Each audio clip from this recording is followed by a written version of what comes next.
Imagine walking across a desolate plain, the wind whispering through ruins that no living soul has touched for thousands of years.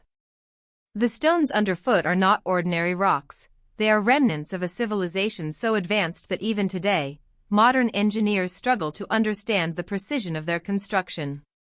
You bend down, tracing the faint markings carved into a weathered column, and for a moment, you feel the presence of those who once lived here.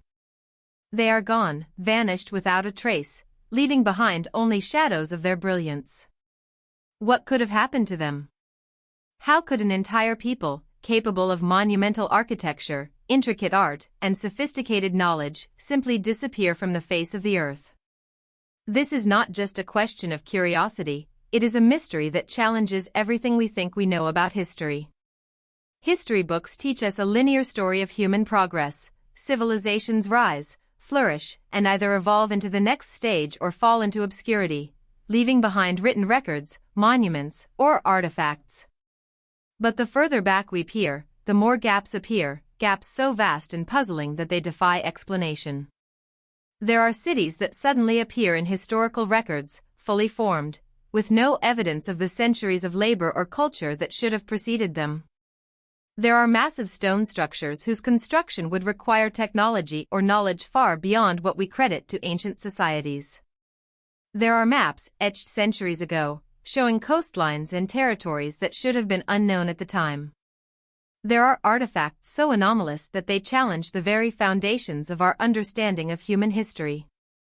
And yet, mainstream archaeology often dismisses these findings as anomalies, coincidences, or exaggerations. But can we ignore them so easily? The evidence accumulates, layer upon layer, whispering a story that has been buried, intentionally or not, by the sands of time. Close your eyes and picture a city swallowed by the desert, its grand avenues and temples slowly being reclaimed by sand. Winds sweep over sandstone pillars, erasing the inscriptions that once told stories of kings and gods. Somewhere beneath those dunes, treasures of knowledge of mathematics, astronomy, medicine might lie dormant, waiting for the next explorer to unearth them. In other corners of the world, dense jungles hide similar secrets. Towering trees conceal stone platforms, intricate carvings, and irrigation systems that hint at societies far more organized and technologically advanced than the simple tribes we often imagine inhabiting these regions. Every fallen stone, every worn path, is a fragment of a puzzle we are only beginning to piece together.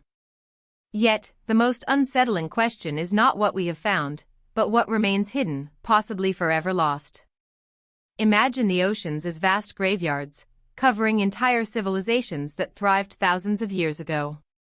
Rising waters, violent cataclysms, and shifting tectonic plates may have swallowed cities whole, leaving only whispers of their existence in myth and legend. Sailors centuries later might glimpse remnants of stone foundations protruding from the waves, prompting tales of sunken empires, of lands lost beneath the sea. These are not just stories of fiction. Modern underwater archaeology has uncovered remnants of towns, docks, and structures that hint at sophisticated urban planning long before recorded history. Yet, despite these discoveries, a complete narrative remains elusive, tantalizingly out of reach, as if the past is teasing us, revealing fragments and then retreating once more beneath the depths. Now consider the human mind itself. The creators of these vanished civilizations were not mere primitives. They were thinkers, builders, astronomers, and artists. Their knowledge of the stars, mathematics, and natural forces was encoded into their structures, myths, and daily lives. How did such advanced intellects disappear so completely? How could the accumulated wisdom of generations be reduced to whispers and shadows? When we encounter objects or structures that seem impossibly precise, megaliths weighing hundreds of tons, perfectly aligned temples, or artifacts whose sophistication rivals modern technology, the question becomes unavoidable. Have we vastly underestimated the capabilities of our ancestors? And if so, what does that imply about other civilizations that may have existed, whose traces have been completely erased by time, climate, or catastrophe? The sense of mystery deepens when we consider the very nature of memory and record-keeping. Some civilizations left no written record at all, or their records were destroyed, lost, or intentionally hidden. Others left behind scripts we cannot decipher, symbols that might contain profound knowledge yet remain locked behind an unreadable code. How many stories, how many lessons, have vanished simply because we cannot understand the languages that preserve them? And what does it mean for humanity that knowledge once wielded with precision and insight can be so utterly lost? The past, in this sense, is not merely forgotten, it is actively inaccessible, a shadow world that exists only in fragments and echoes. And yet, there is hope. Across continents, across deserts, oceans, jungles, and frozen wastelands, small clues emerge, each one a thread that could unravel the mysteries of these vanished worlds. Satellite imaging reveals hidden geometric patterns in the Amazon, LiDAR scans expose entire urban layouts beneath dense foliage, and underwater explorations uncover structures that challenge conventional timelines. Every discovery rekindles the tantalizing possibility that we are not merely spectators of history but participants in its ongoing revelation.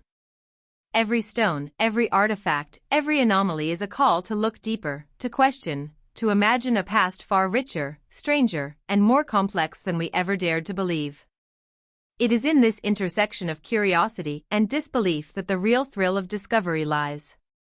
We are drawn to the unknown not only because it challenges our intellect but because it ignites something primal, a sense of wonder, fear, and awe at the fragility and brilliance of human endeavor. The vanished civilizations are more than a historical puzzle, they are a mirror reflecting what humanity can create and what it can lose. They remind us that no matter how advanced we become, history can be as fleeting and fragile as a footprint in the sand. And perhaps, in understanding these lost worlds, we may come to understand ourselves, our potential, and our place in the vast, mysterious tapestry of human existence. So, as we embark on this journey into the shadows of history, remember that every stone, every ruin, every submerged city has a story. Some are tantalizingly close to our reach, others hidden behind layers of mystery and skepticism. But together, they weave a narrative that refuses to be ignored, a story of human brilliance, ambition, and ultimately, disappearance. By the end of this exploration, you may find yourself questioning everything you thought you knew about the past, and perhaps even wondering if the civilizations that vanished without a trace still echo through time in ways we are only beginning to perceive.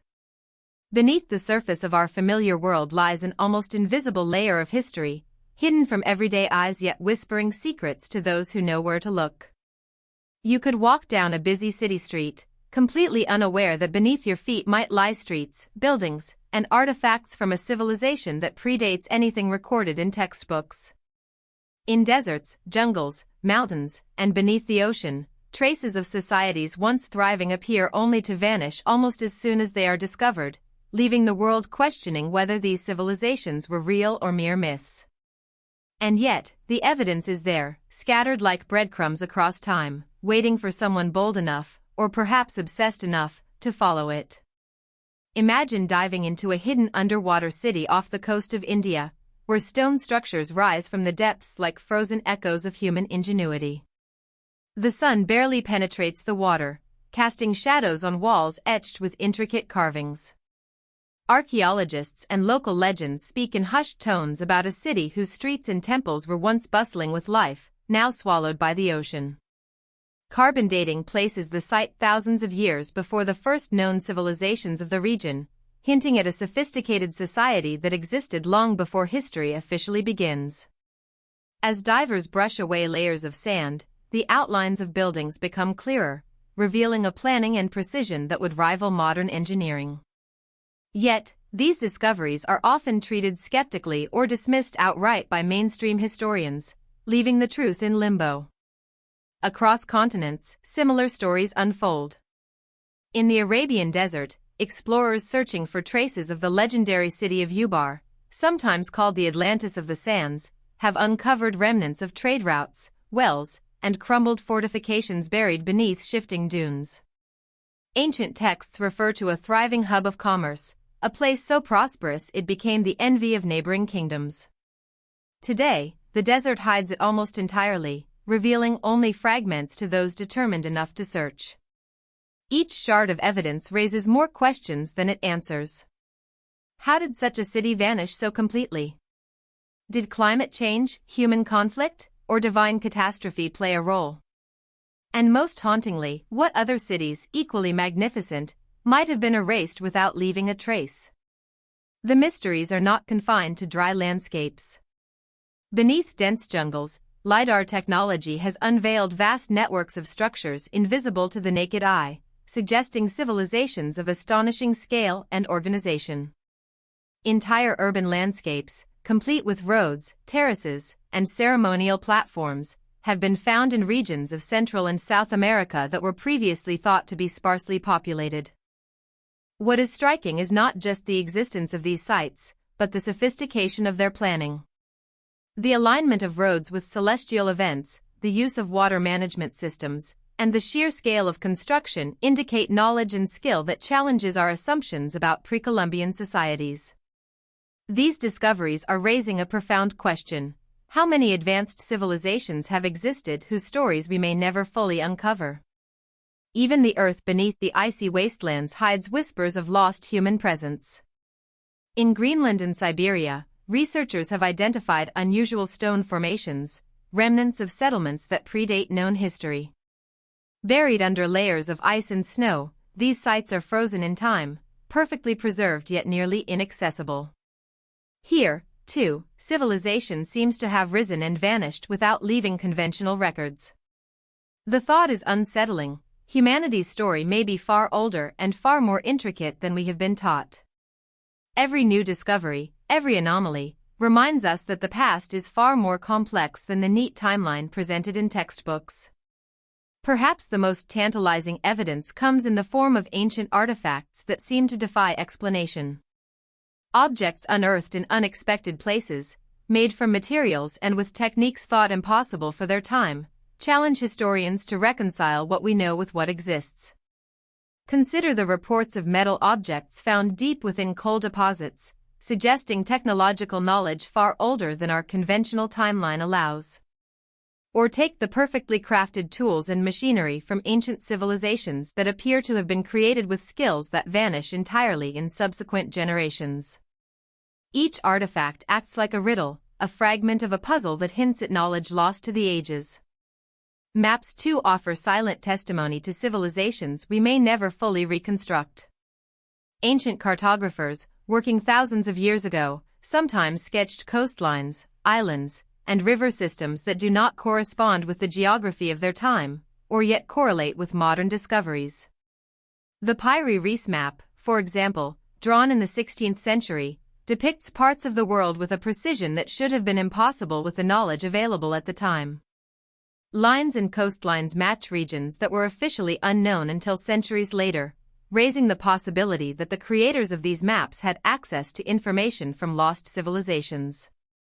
If true, these maps are not just tools of navigation, they are whispers from the past, evidence that human history is far deeper and stranger than we have been led to believe.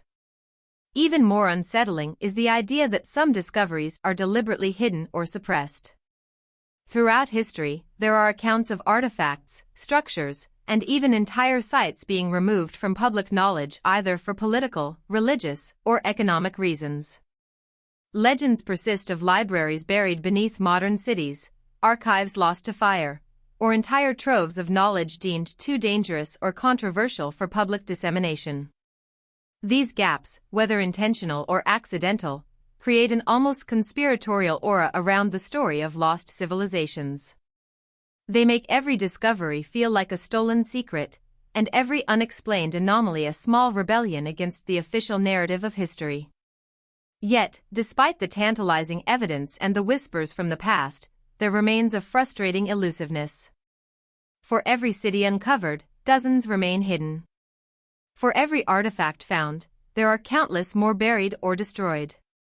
For every clue we follow, the trail often leads into deeper mystery rather than resolution. This tension, the push and pull between what we know and what we may never know, is what fuels the fascination with lost civilizations. It is the irresistible lure that draws explorers, archaeologists, and dreamers into deserts, jungles, oceans, and ice fields, compelled to unearth the secrets that time itself tried to erase. In many ways, these traces beneath our feet, beneath oceans and ice, are more than remnants, they are warnings. They remind us that even the greatest civilizations, those capable of astonishing feats of knowledge and artistry, can vanish. They caution that human achievement, no matter how monumental, is fragile and impermanent. And they compel us to ask the most profound question of all: if civilizations this advanced could disappear without a trace, what does it mean for our own? The answers, hidden beneath layers of earth and water, whisper across time, inviting the bold, the curious, and the relentless to listen, to search, and to imagine a history far more vast, complex, and astonishing than we ever dreamed. The fragments of lost civilizations, ruins, maps, artifacts, and whispers in the landscape paint a picture both thrilling and unsettling. They challenge our understanding of time, technology, and human capability. They tease us with the possibility that we are standing atop the remnants of worlds far older and more sophisticated than we have ever imagined. Each trace is a story half told, a question half answered, and an invitation to dive deeper into the unknown. It is this hidden history, this secret layer beneath the familiar world, that forms the foundation of our journey, a journey into civilizations that vanished without a trace, yet left echoes that refuse to be silenced. Long before the rise of ancient empires recorded in textbooks, before the pyramids of Egypt or the ziggurats of Mesopotamia, there may have existed civilizations so sophisticated that their traces have been almost entirely erased by time. We often think of human history as a neat timeline, a ladder ascending from primitive hunter-gatherers to the towering achievements of the ancient world. But when we examine archaeological anomalies, geological evidence, and the faint whispers preserved in myths and legends, a far more unsettling possibility emerges. Humanity may have been far more advanced long before our official history begins, and entire epochs may have vanished without leaving the kind of proof that textbooks accept. These forgotten periods are the silent gaps in our understanding, shadows between the chapters of civilization, and they beckon us with tantalizing questions. Imagine a time when humans walked the earth thousands, even tens of thousands of years ago, creating settlements, art, and tools that rival the achievements of later, better-known civilizations. We often assume that early humans were rudimentary, struggling to survive in harsh landscapes. But scattered across the globe are clues that suggest otherwise. Stone structures of incredible precision, megaliths carved with mathematical knowledge, and artifacts whose sophistication seems impossibly advanced all hint at human ingenuity far older than we acknowledge. Sites like Göbekli Tepe in modern-day Turkey, dated to over 12,000 years ago, reveal massive stone pillars arranged in geometric patterns, long before agriculture supposedly existed. The complexity and scale of these structures challenge our assumptions about what humans could achieve in prehistoric times. How did they organize, plan, and construct such monuments without the tools and systems we consider essential for civilization? And if this was possible, how many other achievements have been lost to time, never to be discovered? The idea of forgotten epochs becomes even more compelling when we consider natural disasters, climate shifts, and catastrophic events that could have erased entire societies from the Earth's memory. Rising seas, earthquakes, volcanic eruptions, and massive floods could have destroyed settlements completely, leaving little to no trace. Oral traditions and myths from around the world often speak of sudden calamities, entire cities swallowed by water, fire raining from the sky, civilizations disappearing overnight. Could these stories be distorted memories of real events, passed down through generations long after the physical evidence was lost? If so, the gaps in our historical record are not random, they are the fingerprints of a past we can only glimpse in fragments, hints, and legends. The mystery deepens when we examine geological and archaeological anomalies that do not fit neatly into our accepted timelines. In places like the Caribbean, Africa, and the Middle East, researchers have discovered structures, foundations, and tools that appear far older than the civilizations officially credited with building them. Some stone tools are embedded in geological layers that suggest astonishingly ancient human activity. Other sites contain evidence of urban planning and technological sophistication that should have been impossible for the time periods assigned to them. These anomalies raise uncomfortable questions. Could there have been entire civilizations flourishing tens of thousands of years ago, whose knowledge and culture were obliterated by time and catastrophe? And if so, what does that mean for our understanding of human progress? Even the stories of surviving ancient societies hint at lost predecessors.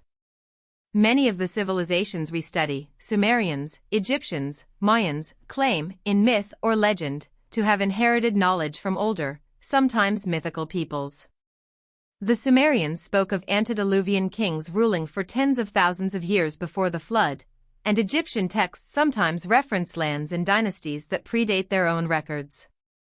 Could these accounts be cultural memory of real civilizations that preceded them? If so, then the roots of human history extend far deeper than we have dared to consider, and the true timeline of our species is far more intricate and mysterious than the neat, linear narrative we are taught. Consider also the question of lost technology.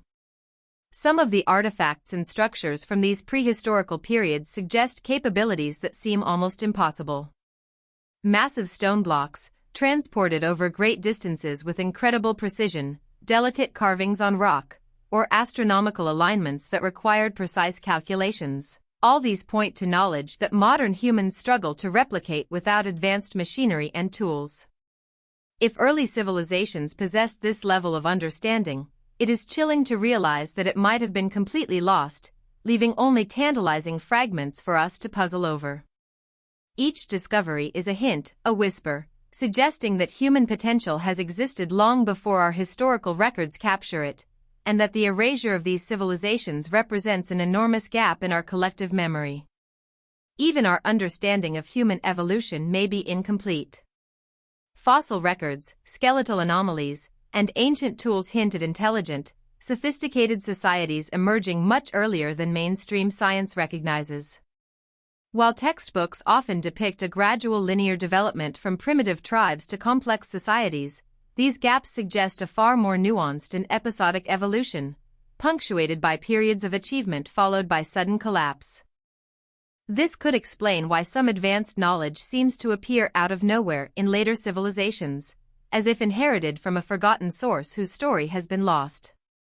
Each anomaly, each out-of-place artifact, becomes a breadcrumb in a trail that may eventually rewrite the origins of human civilization. The more we examine these forgotten epochs, the more we realize how fragile the record of humanity truly is. Unlike natural phenomena, civilizations leave traces only if they survive long enough, if their constructions withstand the elements, and if knowledge is successfully transmitted through generations. When disaster strikes, these traces can be obliterated, leaving only tantalizing hints for future archaeologists to uncover. Cities swallowed by sand, forests reclaiming stone platforms, oceans covering entire settlements, these are the silent witnesses to human brilliance erased from the historical record. The implications are staggering. Our history may be a patchwork of what survived by chance rather than a true reflection of what once existed. And yet, despite the vastness of what is lost, fragments persist, sparking imagination, curiosity, and sometimes disbelief. Every new discovery challenges us to question assumptions, to look beyond conventional timelines, and to imagine the possibilities of civilizations that predate recorded history. These prehistorical gaps are not merely academic puzzles, they are windows into a past that may have been as brilliant, complex, and technologically advanced as anything we recognize today. They hint at human creativity, ambition, and resilience that existed long before our textbooks begin, and they compel us to ask questions that may never be fully answered. Standing on the threshold of these forgotten epochs, one cannot help but feel a mixture of awe and unease. Awe at the ingenuity and sophistication of civilizations that may have walked the earth long before us, and unease at how easily human achievement can vanish without a trace. The notion that entire worlds of knowledge, art, culture, and science could disappear is humbling. It reminds us that history is not simply what has survived, it is what the earth, time, and circumstance have allowed us to see. And it also offers a glimmer of hope, the possibility that what we have yet to discover could completely transform our understanding of human history.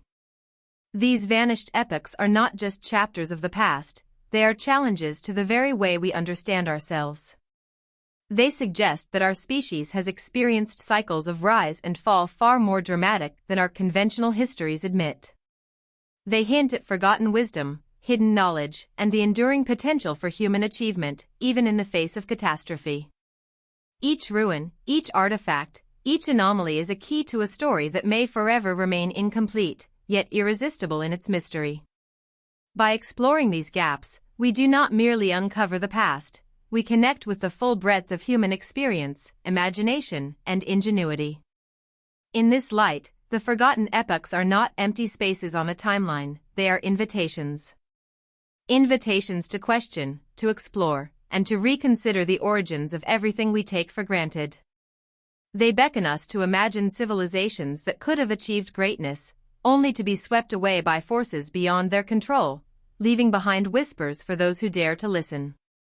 And as we follow these whispers, moving from one tantalizing clue to the next, we begin to realize that the story of humanity is far richer, stranger, and more awe-inspiring than we have ever been taught, and that the greatest discoveries may still lie buried, waiting for those who have the courage to seek them.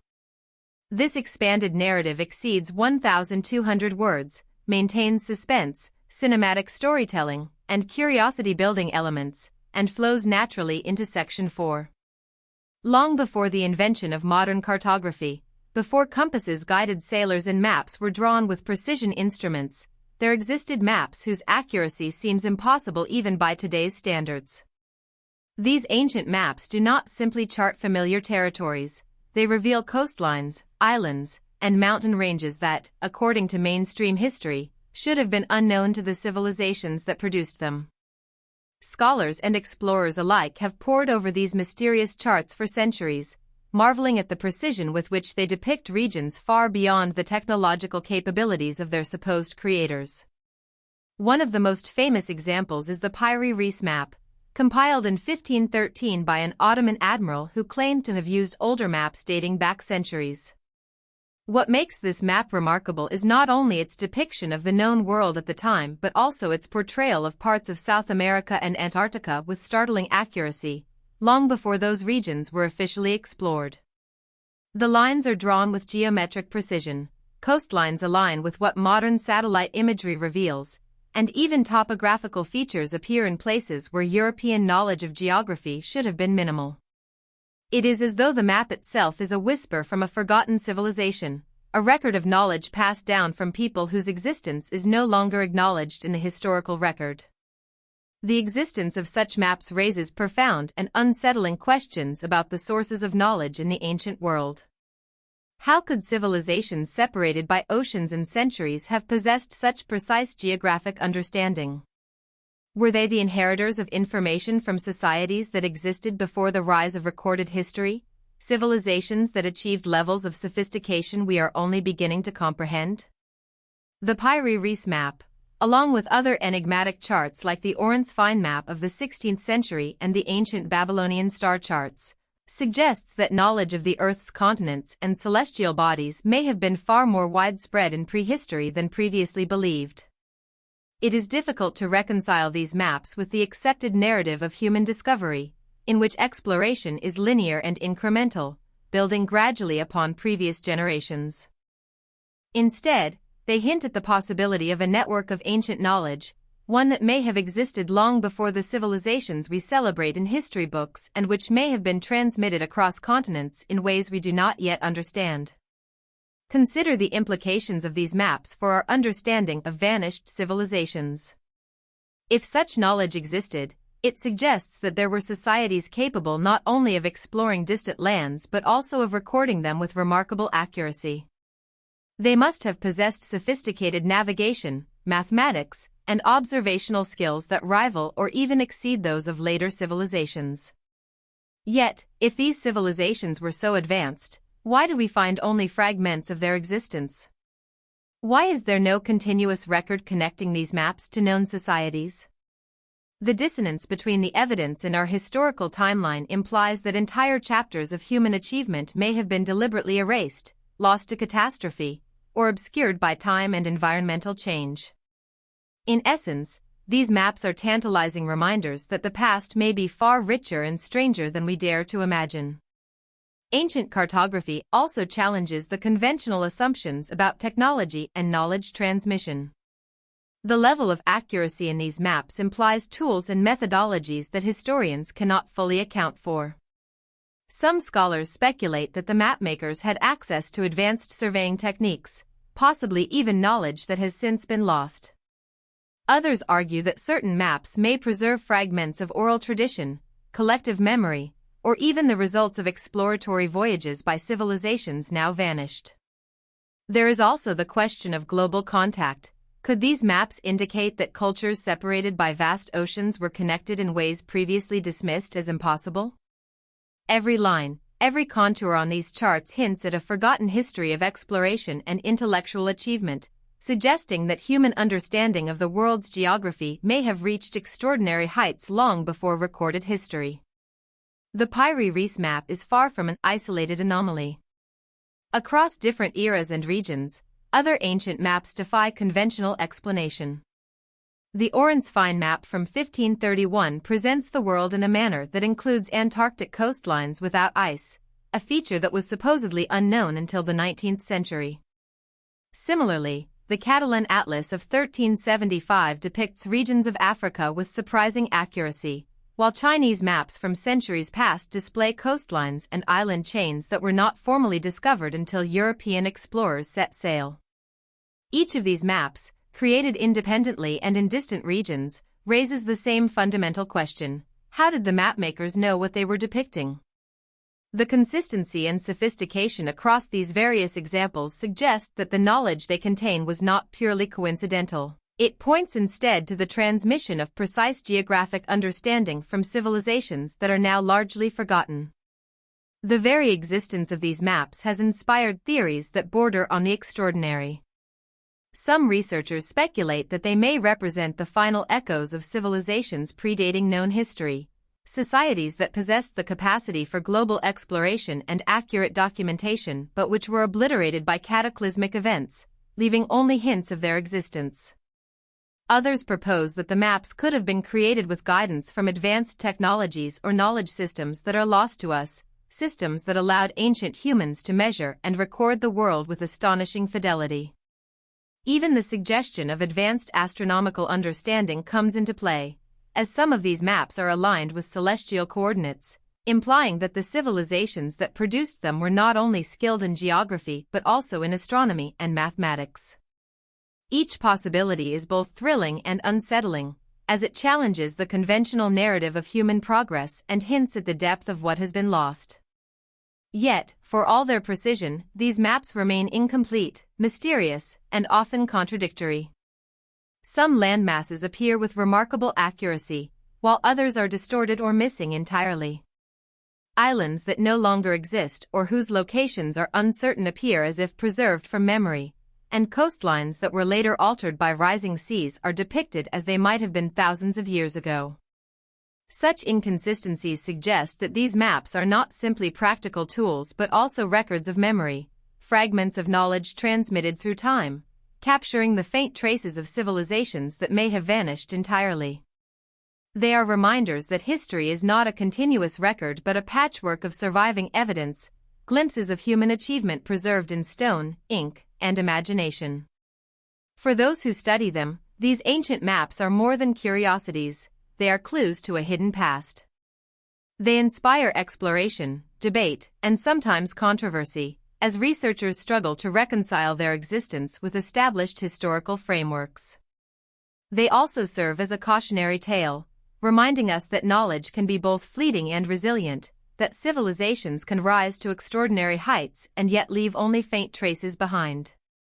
To trace the lines on these maps is to follow the footsteps of people who lived in an era we can scarcely imagine, to glimpse worlds that may have existed before history itself began to be written, and to confront the unsettling possibility that much of what we consider human history is merely the portion that survived, rather than the totality of what once was. In this sense, ancient maps are both a window and a mirror. They offer a view into lost worlds, yet they also reflect the limits of our understanding, challenging us to question the assumptions upon which we build our knowledge of the past. The more closely we examine them, the more they suggest that human history is far more complex, far more global, and far stranger than we have been taught. They hint at civilizations that achieved remarkable feats, that understood the earth and the heavens in ways we are only beginning to comprehend, and that may have vanished entirely, leaving behind nothing but inked outlines on fragile parchment. As we study these maps, as we attempt to reconcile their revelations with the known record, we are drawn into a deeper mystery, a story of knowledge, a loss, and the enduring human quest to understand the world around us. To contemplate these maps is to stand at the edge of human memory, looking into the unknown. Every coastline, every island, every geometric alignment is a question, a fragment of a story that challenges everything we thought we knew. They suggest that the past was not a simple march from primitive to advanced but a tapestry of civilizations, some of which rose to remarkable sophistication only to vanish entirely, leaving behind whispers for future generations to find. These maps, in their precision and their anomalies, invite us to consider a history far richer, stranger, and more awe-inspiring than we have ever imagined, and they beckon us forward on a journey to uncover the civilizations that once walked the earth and left only faint, tantalizing traces of their existence. Across the world, scattered in deserts, jungles, and mountain valleys, stand the remnants of structures that defy both imagination and explanation. These are not the simple dwellings of early human societies, they are monumental works of architecture, engineering, and artistry that speak to a level of sophistication far beyond what we expect from their supposed eras. Some are aligned with celestial events, others incorporate complex hydraulics or massive stone blocks weighing hundreds of tons, each cut and placed with astonishing precision. As we examine them, we are forced to confront an uncomfortable reality. These structures were built by people who, in many ways, were as advanced as, or even more advanced than, societies that would emerge thousands of years later. They are silent witnesses to ingenuity, ambition, and knowledge that have been nearly lost to time, and they leave us questioning the very limits of human capability. Consider Göbekli Tepe in southeastern Turkey, a site that challenges conventional timelines of civilization. Dated to over 12,000 years ago, it predates the advent of agriculture and the earliest known settlements. Massive stone pillars, some carved with intricate reliefs of animals and abstract symbols, are arranged in precise circular formations, suggesting a level of planning and social organization previously thought impossible for hunter-gatherers. The sheer scale of the site, combined with the sophistication of its carvings, indicates that those who built it possessed not only physical skill but also intellectual and cultural depth. The mystery deepens when we realize that no other comparable settlements exist from this period, raising questions about who these people were, where they came from, and why such a monumental effort was abandoned and forgotten. Half a world away, in the high plains of South America, the ruins of Puma Punku stand as a testament to human ingenuity that continues to baffle archaeologists. The stone blocks there are enormous, some weighing upwards of 100 tons, yet they were cut with precision that seems impossible using tools known to have existed at the time. Holes, grooves, and interlocking joints suggest a knowledge of engineering that rivals modern construction techniques, and many scholars struggle to understand how these stones were quarried, transported, and fitted so perfectly. Adding to the mystery, the site is aligned with astronomical phenomena, indicating a deep understanding of the cosmos. The disappearance of the people who constructed Puma Punku, along with the abrupt abandonment of their techniques, leaves us with one of history's most tantalizing enigmas, a civilization capable of extraordinary feats, yet seemingly erased from memory. The Great Pyramids of Giza, while more famous, present similar questions. Even today, the precision, scale, and alignment of these structures continue to provoke awe and debate. The largest, the Pyramid of Khufu, consists of over 2 million limestone blocks, some weighing as much as 15 tons, aligned with the cardinal points with incredible accuracy. For decades, engineers, mathematicians, and historians have attempted to understand the construction techniques used, but the truth remains elusive. How did an ancient society without modern machinery achieve such perfection? And perhaps more puzzling, why did such knowledge seem to vanish, leaving later civilizations to reinvent techniques that had already been mastered millennia earlier? The pyramids are not just tombs, they are monuments to a lost understanding, proof of a civilization's brilliance that the passage of time has only deepened. In other parts of the world, similar feats appear, suggesting that advanced construction was not isolated to one culture. In Europe, megalithic sites like Stonehenge reveal not only massive stones arranged with astronomical precision but also an understanding of geometry and alignment that baffles historians. In Asia, the stone temples of Angkor and the intricate city planning of Mohenjo-daro indicate levels of civil engineering and urban design that required careful planning, resource management, and sophisticated knowledge. The recurring theme across these sites is striking. Humanity has repeatedly demonstrated the capacity to achieve extraordinary feats, yet the knowledge and techniques behind these accomplishments often disappear along with the people who wielded them. There is a haunting beauty in this pattern, a reminder that human achievement is as fragile as it is magnificent. The question of vanished knowledge becomes even more pressing when we consider evidence of tools, machinery, and technology embedded within these ancient structures. Some of the stone blocks at Pumapunku, for example, feature holes drilled with remarkable uniformity, suggesting the use of high-precision tools that defy our understanding of the era.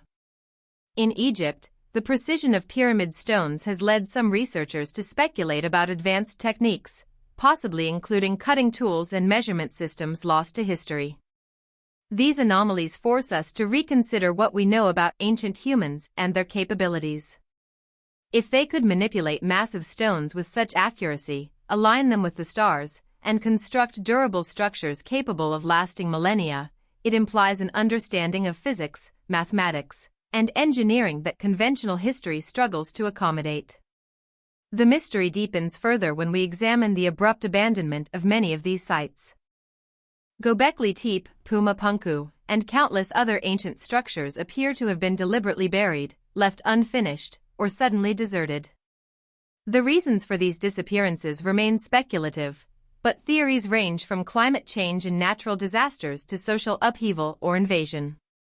Some archaeologists suggest that these structures were not just practical constructions but also centers of ceremonial or religious significance, which, once abandoned, left the knowledge required to maintain them lost. The idea that advanced civilizations could vanish so completely, leaving behind architectural marvels but no written records, challenges our very understanding of history and human resilience. Beyond the physical marvels, these structures also carry an intangible weight. They are carriers of mystery and possibility. Standing before the colossal stones of Pumapunku, tracing the interlocking grooves with a finger, one cannot help but feel the presence of those who built them, feel the echo of knowledge and purpose that time has tried to erase. The alignment of these structures with the heavens, the precision of their construction, and the sheer scale of the labor involved all suggest societies deeply attuned to their environment, their stars, and perhaps even forces we do not yet comprehend. Each site becomes a portal into the mind of a civilization that existed long before our historical record begins, a civilization that accomplished feats we can still marvel at, yet whose ultimate fate remains shrouded in mystery. Even in the modern era, efforts to understand these sites continue to raise more questions than answers. Archaeologists use satellite imagery, ground-penetrating radar, and chemical analysis to uncover hidden details, but for every answer revealed, new anomalies emerge. Some stones appear to have been shaped with tools or techniques that do not fit with known historical timelines. Others show signs of knowledge about astronomy, mathematics, and structural integrity that seem almost preternatural. The cumulative effect of these discoveries is both awe-inspiring and disquieting. It suggests that humanity has repeatedly attained levels of sophistication that could vanish entirely, leaving nothing behind but monumental echoes of their genius. As we piece together the evidence from these ancient megastructures, a pattern emerges, hinting at a story far more complex than the orderly progression of history suggests. Human civilization may not have advanced in a linear fashion but rather in waves, surges of brilliance followed by sudden collapse, leaving behind monumental achievements and tantalizing traces of knowledge. Each site, from the deserts of Turkey to the plains of Bolivia and the sands of Egypt, speaks to a civilization capable of extraordinary feats, yet one that may have vanished without a trace, leaving modern society to reconstruct its ingenuity from fragments and speculation. This realization is both humbling and thrilling, as it forces us to confront the possibility that the human story is far richer, stranger, and more mysterious than we have been taught. These lost cities and monumental structures are more than just architectural wonders. They are time capsules of human potential, reminders that the limits of human achievement are often only temporary. They challenge us to rethink the narrative of progress, to imagine civilizations that flourished and disappeared, and to consider what lessons might be hidden within their ruins. Each stone, each alignment, each unexplained construction becomes a message from the past, urging us to look deeper, question more boldly, and explore the vast unknown chapters of our history. In studying these sites, we do not merely uncover architecture, we uncover the imagination, skill, and ambition of people who existed in a time before history as we know it, and in doing so, we are confronted with the awe-inspiring mystery of civilizations that rose to brilliance only to vanish without a trace. In the vast expanse of the world's deserts, where the sun beats relentlessly upon shifting sands, lie remnants of cities that were once vibrant, bustling centers of culture, commerce, and power, now almost entirely erased by time. These cities, hidden beneath layers of sand and dust, offer tantalizing glimpses into civilizations whose brilliance has been largely forgotten. The Arabian Peninsula alone is home to legends of cities so prosperous and vast that they were said to rival the fabled wealth of empires in Egypt and Mesopotamia, yet when explorers ventured into the desert to locate them, they often found only ruins or traces of pathways long buried. Among the most famous is the lost city known as Ubar, sometimes referred to as the Atlantis of the Sands, a trading hub mentioned in ancient texts and Islamic lore.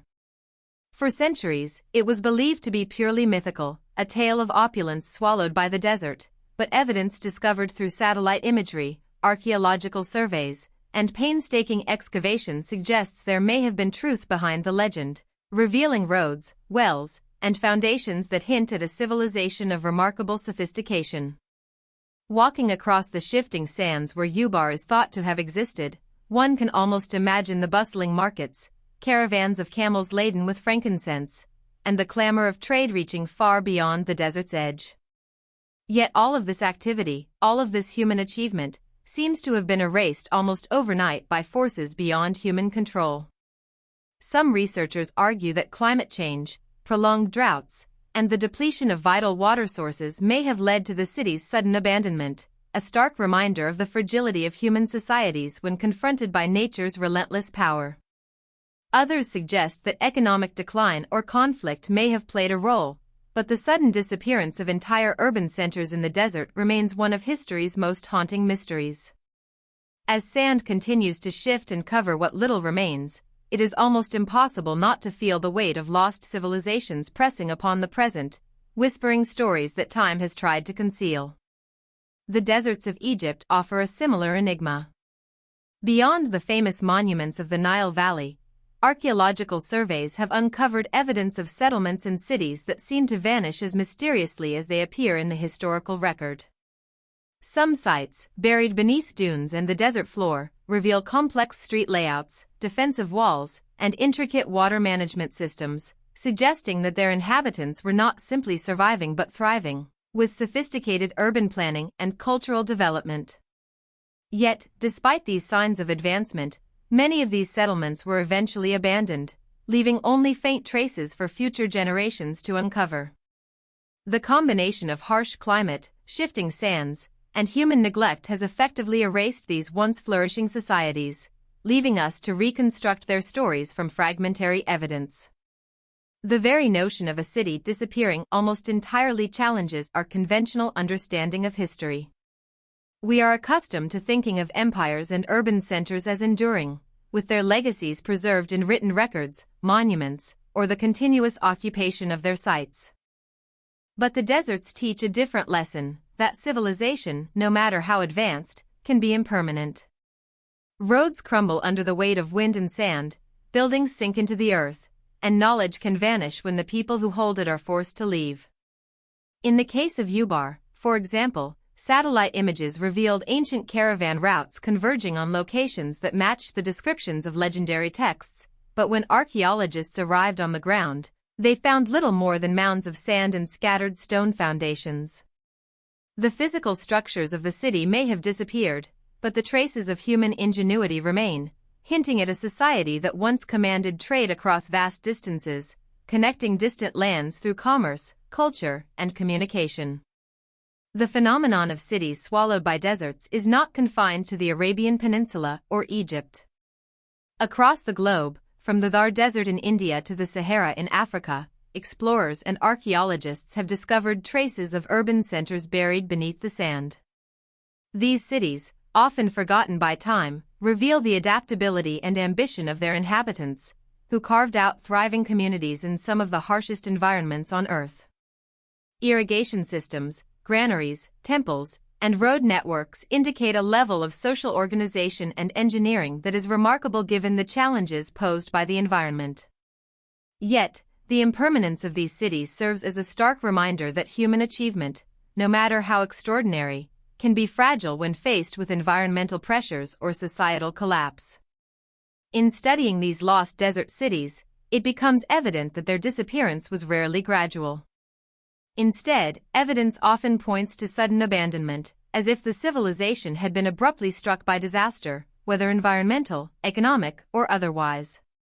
This suddenness heightens the mystery. The knowledge, technology, and culture of these societies vanish almost as quickly as they appeared, leaving future generations to piece together their stories from the fragments that survive.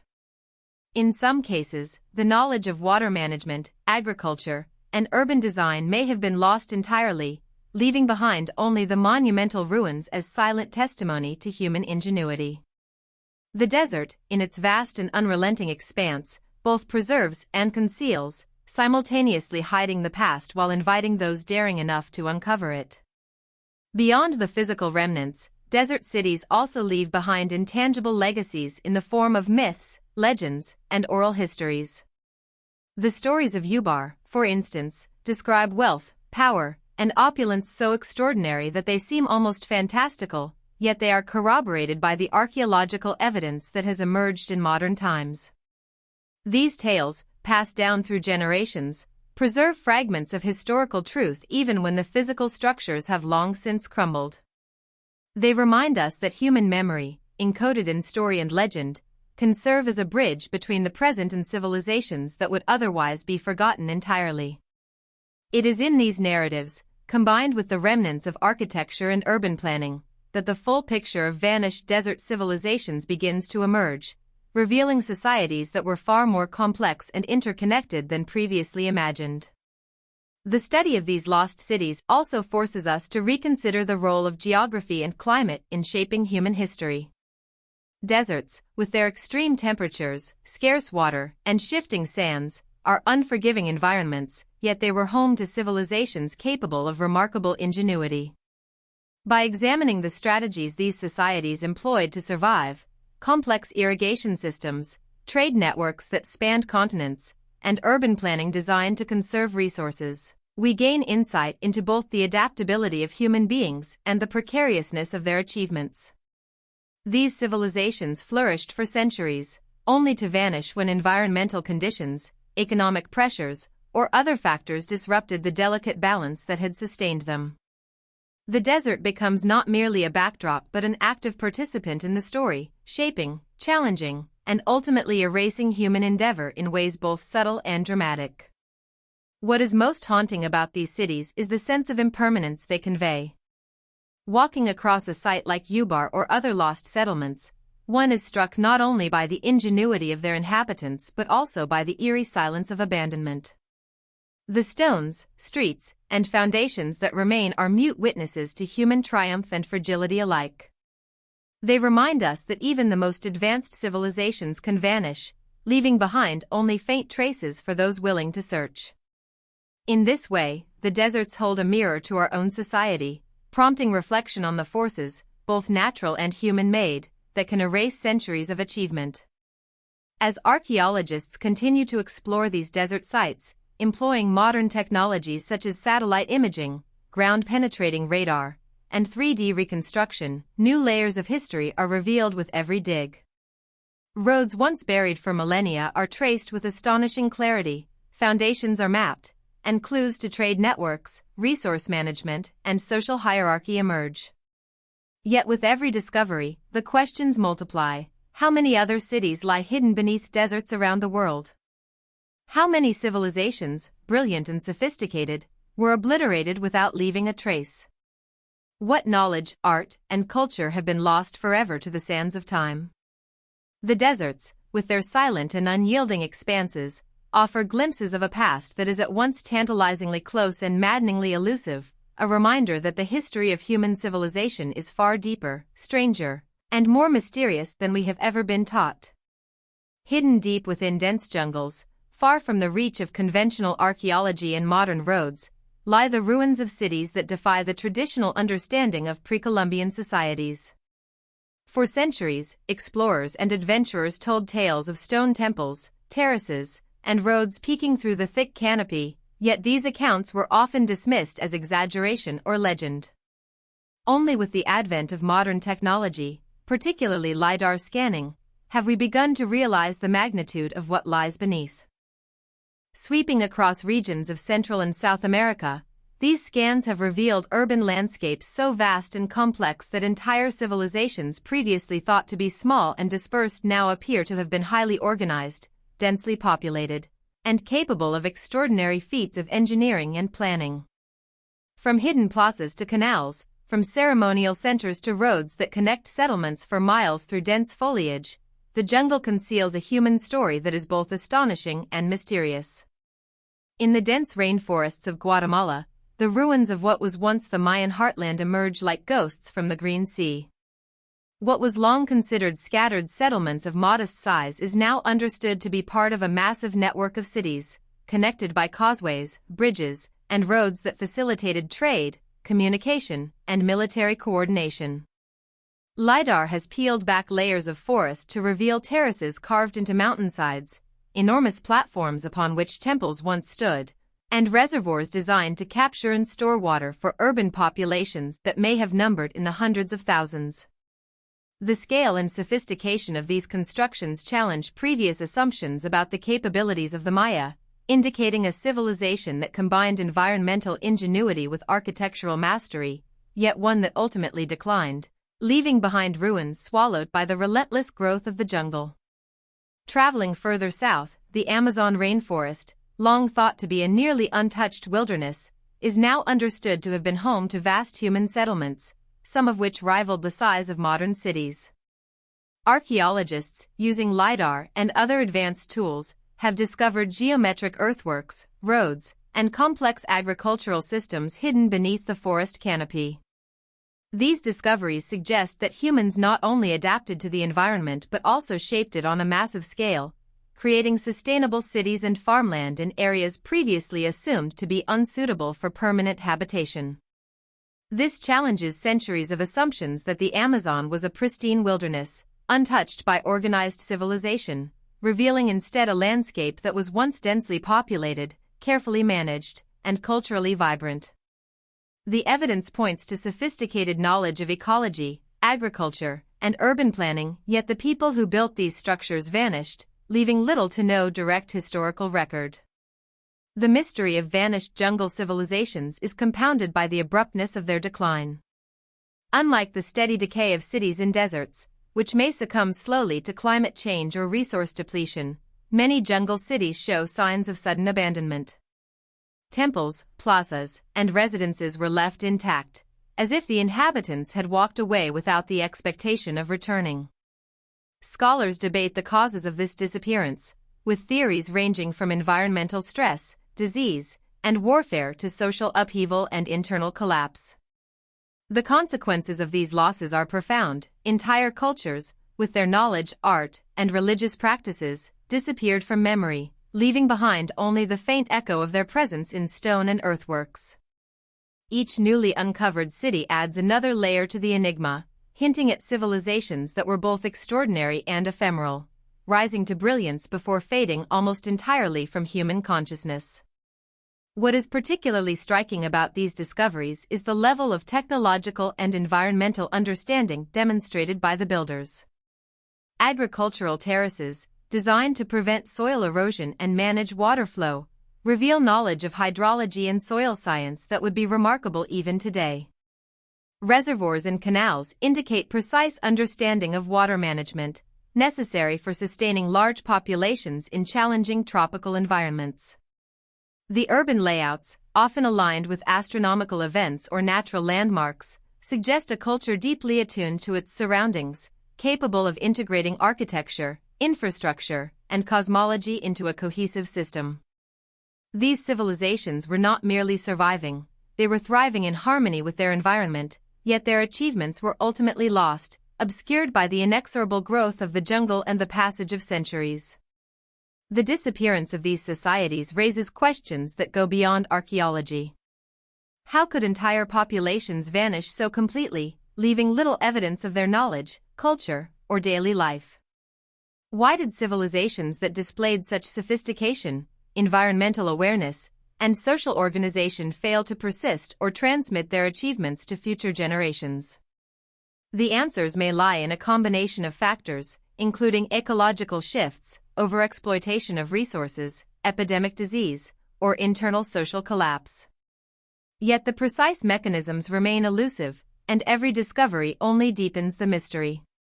The ruins, hidden beneath layers of vegetation and earth, serve as silent witnesses to human ingenuity, adaptability, and fragility, reminding us that even the most advanced societies can disappear without a trace. In addition to their physical achievements, these jungle civilizations also challenge our understanding of cultural development and continuity. Artifacts, ceramics, and remnants of ritual practices suggest that these societies were deeply spiritual, with intricate belief systems, social hierarchies, and political structures.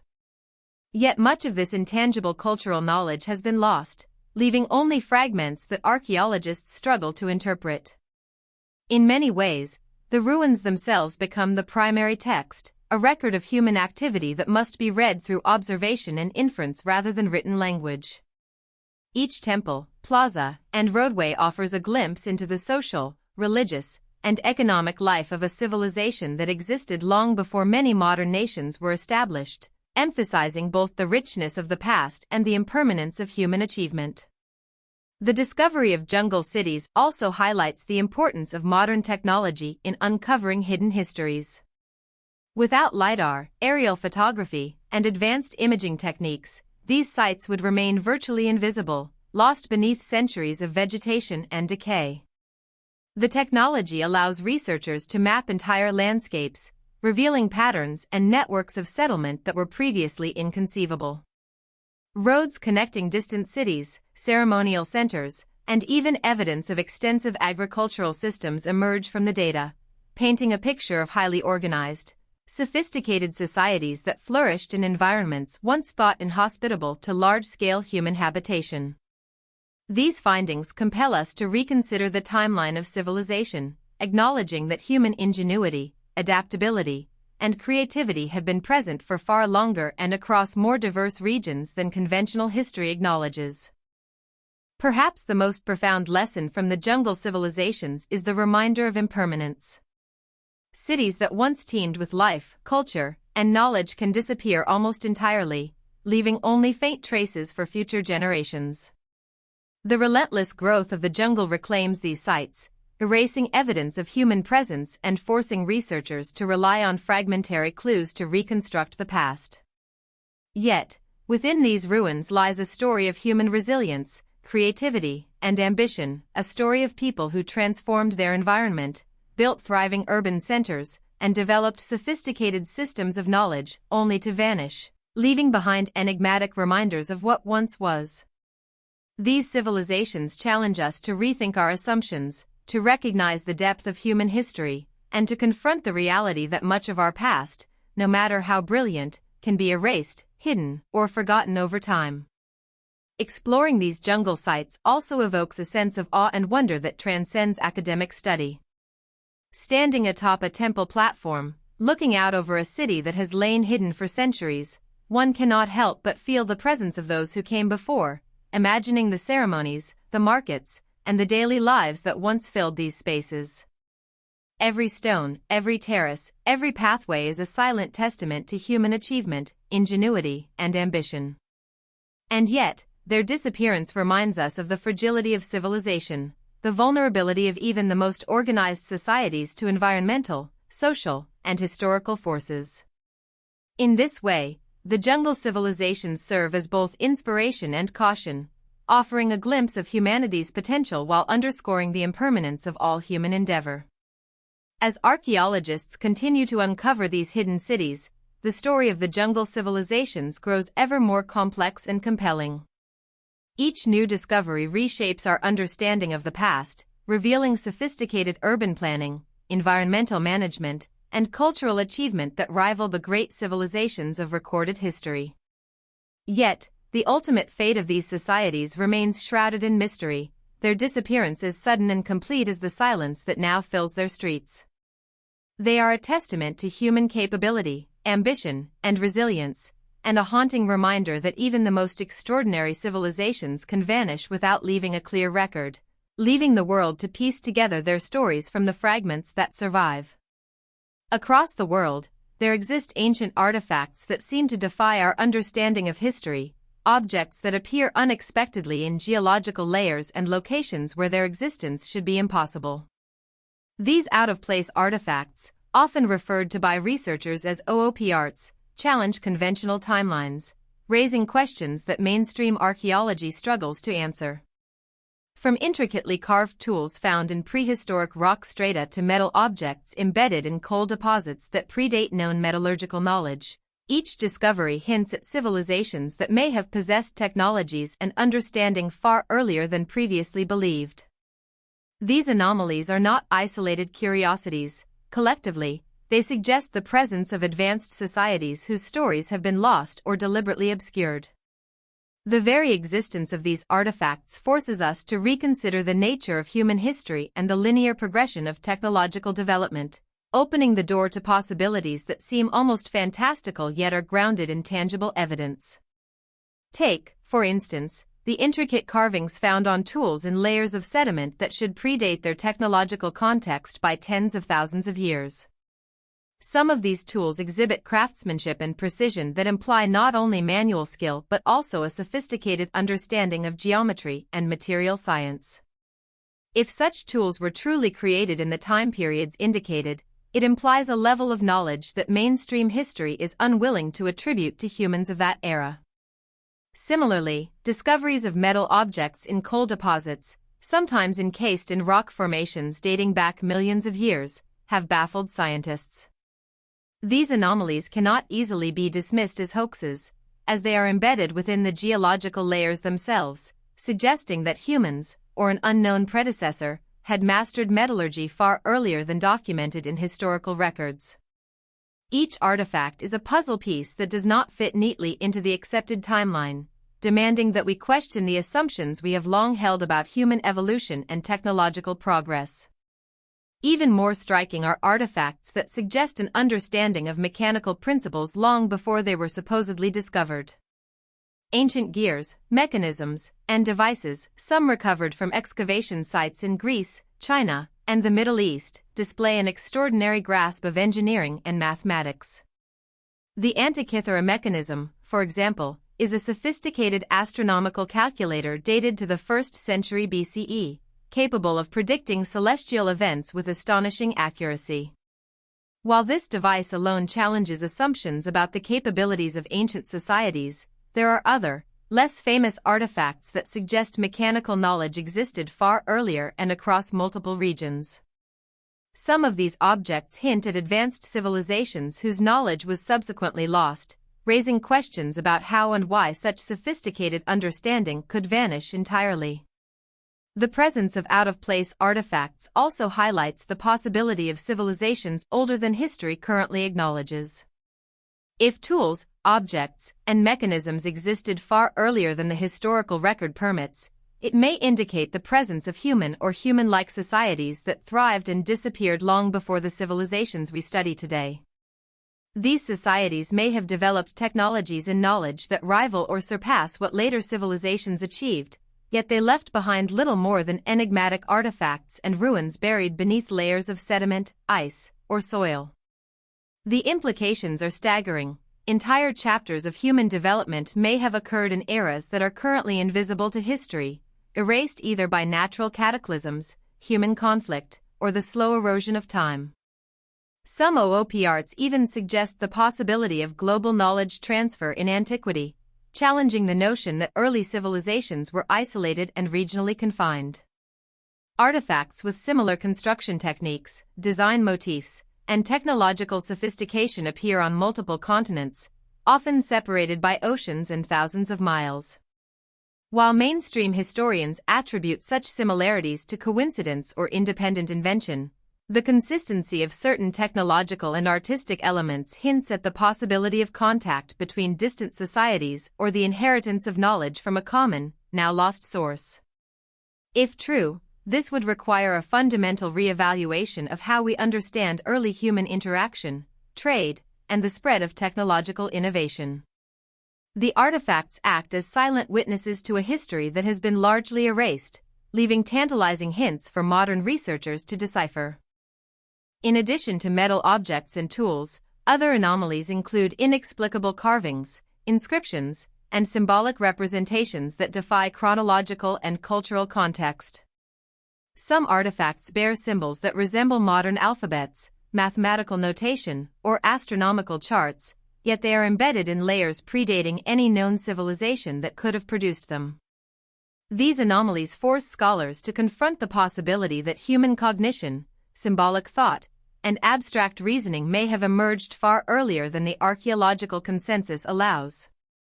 Each symbol, each carefully crafted pattern, challenges assumptions about the origins of writing, mathematics, and science, suggesting that knowledge may have been transmitted, lost, and partially recovered in ways that remain largely invisible to conventional history. The study of OOPRs is not without controversy. Skeptics argue that many of these artifacts are misdated, misinterpreted, or outright hoaxes. However, cases where objects are embedded within undisturbed geological strata, or where multiple independent analyses corroborate anomalous findings, are difficult to dismiss. Each verified OOPR carries with it the weight of a mystery, a story of human or human-like ingenuity that existed in eras long before conventional records. The cumulative effect of these artifacts is to challenge the linear, progressive model of human development, suggesting instead a more episodic, complex, and enigmatic history, punctuated by periods of advanced knowledge that may have arisen and vanished repeatedly over millennia. What is particularly compelling about these artifacts is their ability to bridge the material and the philosophical. They force us to confront fundamental questions about human potential, the fragility of knowledge, and the possibility that civilizations capable of remarkable achievements have existed and disappeared without leaving a coherent record. Every anomaly, whether a metal object embedded in ancient rock, a precision tool out of place in time, or a symbolic carving that predates known writing systems, is a challenge to the narrative of linear progress. They remind us that human history may be far more intricate, mysterious, and episodic than textbooks acknowledge, and they invite us to consider the extraordinary possibility that our ancestors, or predecessors, may have been far more advanced than we have been taught to believe. The emotional impact of encountering these artifacts cannot be overstated. Holding, observing, or even imagining these objects evokes a sense of wonder, awe, and sometimes unease. They are tangible links to civilizations whose names we will never know, to knowledge and achievement that vanished before it could be preserved. Each artifact carries with it a story that is incomplete yet profound, hinting at human ingenuity, ambition, and the ephemeral nature of achievement. In a way, these objects are echoes from the past, reverberating across millennia, compelling us to reconsider not only what we know but also what we have yet to discover. They remind us that history is not merely a record of what survived but also of what was lost, forgotten, or deliberately erased, leaving us to reconstruct the past from fragments, anomalies, and whispers preserved in stone, metal, and earth. Ultimately, the study of out-of-place artifacts opens a door to a hidden chapter of human history, one that is fragmented, mysterious, and tantalizingly incomplete. It forces us to challenge assumptions, embrace uncertainty, and consider the profound possibility that the story of humanity stretches far beyond the neat timelines we have constructed. These objects are not mere curiosities, they are keys to understanding civilizations that may have risen to extraordinary heights, achieved knowledge and technological mastery, and yet disappeared almost entirely from the historical record. In following the trail of these artifacts, we step into a narrative of human achievement and loss that spans millennia, compelling us to question, to imagine, and to explore the civilizations that may have walked the earth long before our history began to be written. Scattered across the world are monuments that defy conventional understanding, structures whose scale, precision, and alignment suggest a mastery of engineering and architecture that modern scholars still struggle to explain. These monuments, often carved from massive stones or arranged in geometrically perfect patterns, challenge the assumption that advanced construction techniques are a product of recent history. In Egypt, the Great Pyramid of Giza continues to astonish experts, not merely for its size, but for the precision with which it was built, aligning almost perfectly with the cardinal points and demonstrating a level of mathematical and astronomical knowledge that seems incongruous with the timeline of known Egyptian civilization. The blocks used in construction weigh tons, yet they were cut and transported with such accuracy that the joints are almost seamless, leaving researchers to speculate about methods that have long since vanished. How a civilization without modern tools achieved such monumental precision is a question that continues to haunt archaeologists and engineers alike, and it hints at knowledge and techniques that may have been inherited from an even older, lost culture. Far from Egypt, in South America, the ruins of Sacsayhuaman in Peru stand as another testament to the enigmatic capabilities of ancient builders. The walls consist of enormous stones, some weighing over 100 tons, shaped and fitted together with such precision that not even a knife blade can be inserted between them. These stones were quarried from distant locations, transported across rugged terrain, and assembled without the benefit of cranes or modern machinery. Yet the sheer ingenuity and technical skill are undeniable. Scholars debate the methods employed, from advanced lever systems to unknown technologies, but the truth remains elusive. What is clear is that these constructions are not merely practical, they are also expressions of artistry, mathematical understanding, and perhaps even spiritual significance. The stones themselves seem to convey a message, a silent testimony to the capabilities of societies that modern history has barely begun to understand. Similar feats of construction can be found in the highlands of Bolivia, at the site of Tiwanaku. Massive stone blocks, some intricately carved, align with astronomical events, suggesting that the builders possessed sophisticated knowledge of celestial cycles. The precision of these structures, combined with their alignment and enduring stability, indicates that the architects were not only engineers but also observers of the heavens, integrating cosmology into the very fabric of their cities. Yet, despite these remarkable achievements, the civilization at Tiwanaku vanished, leaving behind ruins that whisper of grandeur lost to time. The mystery is compounded by the absence of written records that could explain the techniques, the organization, or even the purpose behind such monumental construction, forcing modern researchers to rely on speculation and inference drawn from the stones themselves. In addition to scale and precision, many of these monuments demonstrate a sophisticated understanding of acoustics, geometry, and environmental adaptation. Certain temples, pyramids, and ceremonial sites around the world are constructed in such a way that sound resonates in particular ways, amplifying voices or instruments during rituals. Others are strategically positioned to take advantage of natural light, shadow, and topography, reflecting a knowledge of engineering and design that seems highly advanced. For example, at Machu Picchu, the orientation of buildings, terraces, and temples aligns not only with natural features but also with solstices and equinoxes, suggesting a deep understanding of astronomy, architecture, and the environment. These constructions were not merely functional, they were expressions of intellectual achievement, spiritual understanding, and cultural identity, integrated seamlessly with the surrounding landscape. What adds to the enigma of these monuments is the abrupt disappearance of the societies that built them. Just as impressive as the construction itself is the fact that many of these civilizations vanished, leaving no direct successors capable of explaining the methods or purpose behind their work. In Egypt, the knowledge that went into pyramid construction seems to have dissipated, forcing later generations to rediscover architectural techniques independently. In South America, the fall of the Tiwanaku civilization and the Incas' incomplete understanding of some ancient structures leave modern researchers puzzled. This pattern of monumental achievement followed by sudden disappearance suggests that human history is punctuated by cycles of brilliance and collapse, with knowledge repeatedly lost to time, disaster, or societal upheaval. The ruins become silent monuments not only to the skill of their creators but also to the fragility of human achievement. Moreover, the complexity of these structures often suggests the presence of mathematical, astronomical, and engineering knowledge that predates the civilizations themselves. The precision of alignment, the geometric complexity, and the integration with celestial phenomena imply that some of the knowledge required to construct these monuments may have been inherited from a lost source, a civilization whose name and culture have vanished from recorded history.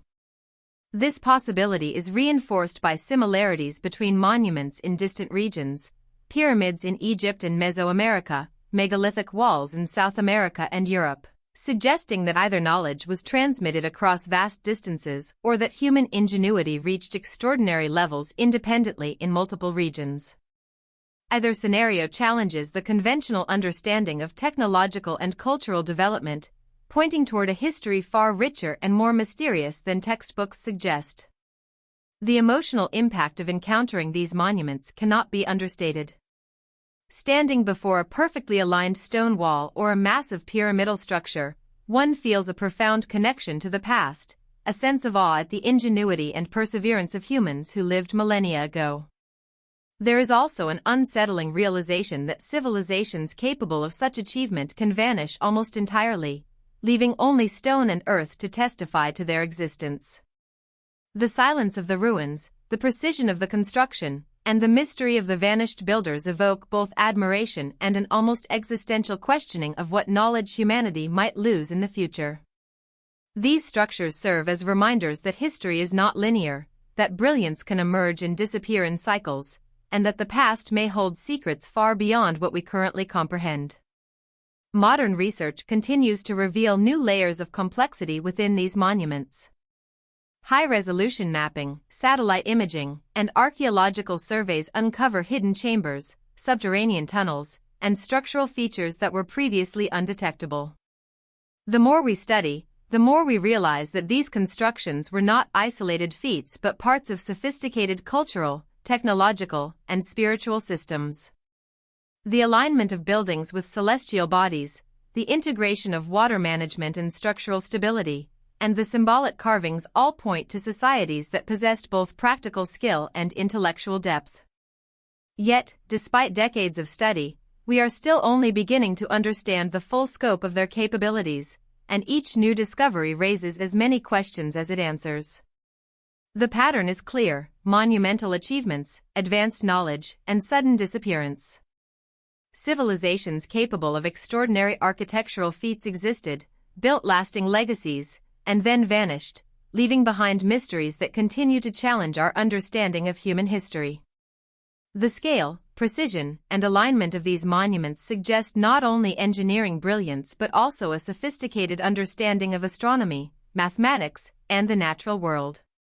They force us to reconsider the narrative of human progress, to acknowledge that history may not be a simple, linear march from primitive to advanced, but a tapestry of civilizations rising, flourishing, and disappearing, with knowledge repeatedly gained and lost across the ages. Standing before these monuments, it is impossible not to feel a mixture of awe, curiosity, and a sense of the unknown. Each stone, each perfectly aligned wall, each massive block becomes a portal to a past civilization whose story is largely lost, leaving only traces for us to piece together. These monuments are more than architectural feats, they are echoes of human ingenuity, resilience, and ambition, testifying to the heights that societies can achieve and the fragility of the knowledge they create. They challenge us to look beyond conventional history, to question the assumptions we have been taught, and to imagine civilizations that existed, flourished, and vanished long before our recorded timelines began. The study of these enigmatic monuments is ongoing, and with every new discovery, the story of human civilization grows both richer and more mysterious. They are reminders that history is not merely a record of what survives but also of what has been lost, erased, or forgotten, leaving tantalizing traces for those willing to seek them. They speak of human achievement, the limits of ingenuity, and the enduring mystery of civilizations that rose to extraordinary heights only to disappear almost entirely, leaving us with questions that may never be fully answered but that continue to ignite our imagination, curiosity, and sense of wonder. Beneath the dense forests, hidden valleys, and rugged mountains of our world, there exist treasures of knowledge encoded not in written language but in the very earth itself, in the layers of stone, soil, and fossilized remains that quietly testify to eras far older than history textbooks acknowledge. Fossil evidence, geological anomalies, and unexpected discoveries suggest that human civilization, or civilizations capable of advanced knowledge, may have existed long before the timelines we take for granted. Across continents, objects and skeletal remains appear in geological layers that should predate human habitation according to conventional understanding, challenging the core assumptions of archaeology, anthropology, and paleontology. These anomalies are more than curiosities, they are clues to a past that has been buried, submerged, or lost to cataclysm, a past in which human beings may have walked the earth with a level of knowledge, craftsmanship, and awareness that far exceeds what mainstream history allows. Consider the discovery of human footprints preserved in rock layers alongside the remains of creatures that supposedly went extinct millions of years before humans appeared.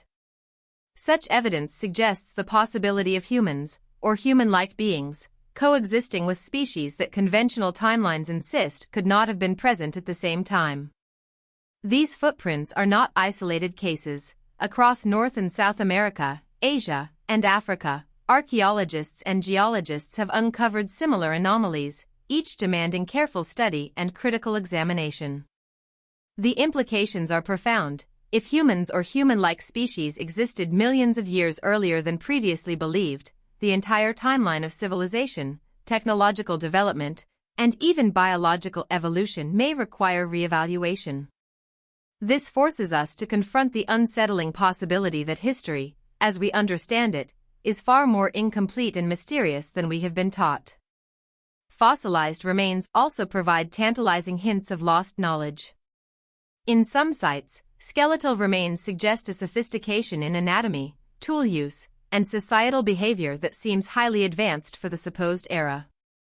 Certain bones show evidence of medical intervention, such as the careful amputation of limbs or trepanation, a procedure in which a hole is drilled or scraped into the human skull, performed with precision and survival rates that challenge conventional expectations for ancient medicine.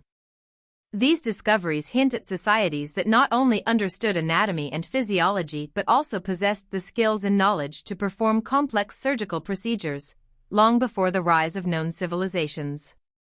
They are silent witnesses to a human capability that is difficult to reconcile with established timelines, suggesting that advanced understanding may have existed, vanished, and been forgotten across millennia. Geological layers themselves often carry secrets that defy conventional interpretation. Embedded within rocks and sediment, objects appear that suggest the presence of intelligent activity far earlier than current theories allow. Metal artifacts, tools, and even structures discovered in strata dated to prehistory raise profound questions about who created them, how they were made, and why evidence of such civilizations is so scarce. The paradox is striking. The Earth itself preserves the traces of human ingenuity, yet these traces are often dismissed, overlooked, or attributed to natural anomalies. The challenge for modern researchers is to reconcile the physical evidence with the narrative of human evolution, to accept the possibility that civilizations capable of engineering, toolmaking, and complex societal organization may have existed, and to consider the implications of their disappearance. Some of the most compelling evidence comes from anomalies in fossilized plant and animal remains. In certain regions, seeds, pollen, and other botanical specimens appear in strata alongside human artifacts, suggesting that early civilizations may have influenced their environment in ways previously thought impossible. Irrigation systems, agricultural terraces, and modified landscapes indicate knowledge of farming, water management, and urban planning that seems inconsistent with the timeline of human development as defined by mainstream archaeology. Similarly, animal remains with signs of domestication or selective breeding appear in contexts that predate known practices, implying that early humans, or unknown predecessors, may have developed agricultural and societal systems long before history recognizes them. These findings blur the lines between natural evolution and human intervention, challenging the assumption that early humans were merely hunter-gatherers and suggesting a far more sophisticated interaction with the environment. The sudden disappearance of these early civilizations adds another layer of mystery. Many of the sites where anomalies have been found show evidence of catastrophic events, such as massive floods, earthquakes, volcanic eruptions, or climate shifts, which may have obliterated populations and erased technological knowledge. Unlike the slow decline of documented civilizations, these early societies appear to vanish almost entirely, leaving only faint traces in the geological and fossil record. The absence of continuous documentation makes reconstruction extraordinarily difficult, forcing researchers to rely on fragmented evidence, inference, and often controversial interpretations. Yet even in their absence, the surviving artifacts, footprints, and modifications to the landscape hint at a world in which humans, or human-like beings, had achieved remarkable understanding, capability, and creativity. These discoveries are not merely of academic interest, they have profound implications for our understanding of human identity. If advanced civilizations existed millions of years ago, it raises questions about the cyclical nature of knowledge, the fragility of human achievement, and the possibility that much of our past has been lost to catastrophe or erosion. The implications extend beyond archaeology to philosophy, anthropology, and even psychology, challenging assumptions about the uniqueness of contemporary civilization and the linear progression of technological advancement. Every fossilized footprint, every anomaly in the geological record, is a reminder that the history of humanity may be far older, more complex, and more mysterious than we have been led to believe. In addition to physical evidence, some researchers point to anomalies in myth, folklore, and oral history as indirect testimony to these lost civilizations. Stories of great floods, cities swallowed by the earth, and knowledge handed down from mysterious ancestors appear in cultures across the globe. While often dismissed as legend, these narratives may encode fragmented memories of real events and societies, preserved in symbolic form across generations. When these stories are cross-referenced with geological and archaeological evidence, patterns emerge that hint at catastrophic events, advanced knowledge, and vanished populations. The convergence of folklore, artifact anomalies, and fossil evidence suggests a deeper, more layered understanding of human history, one that challenges conventional timelines and invites reconsideration of what it means to be human. Perhaps the most unsettling aspect of these discoveries is the scale of what may have been lost. Entire civilizations, advanced in knowledge, technology, and social organization, may have existed long before recorded history, only to vanish almost entirely. Their disappearance leaves a void in the historical record, creating gaps that modern scholars struggle to fill. Each fossilized anomaly, artifact, or footprint becomes a tantalizing clue, a whisper from a world that may have existed millions of years before the civilizations we recognize today. These traces are reminders that history is not a continuous narrative but a tapestry of brilliance and disappearance, a story of human capability punctuated by fragility and loss.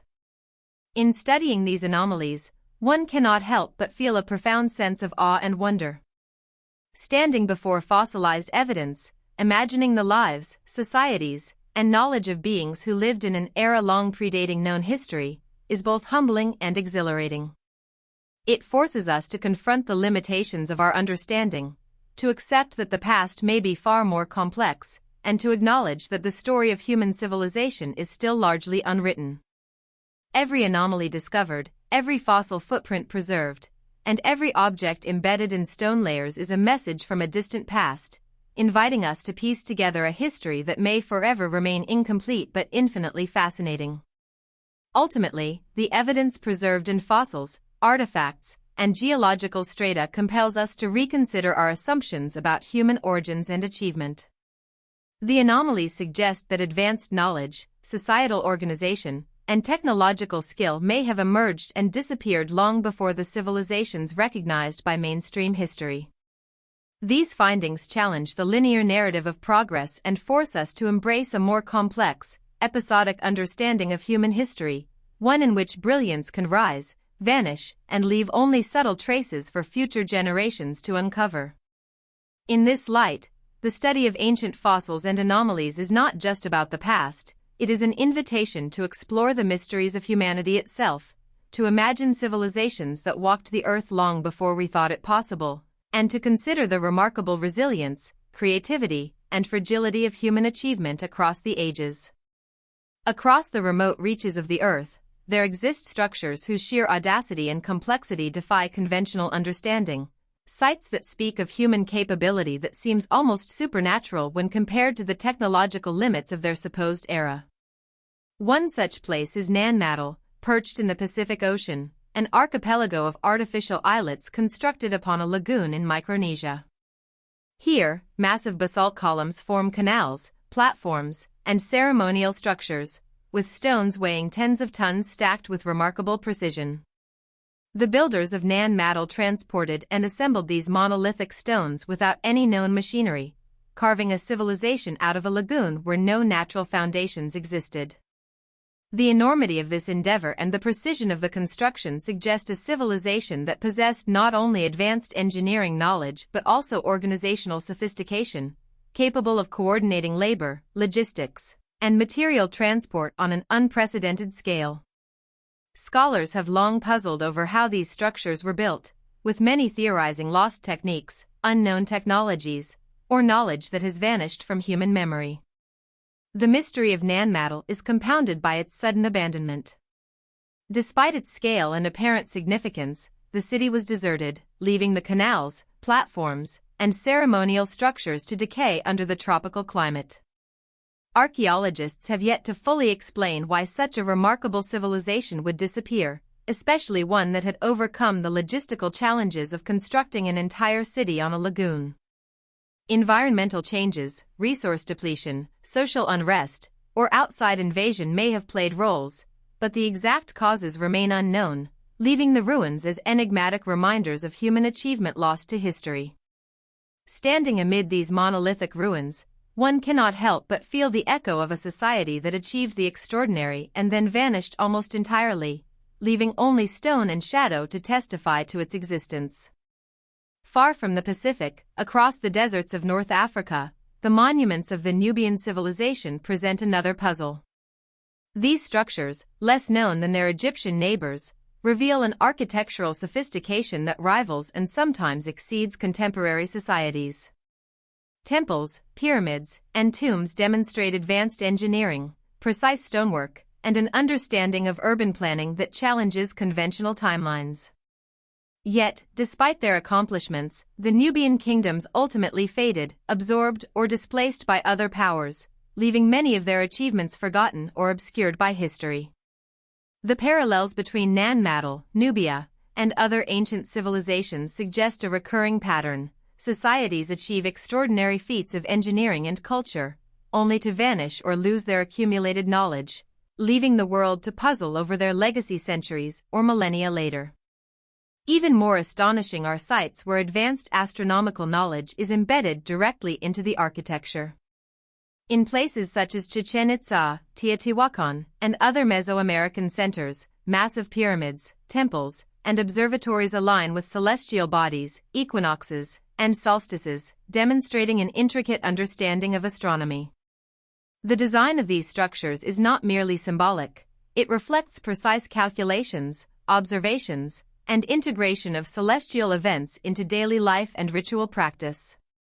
For civilizations to achieve this level of sophistication, they must have had a deep understanding of mathematics, geometry, and observational science, yet much of this knowledge vanished along with the societies that created it. The loss is profound, as it leaves modern scholars to reconstruct understanding from the monuments themselves, filling in gaps with hypothesis and speculation, while still marveling at the ingenuity and foresight of the original builders. The phenomenon of vanished knowledge is further exemplified by the abrupt disappearance of monumental civilizations in Asia.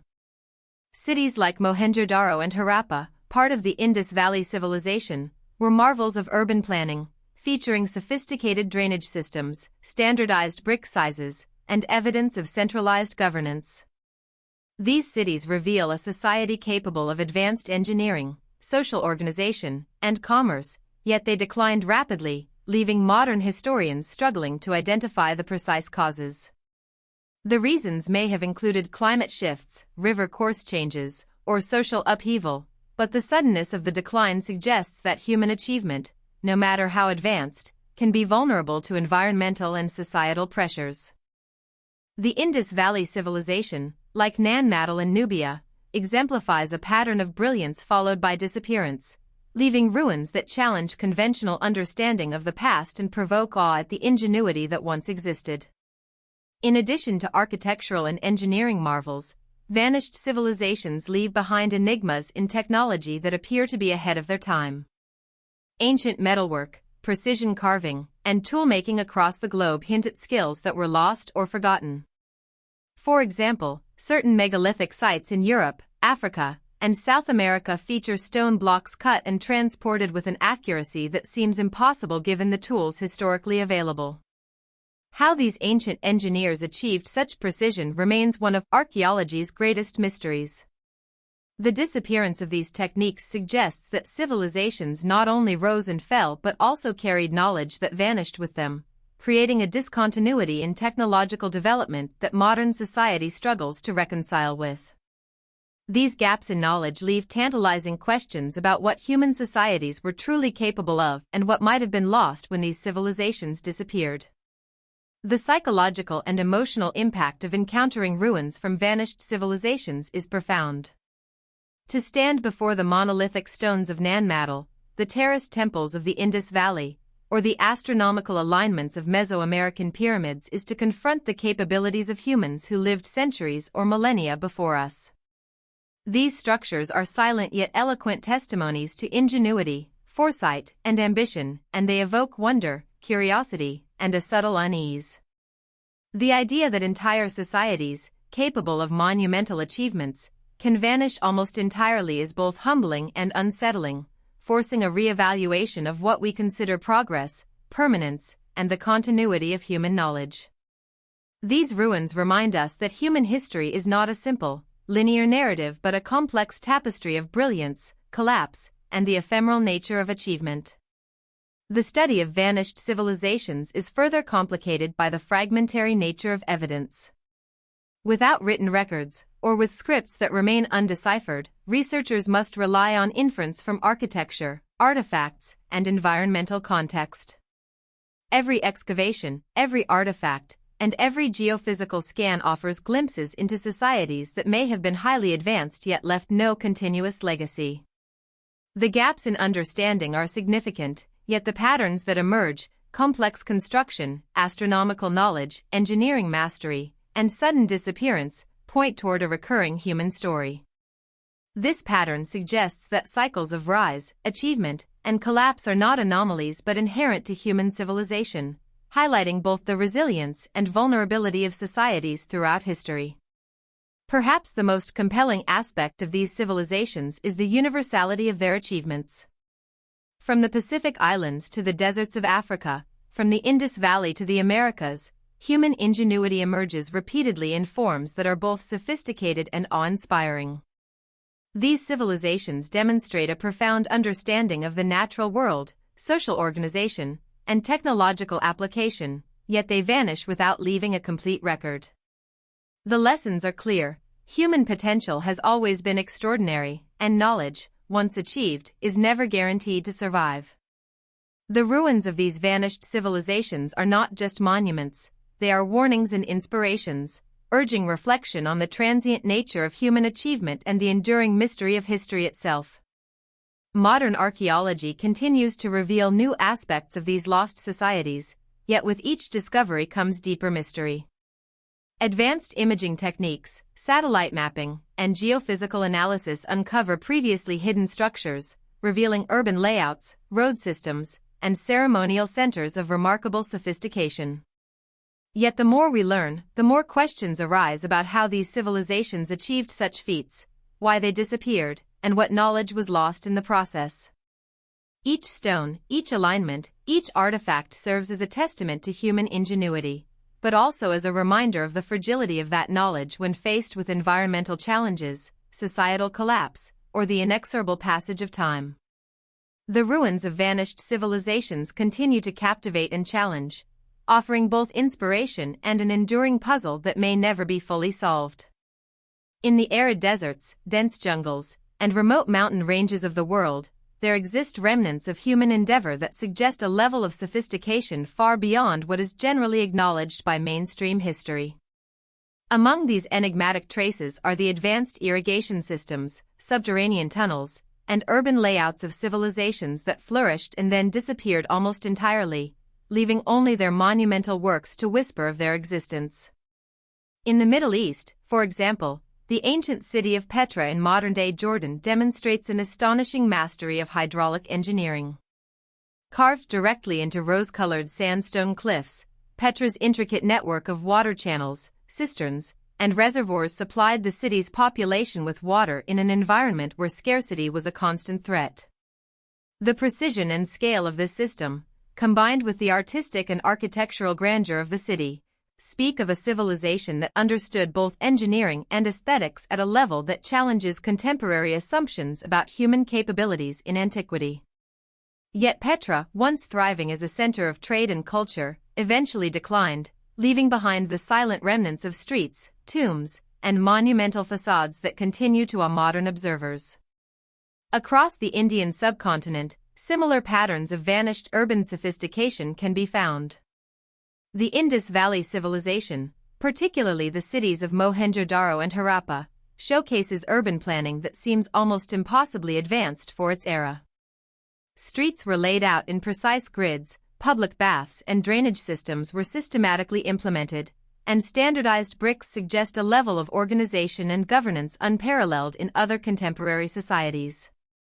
Despite this remarkable urban sophistication, the civilization collapsed, leaving archaeologists with only tantalizing hints of its language, culture, and governance.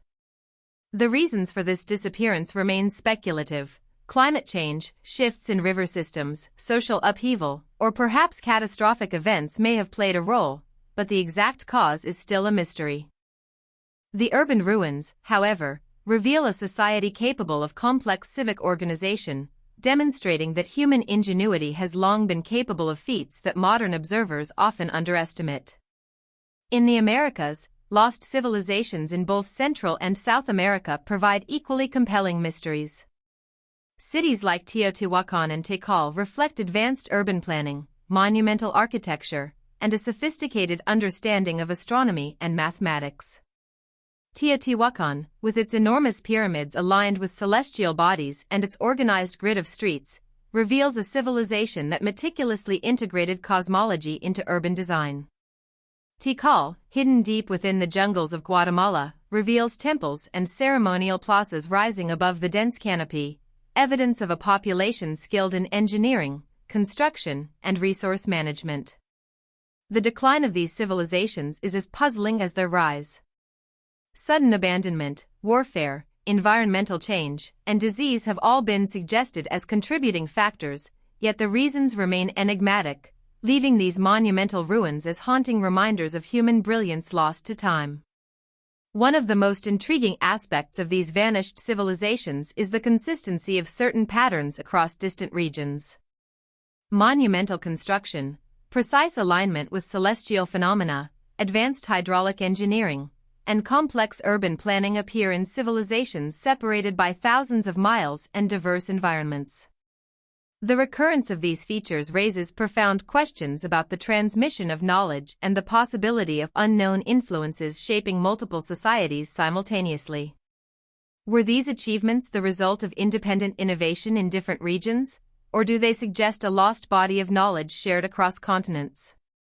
If civilizations with comparable skills existed in different parts of the world and then vanished, it implies that humanity's history may contain chapters of sophistication that have been erased or forgotten, leaving behind only tantalizing fragments for modern researchers to interpret. The emotional impact of encountering these remnants is powerful. Standing amid the ruins of a city like Petra, walking the streets of Mohenjo-Daro, or ascending the steps of a pyramid in Tikal, one cannot help but feel the presence of those who built, lived, and thrived there. Every structure, every stone, every carefully engineered canal or road speaks of human ambition, ingenuity, and the desire to shape the world according to collective vision. At the same time, the suddenness with which these civilizations disappeared imparts a sense of fragility. Human achievement, no matter how monumental, can be fleeting, vulnerable to environmental pressures, societal upheaval, or forces beyond comprehension. The ruins evoke awe not only for the skill and knowledge they represent but also for the impermanence of all human endeavor. The study of these vanished civilizations is further complicated by gaps in the historical record. In many cases, inscriptions, documents, and oral traditions have been lost, leaving only the physical remnants to speak for themselves. Archaeologists must rely on architecture, urban planning, artifacts, and environmental context to reconstruct the lives, culture, and technological capabilities of these societies.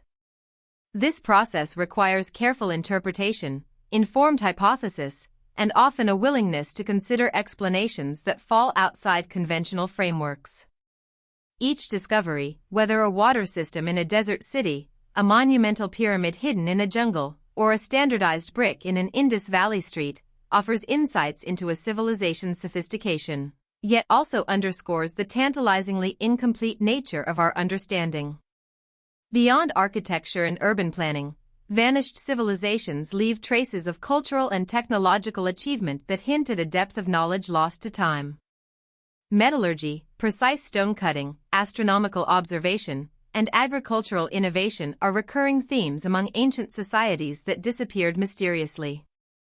Some civilizations developed tools and techniques whose complexity would not be seen again for centuries or even millennia. For example, certain megalithic structures demonstrate precision in cutting and transporting massive stones that challenge modern assumptions about the technology available at the time. Similarly, water management systems in arid regions, such as those found in Petra and the Arabian Peninsula, reveal an advanced understanding of hydraulics and urban sustainability. These achievements suggest that knowledge can rise and vanish independently of continuous cultural transmission, leaving modern scholars to grapple with fragmented evidence of civilizations that were remarkably advanced yet ultimately lost. The disappearance of these civilizations also raises profound questions about resilience, adaptation, and vulnerability. Environmental pressures, including drought, soil depletion, and climate change, often coincide with the decline of ancient cities, suggesting that human societies, no matter how advanced, are vulnerable to natural forces. Social and political factors, such as conflict, economic collapse, or systemic instability, can exacerbate these pressures, resulting in rapid and dramatic societal collapse. The archaeological record captures only the final traces of these processes, leaving modern observers to piece together the interplay of human ambition and environmental limitation. In doing so, we are reminded that even societies capable of monumental construction, sophisticated governance, and technological ingenuity are not immune to forces beyond their control. Yet despite the uncertainty and mystery, the ruins of vanished civilizations continue to inspire curiosity, awe, and a sense of connection across time. They remind us that human potential has always been extraordinary and that ingenuity, creativity, and ambition are not exclusively modern traits. They also challenge assumptions about linear historical progression, demonstrating that knowledge, skill, and cultural sophistication can emerge, flourish, and vanish, only to be rediscovered or reinvented by later generations. Each discovery adds another layer to our understanding, revealing patterns, techniques, and insights that link disparate civilizations across continents and centuries.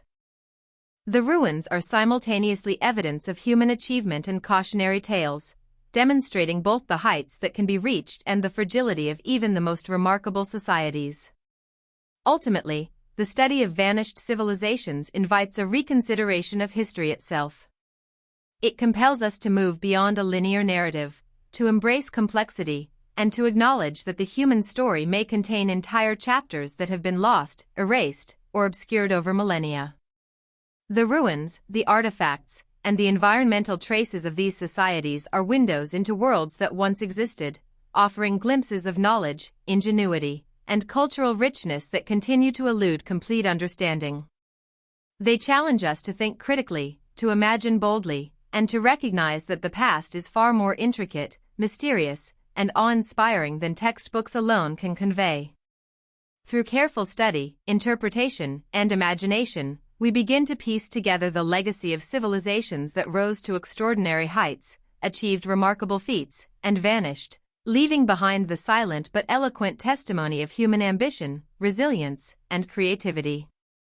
Deep beneath the sands of time, in valleys carved by rivers long since vanished and mountains that have stood as silent sentinels for millennia, lie remnants of ancient civilizations whose achievements challenge our understanding of history.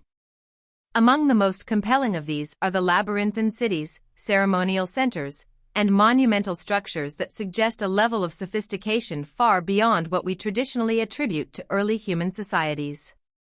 One striking example is the complex of Göbekli Tepe in southeastern Turkey, a site that predates Stonehenge by some 6,000 years and yet exhibits architectural precision and symbolic depth that seems almost inconceivable for a society presumed to be pre-agricultural.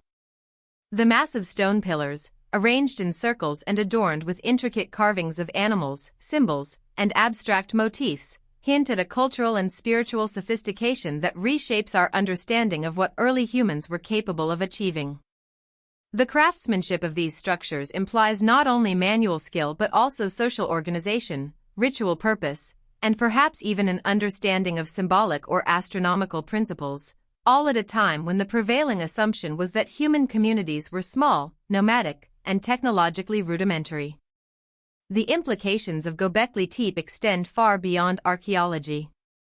It suggests that complex social and spiritual systems may have arisen independently of urbanization or agriculture, challenging the conventional narrative that organized religion and monumental architecture are products of settled, agrarian societies. Instead, we see evidence that humans, even in the hunter-gatherer stage, were capable of cooperative planning, sophisticated construction, and the creation of symbolic meaning on a scale that modern society struggles to fully appreciate. The sheer effort required to quarry, transport, and carve massive stones, some weighing several tons, indicates a degree of coordination, labor organization, and perhaps even leadership that hints at early forms of societal hierarchy and governance.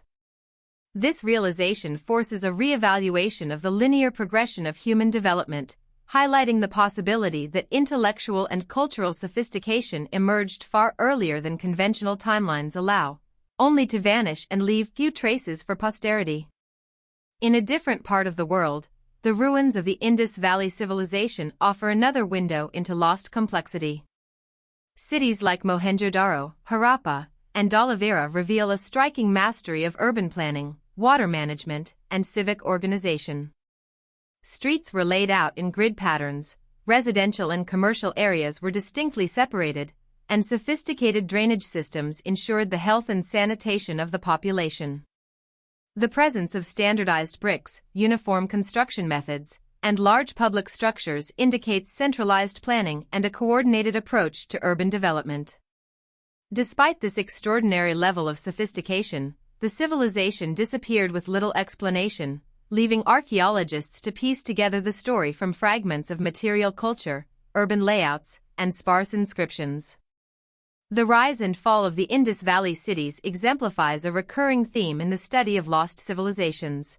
Extraordinary human achievement can emerge, flourish, and then vanish, leaving behind tantalizing evidence of ingenuity that is difficult to fully reconstruct. Across the oceans, similar patterns emerge in the Americas. The Maya civilization, for instance, constructed cities such as Tikal, Palenque, and Copan, where massive pyramids, ball courts, and ceremonial plazas dominate the landscape. These urban centers were not mere settlements, they were thriving hubs of political, cultural, and religious activity, designed with precision and a deep understanding of astronomy. Temples align with the movements of celestial bodies, reflecting sophisticated calendrical systems and astronomical knowledge.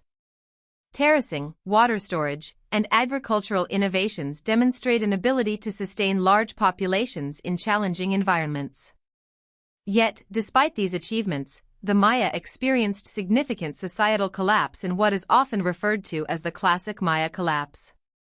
Cities were abandoned, monumental construction ceased, and knowledge was lost or fragmented, leaving modern scholars to interpret the ruins and attempt to reconstruct the intricacies of a civilization that once held remarkable influence over its environment and people. The story of vanished civilizations is not limited to grand cities or monumental architecture. In remote regions, such as the islands of the Pacific, the vast artificial landscapes of Nan Madol illustrate the ingenuity of human societies adapting to isolated and challenging environments. Constructed atop a lagoon, this city of basalt islets required the transportation and precise placement of massive stones, forming canals, ceremonial centers, and residential complexes. The logistical and engineering challenges were immense, yet the society achieved a level of urban sophistication that speaks to advanced knowledge, organizational skill, and technical expertise. As with other lost civilizations, the reasons for the eventual abandonment of Nan Madol remain speculative, with environmental change, resource scarcity, or social upheaval proposed as possible explanations.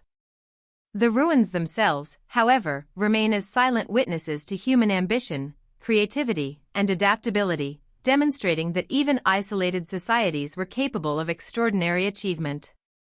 Across continents and millennia, a striking pattern emerges: civilizations rise, achieve remarkable feats in architecture, engineering, and social organization, and then disappear, often leaving minimal direct record for future generations. The suddenness and completeness of these vanishings create profound mysteries. In many cases, entire bodies of knowledge, ranging from construction techniques to astronomical understanding, appear to have been lost, forcing later societies to rediscover or reinvent them independently.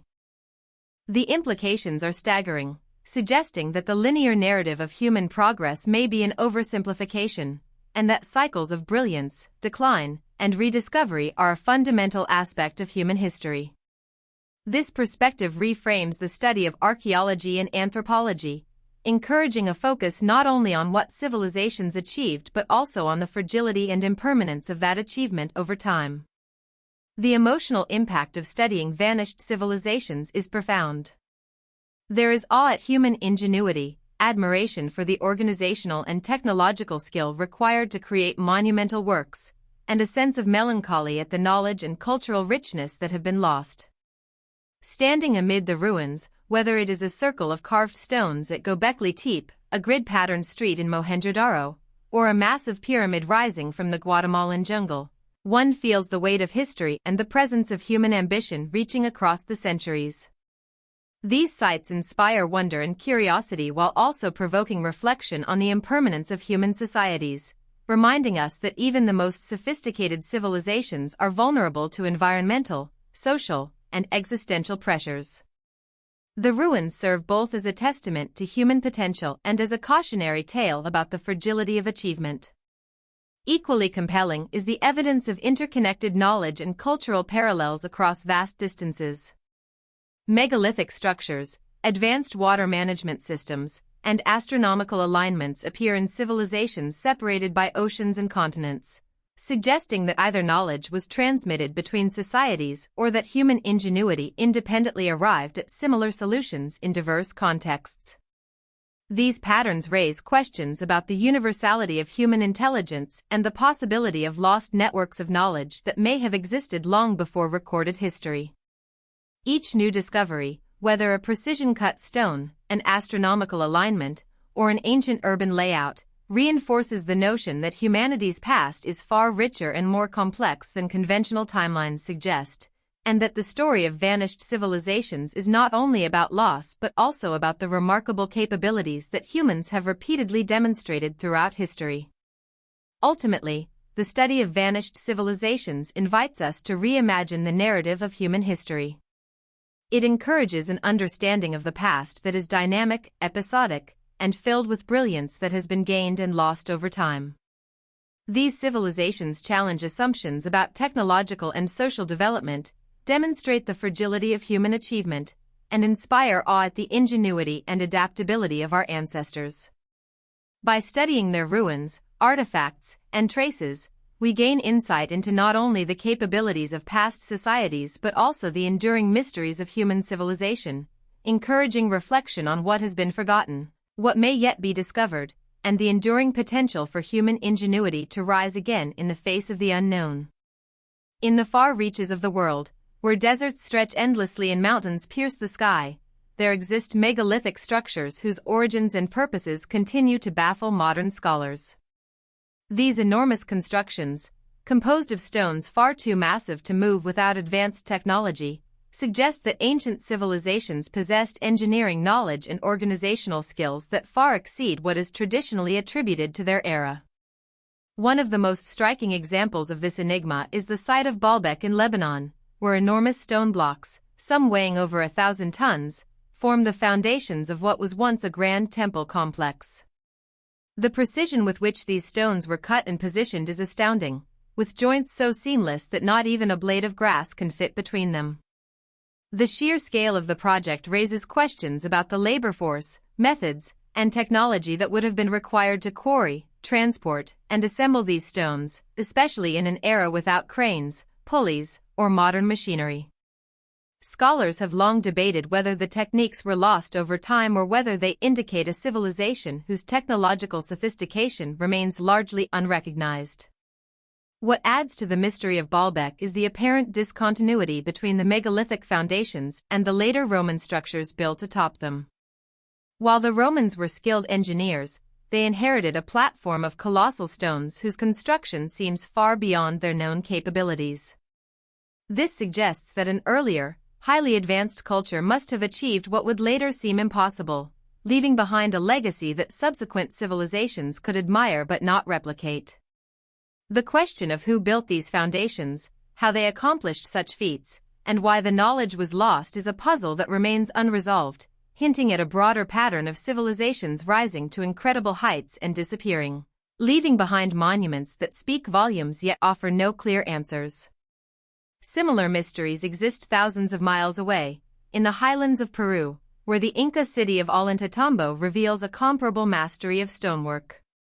Massive terraces, fortress walls, and ceremonial platforms were constructed with stones cut and fitted so precisely that mortar was unnecessary, demonstrating not only engineering skill but also an understanding of seismic stability. The stones were transported from distant quarries, yet the methods used remain speculative. Some researchers suggest advanced lever systems or even lost techniques of moving massive weights, while others propose more esoteric explanations. Regardless of the method, the result is undeniable: a civilization capable of manipulating its environment on a monumental scale, leaving behind a city that still stands as a testament to ingenuity, planning, and artistic sensibility. The global distribution of megalithic constructions points to a recurring theme: civilizations that could manipulate massive stones with extraordinary precision existed in multiple regions and epochs, yet their knowledge was frequently lost, leaving modern society to marvel at the surviving structures. From Baalbek to Ollantaytambo, from Sacsayhuaman in Peru to the massive stone circles of Europe, these constructions defy simple explanations. The patterns suggest a level of engineering, social organization, and technical knowledge that challenges the conventional timeline of human development, implying either a lost global network of shared knowledge or repeated independent bursts of ingenuity that have left minimal written record. Each site, while unique in context and style, shares a common thread of complexity, precision, and mystery, inviting reflection on the capabilities of ancient humans and the transient nature of knowledge. Adding to the enigma is the consideration of purpose. Many megalithic structures appear to have been constructed for ceremonial, religious, or astronomical purposes, suggesting that advanced knowledge was not applied merely for survival but also for cultural and spiritual expression. Alignments with solstices, equinoxes, and celestial bodies are a recurring theme, indicating a sophisticated understanding of astronomy. At Machu Picchu, for example, the Intihuatana stone is believed to have served as an astronomical clock or calendar, while other Inca constructions show precise alignments with solar events. Such knowledge implies observation, calculation, and integration of environmental and cosmic patterns into the cultural and spiritual life of these societies. These civilizations were not merely capable of monumental construction, they were capable of embedding their understanding of the universe into the very fabric of their cities and sacred sites. The emotional and psychological impact of these megalithic constructions is profound. Standing before a wall composed of stones weighing hundreds of tons, fitted so perfectly that modern tools could barely improve upon the joints, evokes awe, curiosity, and a subtle sense of unease. It forces a recognition of the vast gap between what was achieved in antiquity and what contemporary humans might assume possible without modern technology. The silence of the ruins, the immensity of the stones, and the skill required to construct them create a sense of connection with the past while simultaneously highlighting the gaps in our understanding. These structures are not merely architectural feats, they are monuments to human ambition, ingenuity, and the persistence of knowledge, yet they also speak to the fragility of civilizations whose achievements can vanish, leaving only stone as testimony. The question of lost knowledge is further emphasized by anomalies found within these megalithic sites. Certain tools, inscriptions, and techniques suggest understanding that appears inconsistent with the historical period in which the structures were built. For instance, the precision of cutting, the alignment of massive stones with astronomical events, and the ability to transport weights far beyond what should have been manageable point to technical and scientific knowledge that may have been lost over time. Each anomaly serves as a reminder that history is not a continuous narrative of progress, rather, it is punctuated by episodes of brilliance, followed by periods of decline, forgetting, or destruction. In this sense, megalithic structures are not just monuments, they are markers of human achievement, mystery, and the transient nature of knowledge across generations. Comparisons between distant megalithic sites reveal patterns that are difficult to ignore. Stonework in Lebanon, South America, and Europe shows similarities in precision, scale, and purpose that suggest either convergent development or perhaps shared knowledge across regions now separated by oceans and millennia. The recurrence of monumental construction, astronomical alignment, and ceremonial purpose indicates that humans in multiple regions independently developed the ability to organize labor, plan construction, and integrate knowledge of the natural and cosmic worlds into their societies. These achievements underscore the possibility that human history may contain chapters of sophistication that remain largely unrecognized, offering a glimpse into a world in which knowledge was advanced, lost, and occasionally rediscovered. The study of megalithic structures also underscores the relationship between humans and their environment. Civilizations capable of manipulating enormous stones and constructing cities of monumental scale also exhibited remarkable adaptation to their surroundings. Water management, urban planning, and structural stability reveal an understanding of environmental engineering, while astronomical alignments suggest a profound engagement with celestial patterns. These civilizations were not merely builders, they were observers, planners, and thinkers who integrated complex knowledge into the physical spaces they inhabited. The loss of such civilizations represents not only a disappearance of people but also of accumulated knowledge, technical skill, and cultural understanding, leaving modern society to reconstruct what was once known. Ultimately, the study of megalithic constructions is a window into the extraordinary capabilities of human societies that existed long before modern technology. It is a reminder that humans have repeatedly demonstrated ingenuity, coordination, and technical skill capable of producing structures that continue to astonish thousands of years later. These ruins challenge assumptions about linear progress, reveal the fragility of knowledge, and highlight the mysteries that remain in our understanding of history. Each massive stone, each precise alignment, and each enigmatic structure is both a testament to human achievement and a challenge to the narrative of the past, inviting us to consider civilizations that rose to monumental heights and vanished, leaving only whispers of their brilliance in the stones that endure today. In the heart of Egypt, where the vast expanse of the desert meets the ancient Nile, lies one of the most iconic and mysterious monuments in the world, the Great Pyramid of Giza. For centuries, this colossal structure has captivated historians, archaeologists, and explorers alike, each searching for answers to the same questions: how was it built? What purpose did it serve? And perhaps most perplexing of all, how could a civilization that is often perceived as rudimentary in comparison to today's technological feats create something so awe-inspiring and precise? The sheer scale of the Great Pyramid, with its massive limestone blocks, its geometric perfection, and its alignment with the stars, suggests a level of knowledge and skill that transcends what we know of ancient Egyptian society. Yet, despite centuries of study and speculation, the mystery surrounding its construction remains as elusive as ever. The Great Pyramid stands as a symbol of human ambition and ingenuity, a monument that reflects not only the architectural and engineering prowess of the ancient Egyptians but also their deep spiritual and cosmological beliefs. The pyramid's alignment with the cardinal points of the compass, its relation to the stars, and its mathematical proportions suggest that it was not just a tomb, as many traditionally believed, but a cosmic symbol, designed to reflect the eternal cycle of life, death, and rebirth. The idea that the pyramid might have been constructed to align with the stars or to serve as a celestial gateway has led to countless theories about its purpose, some grounded in ancient Egyptian religious beliefs, others in the possibility of advanced, forgotten technologies. The precision with which the pyramid was constructed, its corners measuring almost perfectly to the cardinal points of the compass and its sides forming near-perfect angles, suggests a level of knowledge and precision that seems to defy the tools and techniques available to the Egyptians at the time.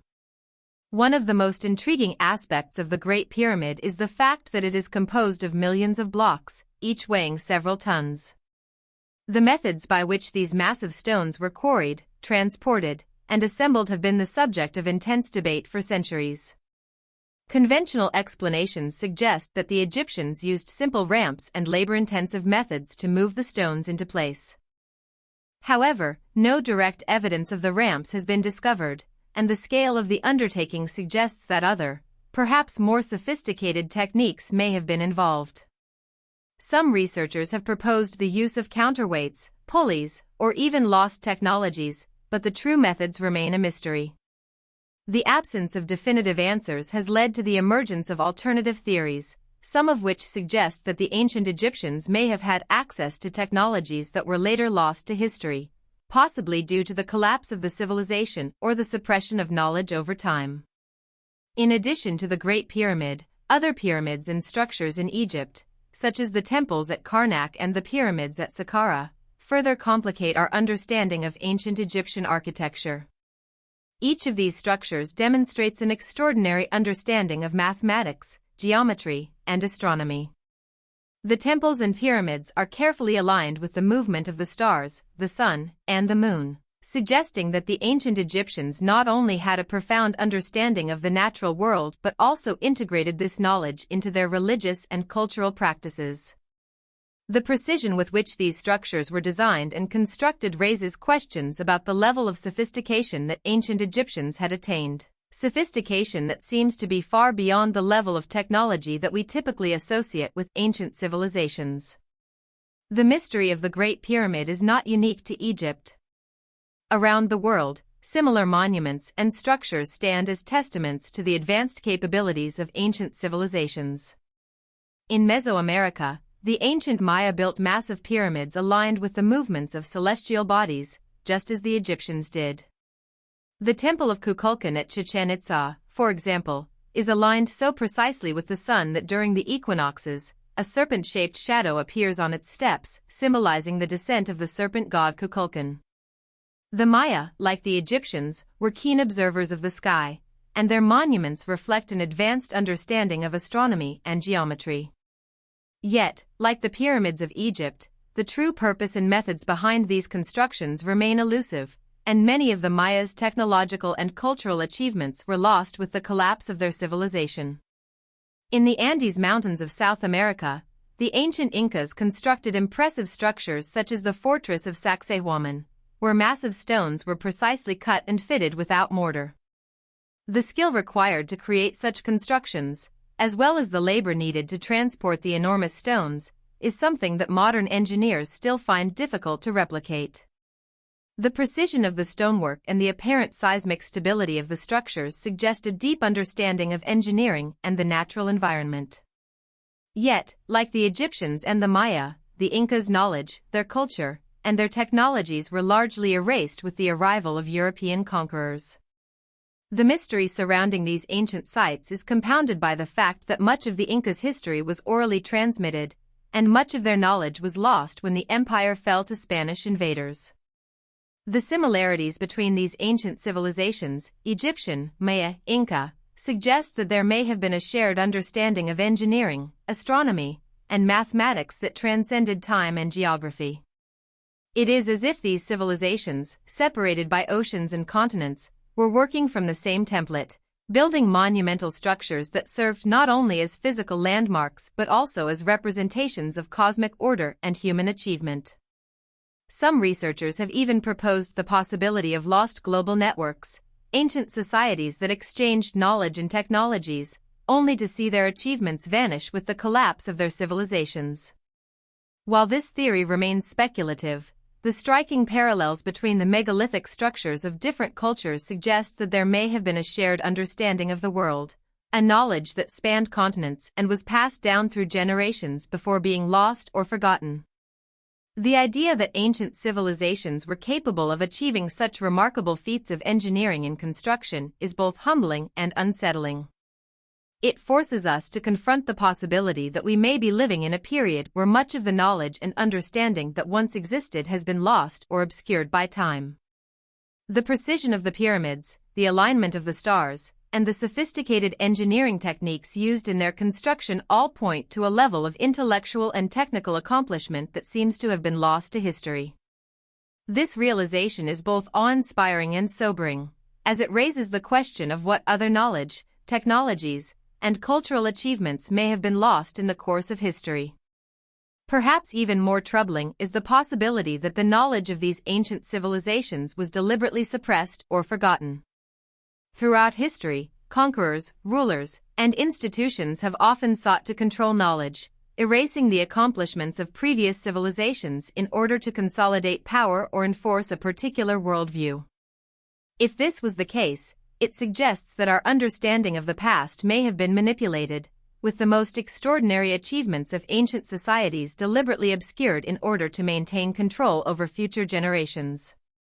Whether by design or accident, much of the knowledge that once shaped the ancient world has been lost, leaving us with only fragments of what was once known. Ultimately, the mystery of the Great Pyramid and other ancient structures forces us to confront our own assumptions about human history.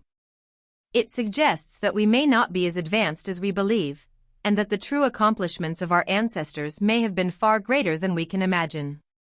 The Great Pyramid, like the pyramids of Mesoamerica and the stonework of the Incas, is not just a physical structure, it is a symbol of what was once possible, a testament to the ingenuity, creativity, and vision of ancient civilizations that reached for the stars, but whose knowledge was lost to time. These monuments stand as reminders that the past is not as distant as we think, and that the achievements of ancient civilizations may still hold secrets that have yet to be uncovered. In the dense jungles of Central America, where the thick canopy of trees shrouds the ruins below and the air is thick with the hum of ancient life, there exist forgotten cities that seem to rise from the earth itself.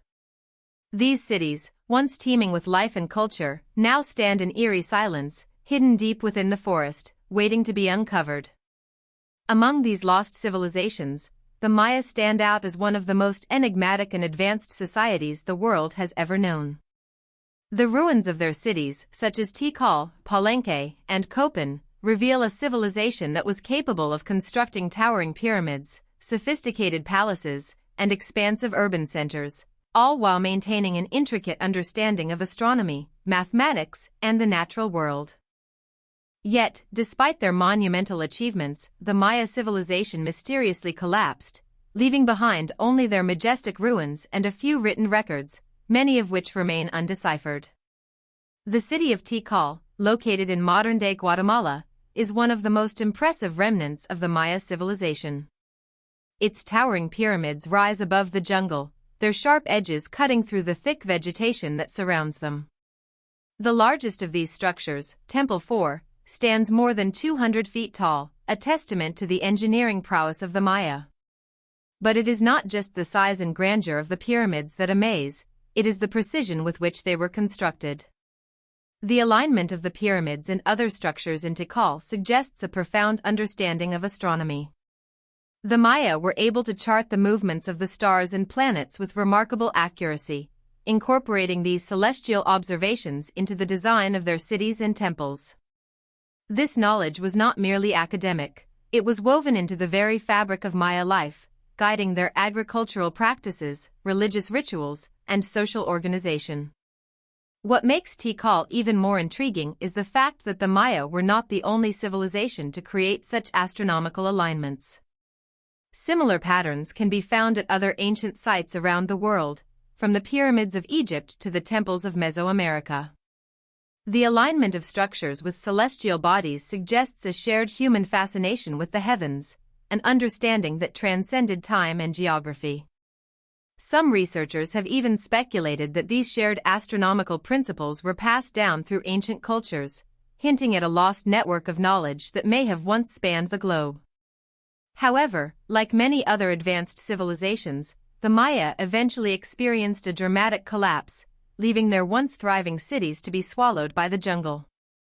The reasons behind this collapse remain a mystery, with theories ranging from climate change and environmental degradation to warfare and internal strife. Despite the collapse of their cities, the Maya left behind a legacy that continues to captivate modern researchers. One of the most enduring aspects of Maya culture is their complex writing system, known as glyphs, which was used to record everything from historical events to astronomical data. These glyphs, carved into stone monuments and painted on codices, remain a key source of information about the Maya world. However, much of their written language remains undeciphered, leaving many aspects of Maya history and culture shrouded in mystery. The efforts to decipher these glyphs have been ongoing for decades, with some progress being made in recent years, but many scholars still struggle to unlock the full meaning behind the intricate symbols. The mystery of the Maya extends beyond their written language. The collapse of their civilization is one of the greatest unsolved puzzles in history. While some cities, like Tikal, were abandoned in the 9th century, others, such as Chichen Itza, flourished for centuries after. The reasons behind these different timelines are still unclear. Some scholars believe that climate change, particularly prolonged droughts, may have played a major role in the decline of the Maya. The Maya were highly dependent on agriculture, and the loss of water sources could have led to food shortages, social unrest, and the eventual collapse of their city-states. Others suggest that warfare between rival cities may have contributed to the downfall of the Maya, as competition for resources and political power led to internal instability. Still, others propose that the collapse was a result of a combination of factors, with environmental, social, and political pressures all contributing to the Maya's decline. Despite these theories, no definitive explanation has been found, and the true cause of the Maya collapse remains elusive. This uncertainty only adds to the mystique of the civilization, as it raises the possibility that the Maya, like so many other ancient cultures, may have possessed knowledge and capabilities that were lost to time. If the Maya were capable of constructing monumental structures, creating a written language, and accurately charting the movements of the stars, it is conceivable that they also possessed other forms of knowledge, perhaps even technologies, that were lost when their civilization crumbled. The possibility that a lost body of knowledge might be buried beneath the ruins of Tikal and other Maya cities is a tantalizing prospect for archaeologists and historians alike. In addition to the collapse of the Maya, there is the enduring mystery of the origins of their civilization. How did the Maya acquire such advanced knowledge in astronomy, mathematics, and engineering? Did they develop these skills independently, or were they influenced by older civilizations that have since disappeared? While there is no definitive answer, some researchers have suggested that the Maya were part of a broader cultural network that spanned the ancient world. Evidence of this network can be found in the similarities between Maya architecture and that of other ancient civilizations, such as the Olmec and the Zapotec, as well as the shared astronomical principles that appear in both Maya and Egyptian cultures. The possibility of a global network of ancient civilizations, exchanging knowledge and ideas, remains an exciting and controversial theory that could revolutionize our understanding of human history. The legacy of the Maya, however, is not just found in their monumental ruins and written records. It is also embedded in the culture and traditions of modern-day indigenous peoples of Central America, many of whom trace their ancestry back to the ancient Maya. These communities continue to preserve aspects of Maya culture, including language, rituals, and agricultural practices, which offer valuable insights into the ancient civilization. For example, the use of traditional farming techniques, such as the milpa system, a method of crop rotation, reflects the agricultural wisdom that the Maya developed over centuries. Similarly, the spiritual practices of modern Maya communities are deeply connected to the cosmology and religious beliefs of their ancestors, reflecting a continuity of knowledge that has survived despite centuries of colonization and cultural upheaval. Yet, despite these connections, much of the Maya world remains lost to time. The cities, the knowledge, and the ways of life that once flourished in the heart of Mesoamerica have been obscured by centuries of neglect, war, and the relentless growth of the jungle. As archaeologists continue to uncover more ruins and artifacts, they are constantly faced with the challenge of piecing together the puzzle of the Maya civilization. With each new discovery, however, comes the realization that the mysteries of the Maya are far from being solved. The ruins of Tikal, Palenque, and Chichen Itza are not just monuments to a lost civilization, they are keys to understanding the profound intellectual and cultural achievements of the Maya, and the ancient knowledge that may have been lost with their fall. In the end, the story of the Maya is not just the story of a civilization that rose to great heights and then disappeared. It is a story of human potential, the capacity for innovation, knowledge, and creativity that transcends time and place. The Maya may have vanished, but their legacy endures in the ruins they left behind, the knowledge they accumulated, and the people who continue to honor their traditions. The mystery of the Maya is not just about what was lost, but about what remains hidden in plain sight, waiting to be discovered by those who seek the truth. As the sun rises over the vast, barren plains of the Gobi Desert, a hidden story begins to unfold. Beneath the cracked earth and swirling sands lie the remnants of a once thriving civilization, long since forgotten by time. This is the tale of the ancient city of Corocoto, a lost metropolis that was once an important hub along the Silk Road, a symbol of the connection between East and West. Today, the ruins of Corocoto are little more than a series of crumbling walls, their intricate carvings and inscriptions barely visible through the layers of dust and sand that have accumulated over centuries. Yet, buried within these ruins lies a mystery that has captivated archaeologists and historians for decades. How could such a prosperous city, a vibrant center of trade and culture, simply disappear? The answer may lie not in war, but in the relentless forces of nature and the passage of time itself. The story of Corocoto begins in the 10th century when it was established as a trading post by the Uyghur Turks. The city quickly flourished, thanks to its strategic position on the Silk Road, the ancient trade route that connected China with the Mediterranean. Merchants, travelers, and scholars passed through Corocoto, bringing with them goods, ideas, and knowledge from across the known world. The city was a melting pot of cultures, languages, and religions, with Buddhist temples, mosques, and churches coexisting side by side. It was a place of learning and innovation, where the exchange of ideas fostered advancements in science, art, and technology. Corocoto was not just a city, it was a symbol of the interconnectedness of the ancient world, a beacon of civilization in the middle of the harsh and unforgiving desert. However, despite its prominence, Karakoto was doomed to fall into obscurity. The first signs of trouble came in the 13th century, when the Mongol Empire began to expand under the leadership of Genghis Khan. As the Mongols swept across Central Asia, they ravaged cities and civilizations that stood in their path, and Karakoto was no exception. The city was sacked, its population decimated, and its once thriving economy shattered. Yet, even after the Mongol conquest, Karakoto managed to survive for a time, continuing to serve as an important trade center for a few more decades. It wasn't until the 14th century, however, that the final blow was dealt. A severe drought, combined with the shifting sands of the desert, slowly sealed the city's fate. The Gobi Desert, ever-changing and relentless, began to reclaim the land. The once bustling markets and temples were swallowed by the sand, and the people of Karakoto were forced to abandon their homes, leaving behind a city that would be forgotten by the world for centuries. For nearly 700 years, the ruins of Karakoto lay hidden beneath the shifting sands of the Gobi Desert, untouched by the modern world. It wasn't until the early 20th century that the city was rediscovered, during an expedition led by the Russian archaeologist Sergei Oldenburg. In 1908, Oldenburg and his team stumbled upon the site, which was buried deep in the desert. What they found was nothing short of astounding: a nearly intact city, preserved in the sand as though time had stood still. The walls of Karakoto, though weathered, still bore the marks of their former grandeur. Intricate murals and frescoes adorned the interiors of the temples and palaces, depicting scenes of daily life, religious rituals, and the natural world. Ancient manuscripts and artifacts were uncovered, many of which were written in the now extinct Uyghur script.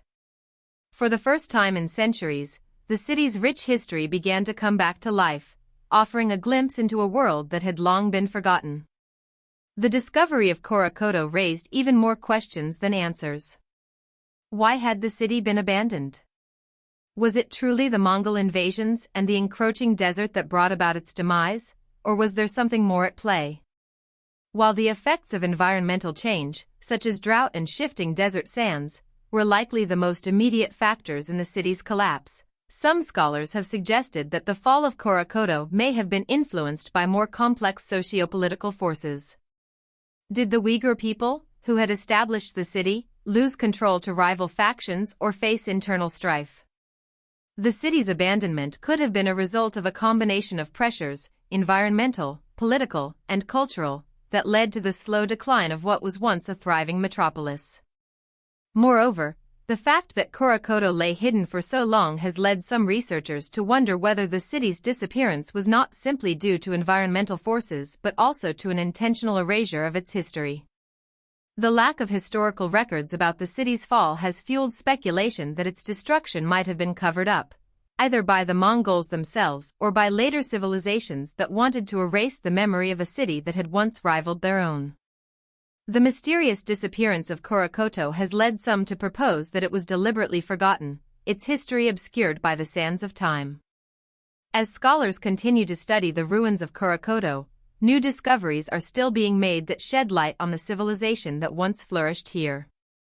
Among the most intriguing finds are the ancient manuscripts that were uncovered during Oldenburg's expedition. Written in the Uyghur script, these texts provide valuable insight into the culture, religion, and daily life of the people of Karakoto. Many of the manuscripts are Buddhist texts, suggesting that the city had a strong Buddhist influence, though there are also references to other religions and belief systems. The discovery of these manuscripts has sparked new debates among scholars about the religious landscape of the Silk Road and the extent to which different cultures and religions coexisted and influenced one another in ancient times. In addition to the manuscripts, the murals and frescoes that decorate the walls of the city offer a vivid portrait of life in Karakoto. Some of the murals depict scenes of commerce and trade, with merchants bartering goods and travelers passing through the city on their way to distant lands. Others show religious ceremonies, with priests and monks performing rituals to honor the gods and spirits of the land. The art reflects a society that was deeply interconnected with the natural world, with animals, plants, and celestial motifs all appearing frequently in the decorative schemes. These images provide a window into the worldview of the people who lived in Korokoto, revealing a culture that was both sophisticated and attuned to the rhythms of the world around them. The rediscovery of Korokoto is a reminder of how much of the world's history remains hidden, waiting to be uncovered by those willing to dig into the past. The city's story, from its rise as a center of trade and culture to its fall and subsequent burial in the sands of the desert, speaks to the fragility of civilization and the impermanence of human achievement. The city of Korokoto may have disappeared from the world stage, but its legacy lives on in the ruins that remain. The murals, the manuscripts, and the artifacts that have been uncovered offer a glimpse into a vibrant civilization that once thrived on the edges of the world. As archaeologists continue to study the site, new revelations are sure to emerge, further deepening our understanding of this lost city and the people who once called it home. In many ways, the story of Korokoto is the story of countless other lost civilizations that have vanished from the pages of history. Cities, once bustling with life, have disappeared, leaving only faint traces of their existence. Some, like Korokoto, were reclaimed by the forces of nature, while others were destroyed by war, conquest, or disease. Yet, even in their disappearance, these civilizations leave behind clues that speak to the enduring resilience of human civilization and the unrelenting search for knowledge. As we uncover the lost stories of these cities, we are reminded of the mysteries that lie buried beneath our feet, waiting to be uncovered by those who are willing to listen to the whispers of the past. Deep within the forests of Indonesia, hidden beneath a blanket of lush greenery, stands a remarkable and almost forgotten testament to an ancient civilization, a monument that has defied explanation for centuries. It is a place where mystery and wonder collide, and where the sands of time seem to have preserved the secrets of an enigmatic culture. This is the site of the Temple of Borobudur, an extraordinary Buddhist monument that rises majestically from the landscape, with its intricately carved stone reliefs and towering spires. At first glance, it appears as though Borobudur is just another religious structure, a place of worship designed to honor the divine. Yet, as scholars and archaeologists have uncovered, this monument holds far more than meets the eye. Beneath its serene surface lies a story of lost knowledge, hidden symbolism, and an understanding of the universe that seems far ahead of its time. Borobudur was built in the 9th century, during the reign of the Sailendra dynasty, and it is believed to have been a center of Buddhist worship. The temple is a massive pyramid-like structure, consisting of 9 stacked platforms and adorned with over 500 statues of the Buddha. At the center of this monument lies the main stupa, a giant bell-shaped structure that is surrounded by smaller stupas, each containing a statue of the Buddha. The entire temple is adorned with over 2,600 bas-reliefs that depict scenes from the Buddha's life, his teachings, and the path to enlightenment. The level of detail and the artistry involved in the creation of Borobudur are awe-inspiring, and it is considered one of the greatest achievements of ancient architecture. However, the mystery of Borobudur lies not only in its scale and beauty, but in the way it was built, its astronomical alignments, and the deep philosophical meaning encoded in its design. One of the most striking aspects of Borobudur is the sheer complexity of its construction. The monument was built using millions of volcanic stones, each carefully carved and transported to the site.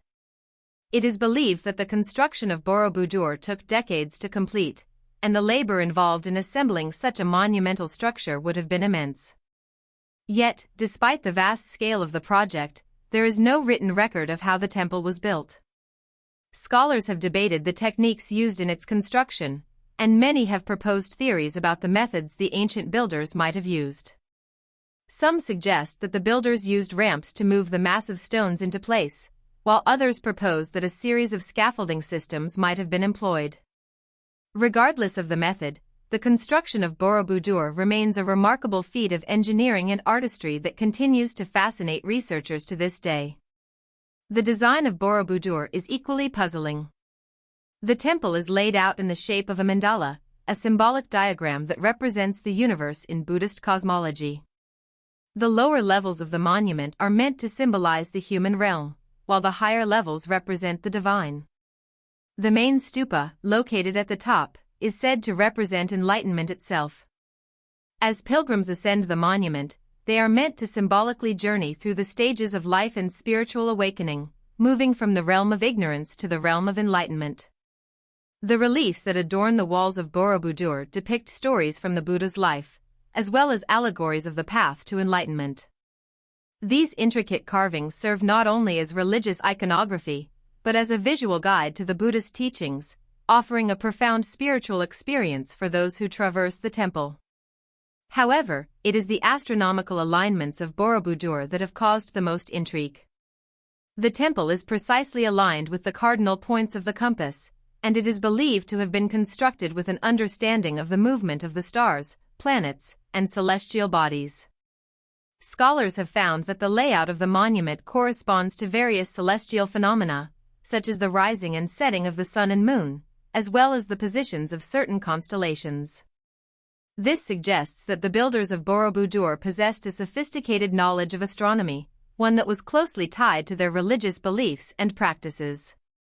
The alignment of the temple with the cosmos is not merely coincidental, it is a reflection of the Buddhist view of the universe, in which all things are interconnected and interdependent, and where the physical world is seen as a mirror of the spiritual realm.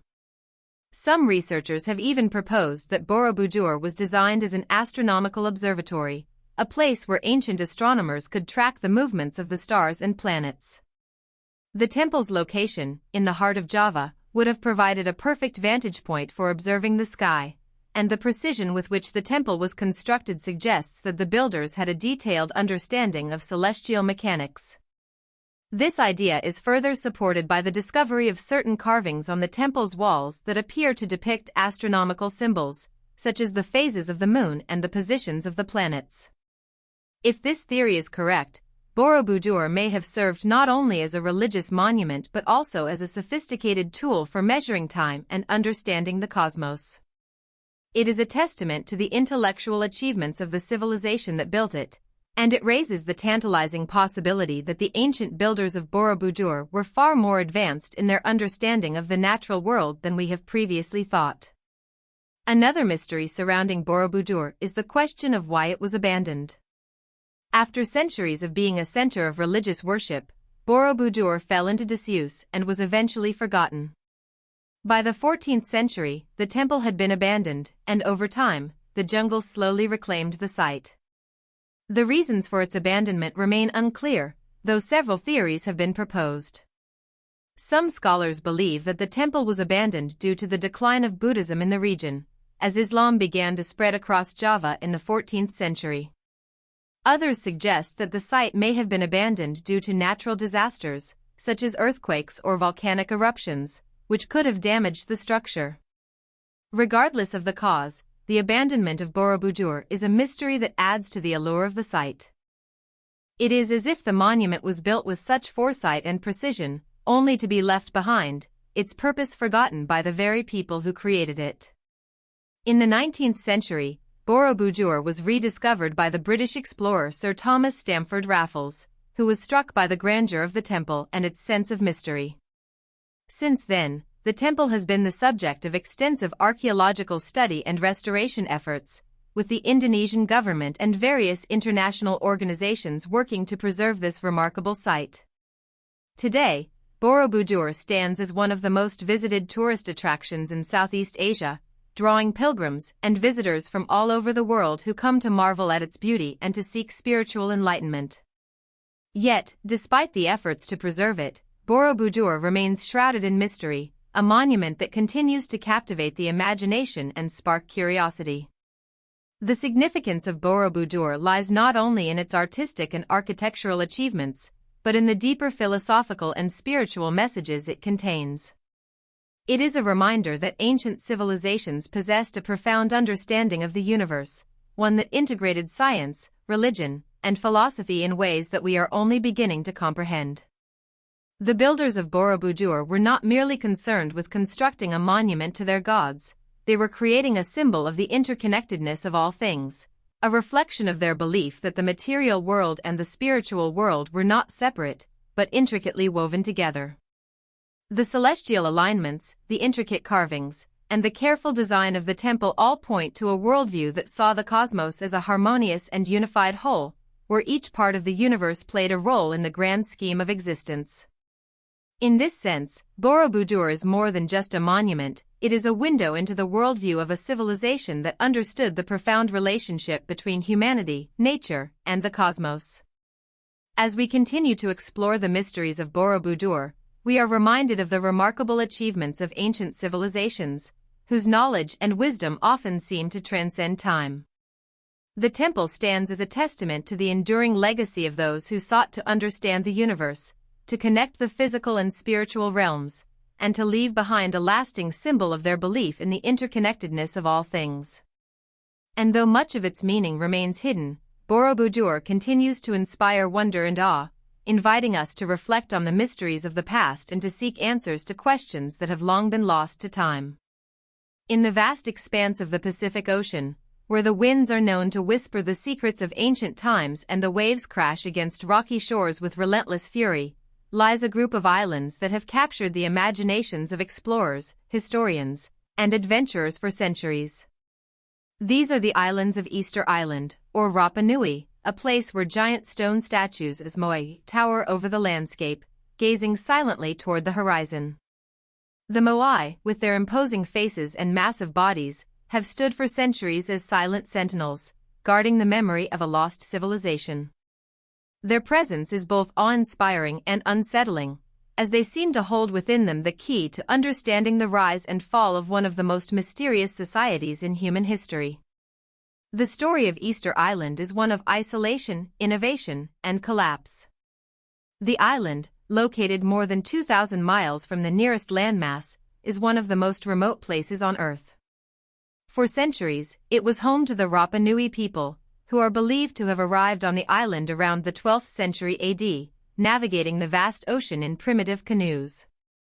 The island, although small, just over 60 square miles, was rich in resources, including fresh water, volcanic soil, and abundant plant and animal life.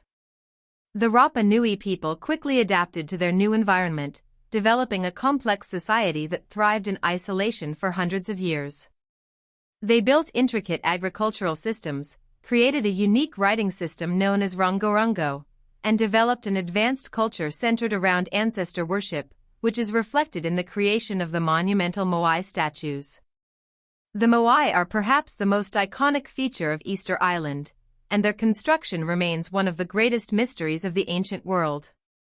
These colossal stone figures, some standing more than 30 feet tall and weighing several tons, were carved from volcanic tuff, a soft volcanic rock found in the island's Reno Raraku quarry. The moai represent ancestral figures, chiefs or gods, who were believed to possess spiritual power. According to the Rapa Nui, the moai were not merely statues, they were imbued with mana, a form of spiritual energy that could influence the fate of the living.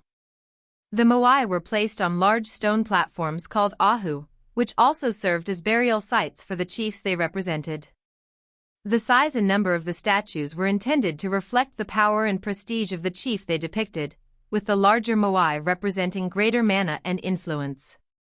The construction of the moai, however, presents a puzzle that has fascinated archaeologists for generations. How were these massive statues transported across the island and erected on their platforms?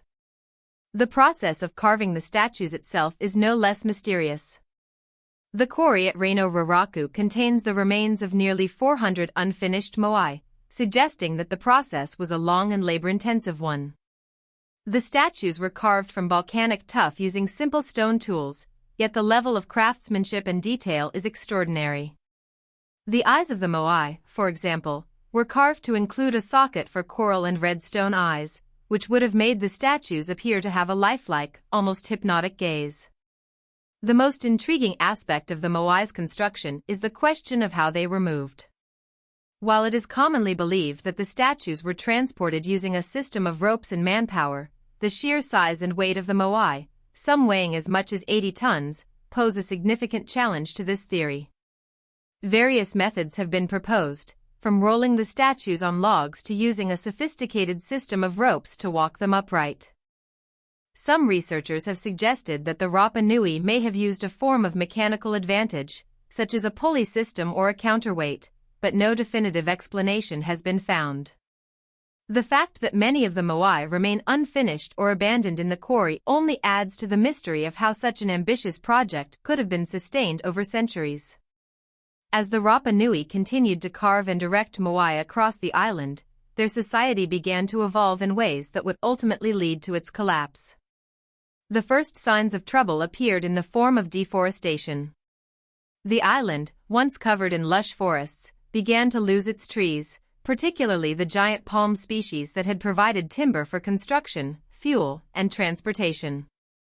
Without trees to anchor the soil, erosion began to take its toll on the island's agricultural systems. The loss of forests also meant the loss of the island's main source of wood for constructing canoes, which made it increasingly difficult for the Rapa Nui to fish and trade with other Polynesian islands. As the environmental crisis deepened, so too did the social and political tensions on Easter Island. The construction of the moai, which had been a symbol of the power of the ruling chiefs, became a point of contention. The resources needed to carve and transport the statues were finite, and as the island's resources dwindled, competition for power became increasingly fierce. The Rapa Nui society, once unified by a common belief in the power of the moai, began to fracture. Rival factions arose, each attempting to build more statues and claim more land, leading to a period of intense social upheaval. This period of unrest is believed to have culminated in the so-called toppling of the moai. By the 17th century, nearly all of the statues had been overthrown, their faces turned toward the ground in a symbolic act of rebellion and rejection of the old order. The collapse of the Rapa Nui society has long been a subject of debate. Some scholars have pointed to the environmental degradation of the island as the primary cause, while others argue that internal conflict and the rise of competing factions played a more significant role. It is likely that both factors contributed to the downfall of the civilization, as the combination of ecological disaster and social strife created a perfect storm for the collapse of a once great society. What is clear, however, is that the Rapa Nui were forced to confront the limits of their resources and the consequences of their actions. The very statues that had once symbolized the power and prosperity of their civilization were now a reminder of its destruction. Despite the collapse of the Rapa Nui society, the island's legacy endures. The moai continue to stand as symbols of the ingenuity and creativity of the people who built them. Over the centuries, these statues have become more than just a testament to the past, they have become an enduring symbol of resilience, a reminder that even in the face of adversity, human ingenuity and determination can leave a lasting mark on the world. The moai are a powerful symbol of the complex relationship between humanity and the environment, a relationship that has been tested time and again throughout history. In modern times, Easter Island has become a site of both fascination and concern. The island, which is now a UNESCO World Heritage Site, faces ongoing challenges related to the preservation of its cultural and environmental heritage. Efforts have been made to protect the moai and the island's delicate ecosystem, but the damage done over the centuries cannot be undone. The island's deforestation, soil erosion, and loss of biodiversity are ongoing issues that threaten the survival of the land and its people.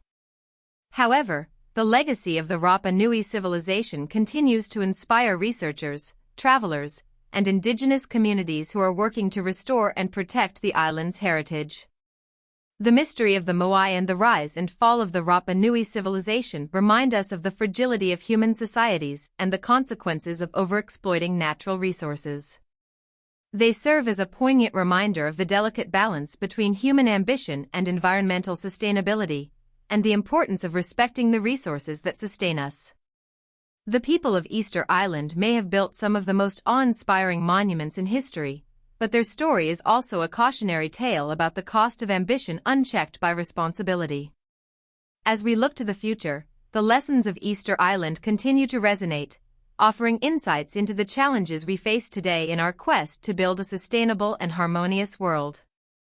In the heart of the Mediterranean, surrounded by the deep blue waters of the sea, lies a small island that has captured the fascination of historians, archaeologists, and mystery seekers for centuries. The island of Malta, though modest in size, is home to one of the most perplexing and ancient architectural wonders the world has ever seen, the megalithic temples of Hagar Kim, Najdra, and Tarxian. These structures, which predate the pyramids of Egypt and Stonehenge, have baffled experts for generations, not only because of their age but also because of their purpose, construction methods, and the advanced knowledge of the people who built them. The temples of Malta stand as silent sentinels of a long-lost civilization, a civilization whose secrets remain buried beneath the stones and sands of time.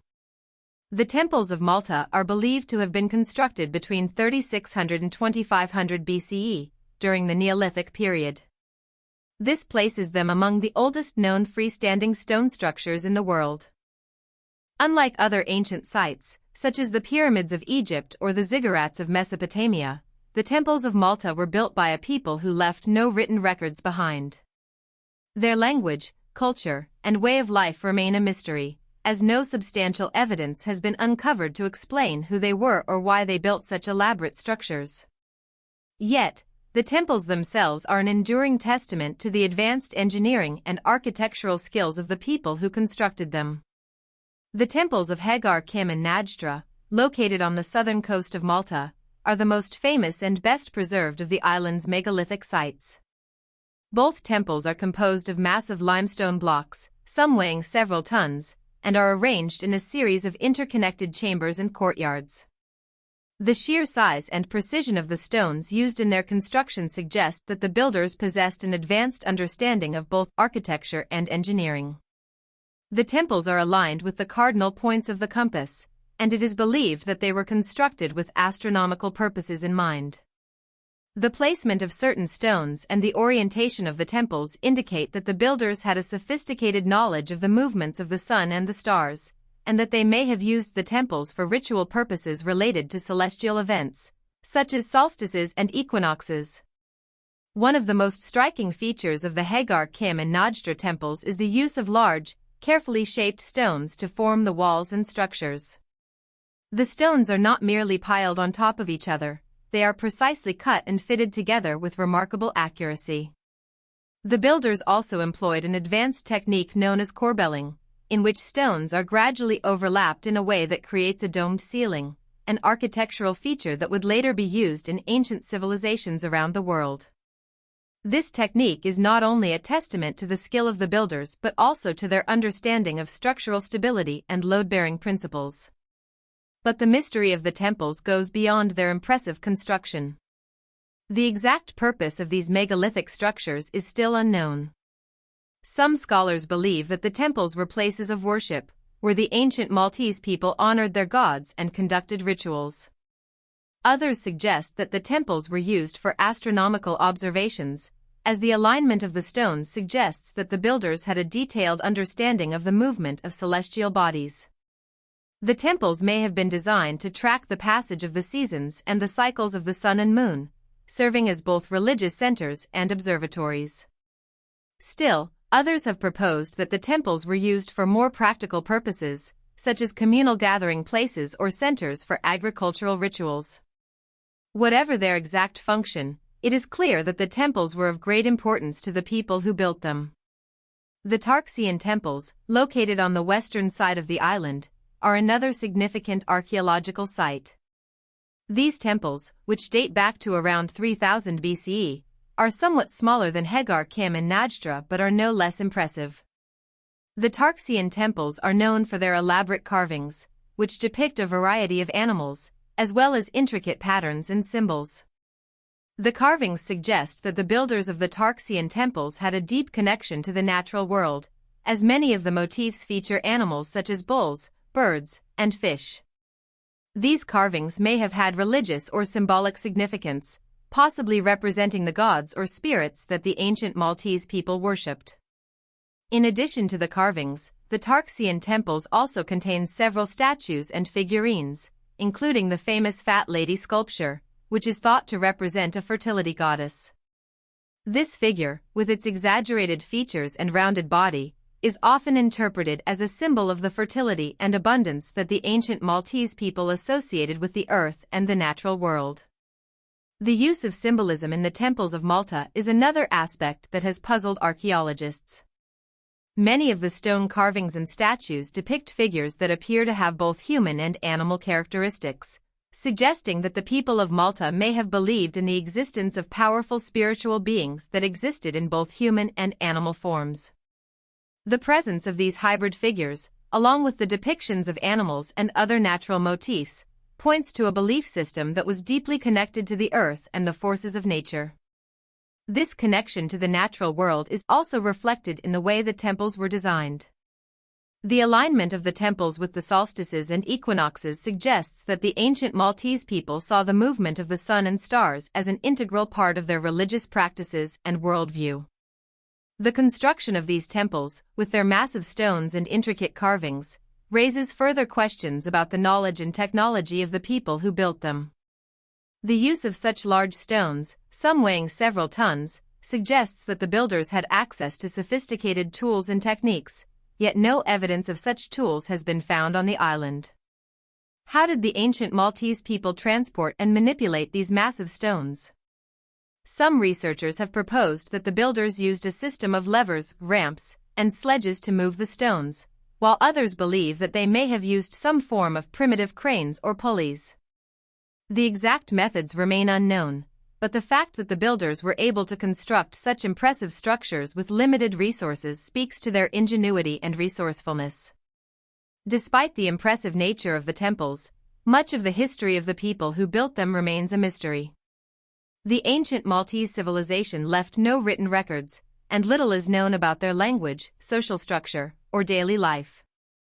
What is clear, however, is that the people of Malta possessed a deep understanding of the natural world and a remarkable ability to construct monumental structures that have withstood the test of time. The temples of Malta, with their massive stones, intricate carvings, and alignment with celestial events, offer a glimpse into the spiritual and intellectual life of one of the earliest known societies in Europe. These temples are a testament to the creativity, skill, and ingenuity of the people who built them, and they continue to inspire awe and wonder among those who study them today. In addition to the mystery of their construction and purpose, the temples of Malta also raise questions about the larger cultural and historical context in which they were built. Who were the people who constructed these temples, and where did they come from? Some researchers believe that the ancient Maltese people may have been part of a larger Mediterranean culture that spread across the region during the Neolithic period. The similarities between the temples of Malta and other ancient megalithic structures, such as those found in Brittany, France, and the British Isles, suggest that there may have been cultural exchanges between these far-flung regions. However, the lack of written records and the isolation of Malta from the mainland make it difficult to piece together the larger story of the ancient Maltese civilization. The mystery of the temples of Malta is just one example of the many enigmas that continue to intrigue archaeologists and historians today. As researchers continue to study these ancient sites, new discoveries are being made that offer fresh insights into the lives of the people who built them. Whether the temples were used for religious ceremonies, astronomical observations, or communal gatherings, they remain a powerful symbol of the ingenuity and creativity of the ancient Maltese civilization. And as the mysteries of these temples continue to unfold, they serve as a reminder of the profound and lasting impact that ancient cultures can have on the world, even long after their civilizations have disappeared. In the dense jungles of Central America, where the air is thick with the scent of damp earth and the sounds of unseen creatures echo through the trees, lies the once mighty city of Tikal. Today, this sprawling ancient metropolis stands as a silent reminder of a civilization that flourished for over 1,000 years before mysteriously disappearing from the historical record. The Mayan civilization, known for its intricate calendar systems, advanced mathematics, and awe-inspiring architecture, reached its zenith in the cities scattered across the jungles of modern-day Mexico, Guatemala, and Belize. Among these cities, Tikal was one of the greatest, a vibrant center of culture, religion, and power. Yet, despite its grandeur and importance, Tikal's story remains shrouded in mystery, particularly regarding its sudden and unexplained decline. Tikal's origins date back to around 600 BCE, though it was not until the 3rd century CE that it became a major political and cultural force in the region. Situated in the Petén Basin of northern Guatemala, Tikal's location was strategic, with access to abundant resources such as fertile soil for agriculture, fresh water, and valuable trade routes. Over the centuries, Tikal grew from a small settlement into one of the largest and most influential cities in the ancient world. Its rulers established alliances with other powerful city-states, and the city became a hub for art, science, and religion. It was during this period that the monumental structures for which Tikal is famous began to take shape. The most iconic feature of Tikal is its impressive architecture. The city is home to towering pyramids, grand palaces, and expansive courtyards, many of which are still visible today, rising above the jungle canopy. The tallest of these pyramids, Temple 4, reaches over 70 meters, 230 feet, into the sky, making it one of the tallest pre-Columbian structures in the Americas. These temples, along with the city's intricate network of plazas, ball courts, and causeways, represent the incredible engineering feats achieved by the ancient Maya. Tikal's architecture, like that of other Maya cities, was highly symbolic. The pyramids and temples were not merely functional, they were intended to reflect the cosmic order, with their layouts often aligning with celestial events such as the solstices and equinoxes. The city's rulers, known as Ajah, wielded immense power, not only over Tikal but also over a vast network of subordinate cities and territories. The Ajah were seen as divine figures, intermediaries between the gods and the people. They were believed to have the ability to communicate with the gods through rituals and sacrifices, and they used the temples and palaces of Tikal as centers for these ceremonies. The religious life of Tikal was deeply intertwined with its political structure, with the city's rulers often associating themselves with the gods and using their positions to legitimize their authority. The Ajah would often commission elaborate works of art and architecture, including stelae, stone monuments, that depicted their divine ancestry and their role in maintaining cosmic balance. However, despite its apparent success, Tikal's history is punctuated by periods of conflict, instability, and mysterious decline. The first signs of trouble began to appear around the 8th century CE, when Tikal, once a dominant force in the region, began to face a series of setbacks. A combination of factors, including political intrigue, environmental stress, and external pressures, seemed to strain the city's resources and its ability to maintain its once dominant position. During this time, Tikal experienced a series of warfare and political instability, particularly in its interactions with other powerful Maya city-states like Calakmul, which was located in the lowlands to the north of Tikal. These conflicts, known as the classic Maya collapse, saw many powerful city-states, including Tikal, weaken and decline. While many Maya cities faced similar pressures during this period, the case of Tikal is particularly intriguing due to its seemingly sudden and dramatic decline. By the late 8th century, the city, which had once boasted a population of tens of thousands, had experienced a sharp decrease in its population. The massive temples and palaces, once bustling with activity, began to fall into disrepair, and the city's political power waned. The exact cause of this decline remains a topic of debate among scholars, but several factors may have contributed to Tikal's downfall. One of the most widely discussed theories is the impact of environmental degradation. As the city's population grew, the demand for resources such as wood for construction, fuel, and agricultural land increased. Deforestation, combined with the strain on agricultural systems, may have led to soil erosion and a decline in crop yields, creating a cycle of food shortages and economic instability. Another possible factor in Tikal's decline was the increasing frequency of warfare between competing Maya city-states. Tikal, once a dominant force, found itself engaged in a prolonged struggle with the rival city-state of Calakmul. The warfare between these two powers, which spanned several decades, was brutal and costly. The constant military campaigns, along with the exhaustion of resources, may have weakened Tikal's ability to sustain its economy and maintain its political dominance. As the military and economic pressure mounted, Tikal's rulers may have found it increasingly difficult to maintain control over their far-reaching territories, leading to internal strife and the eventual breakdown of the social and political order. One of the most striking aspects of Tikal's decline is the apparent abandonment of the city. By the end of the 9th century, Tikal, once a thriving metropolis, was largely deserted. The temples that had once been the centers of religious and political power now stood silent, their stone faces eroded by time and neglect.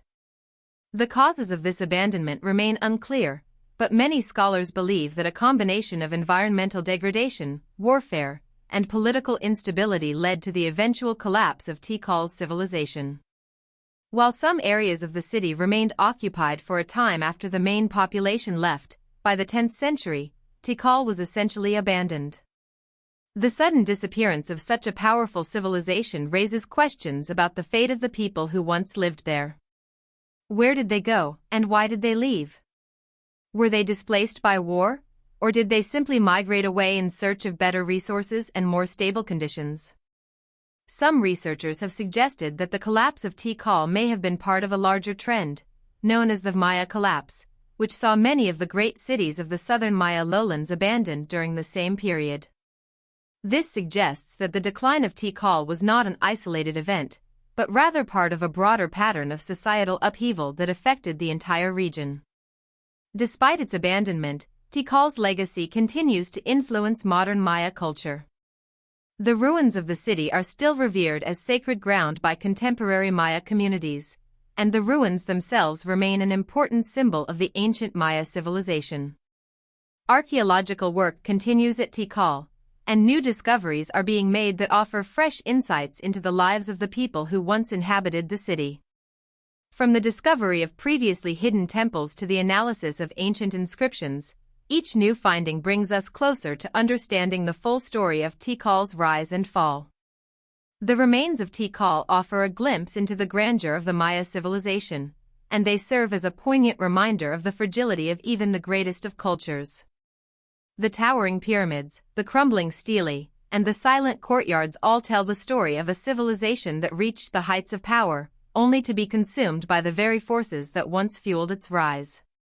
The mystery of Tikal's decline is a reminder of the complex relationship between civilization and environment, and of how even the most sophisticated societies can be brought low by the forces of nature, conflict, and time.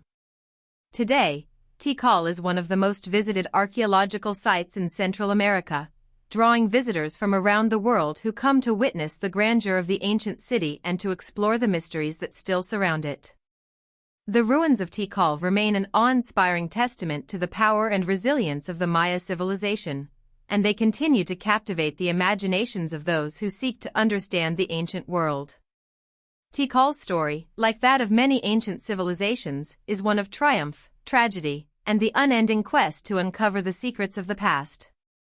As we continue to explore the ruins of this once great city, we are reminded that history, with all its mysteries, is never truly lost, only waiting to be discovered. Deep in the heart of the Arabian Peninsula, in a region that has long been known for its harsh deserts and rugged landscapes, lies an ancient city that, for centuries, was considered nothing more than a myth. The city of Ubar, often referred to as the Atlantis of the Sands, is one of the most elusive and enigmatic lost cities in history. Described in ancient texts and oral traditions as a prosperous trading hub and a place of great wealth, Ubar has tantalized explorers, historians, and archaeologists for centuries. Yet, despite numerous expeditions and years of research, the location of Ubar remains shrouded in mystery, and its true nature is still the subject of much debate and speculation.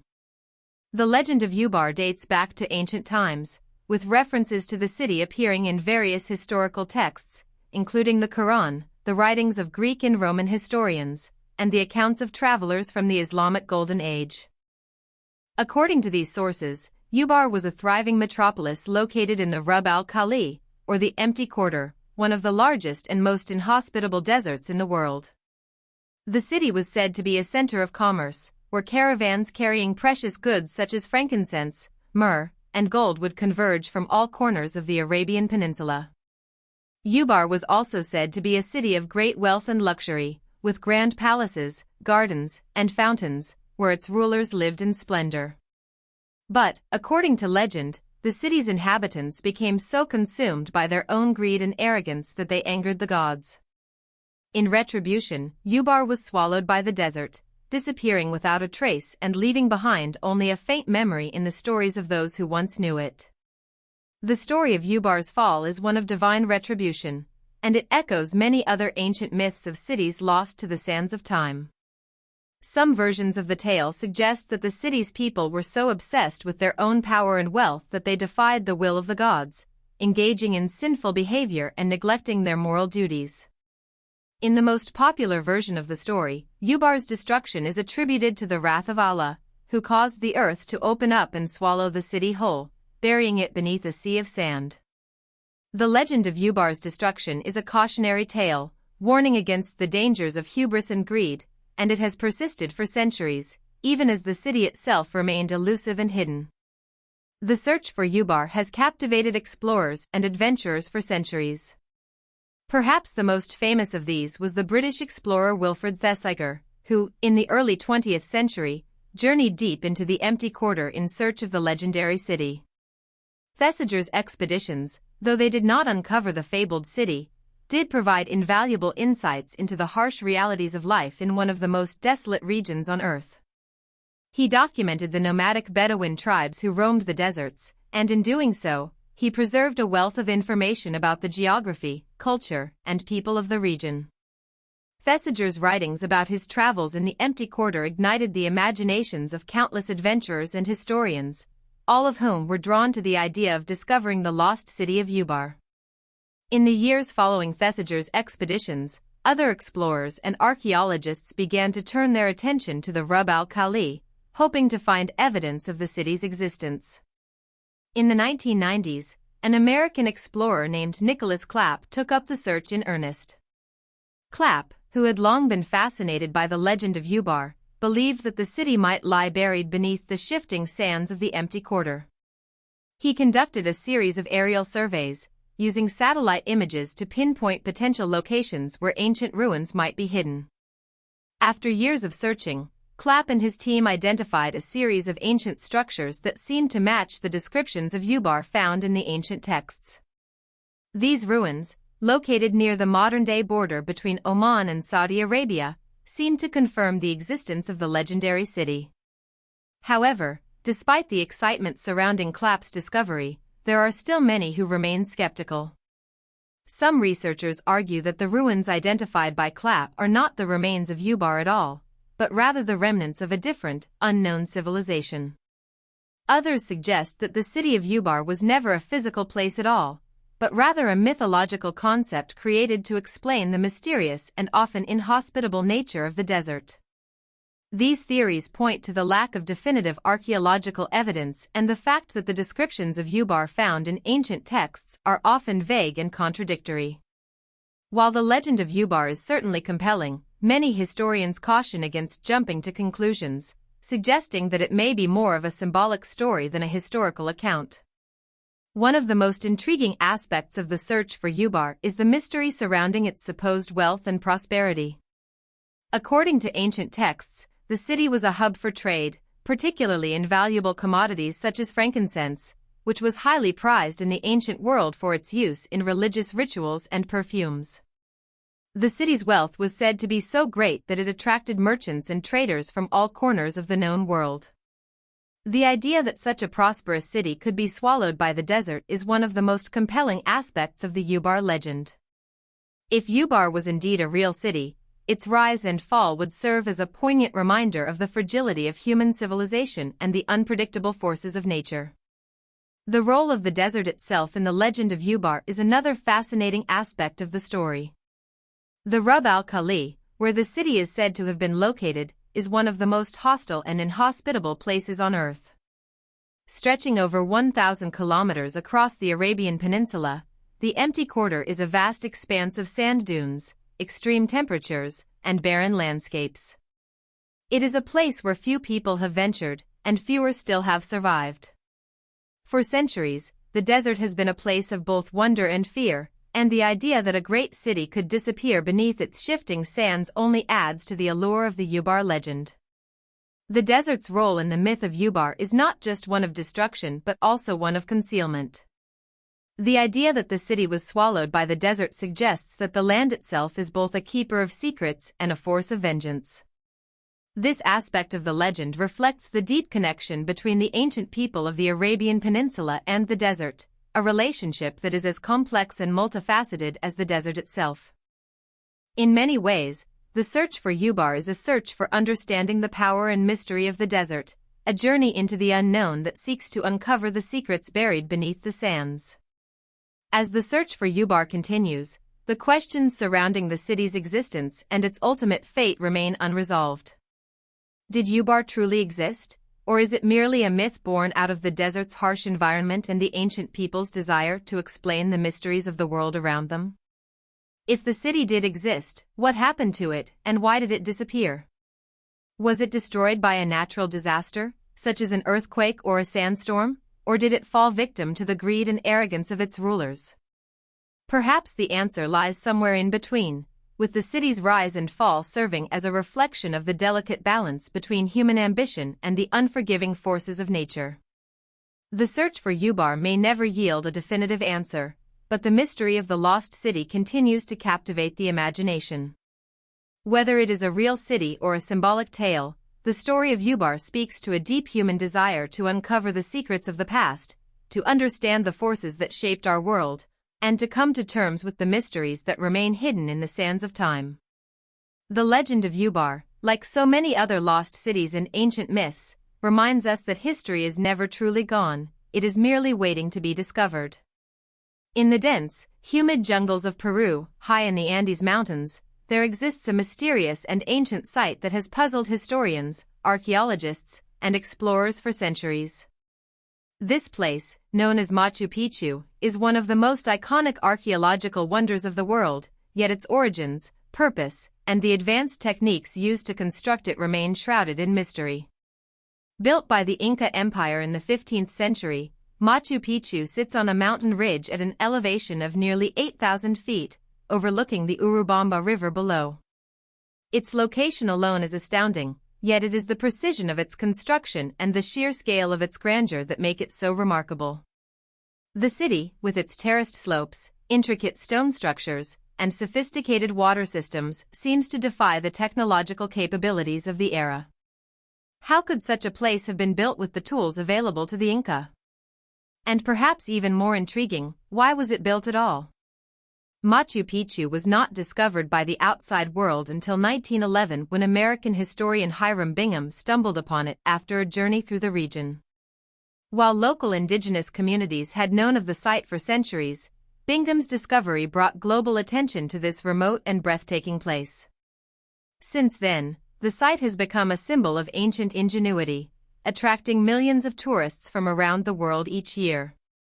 However, despite the fame it has gained, Machu Picchu remains one of the most enigmatic archaeological sites in existence. How did the Inca people manage to construct such a complex city in such an inaccessible location? What was the purpose of this mountaintop city, and why was it abandoned so abruptly after its completion? One of the most striking features of Machu Picchu is its engineering. The site consists of more than 200 buildings, including temples, palaces, and residences, all built using the method known as ashlar masonry. This technique involves fitting stones together so perfectly that they do not require mortar to hold them in place. The precision with which these massive stones were cut and placed is astounding. Some blocks weigh several tons, yet they are so tightly fitted that even a piece of paper cannot be slid between them. The stones at Machu Picchu are also cut with an incredible degree of accuracy, with edges that are almost perfectly straight and surfaces that are virtually flawless. This level of craftsmanship is remarkable, particularly when considering that the Inca did not have iron tools or advanced technology. Their only tools were made from stone, bronze, and other materials found in the region, yet they were able to create a city that still stands today, hundreds of years after its construction. The question of how the Inca were able to transport and manipulate these enormous stones is a subject of much debate.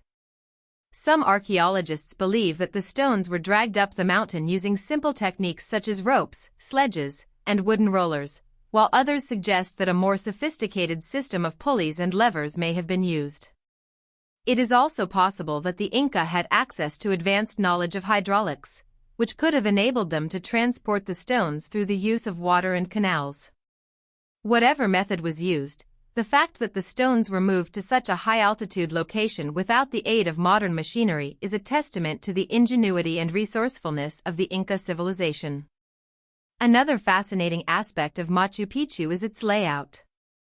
The city is divided into two main areas, the agricultural sector and the urban sector.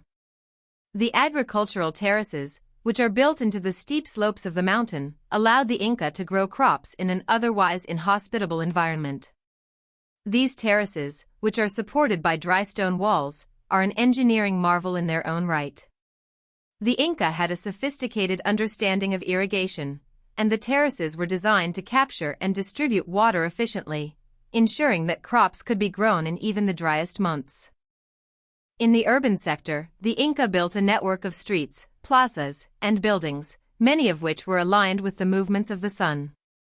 This alignment suggests that Machu Picchu may have had an astronomical or religious significance, and it is possible that it was used for ceremonial purposes, as well as for habitation.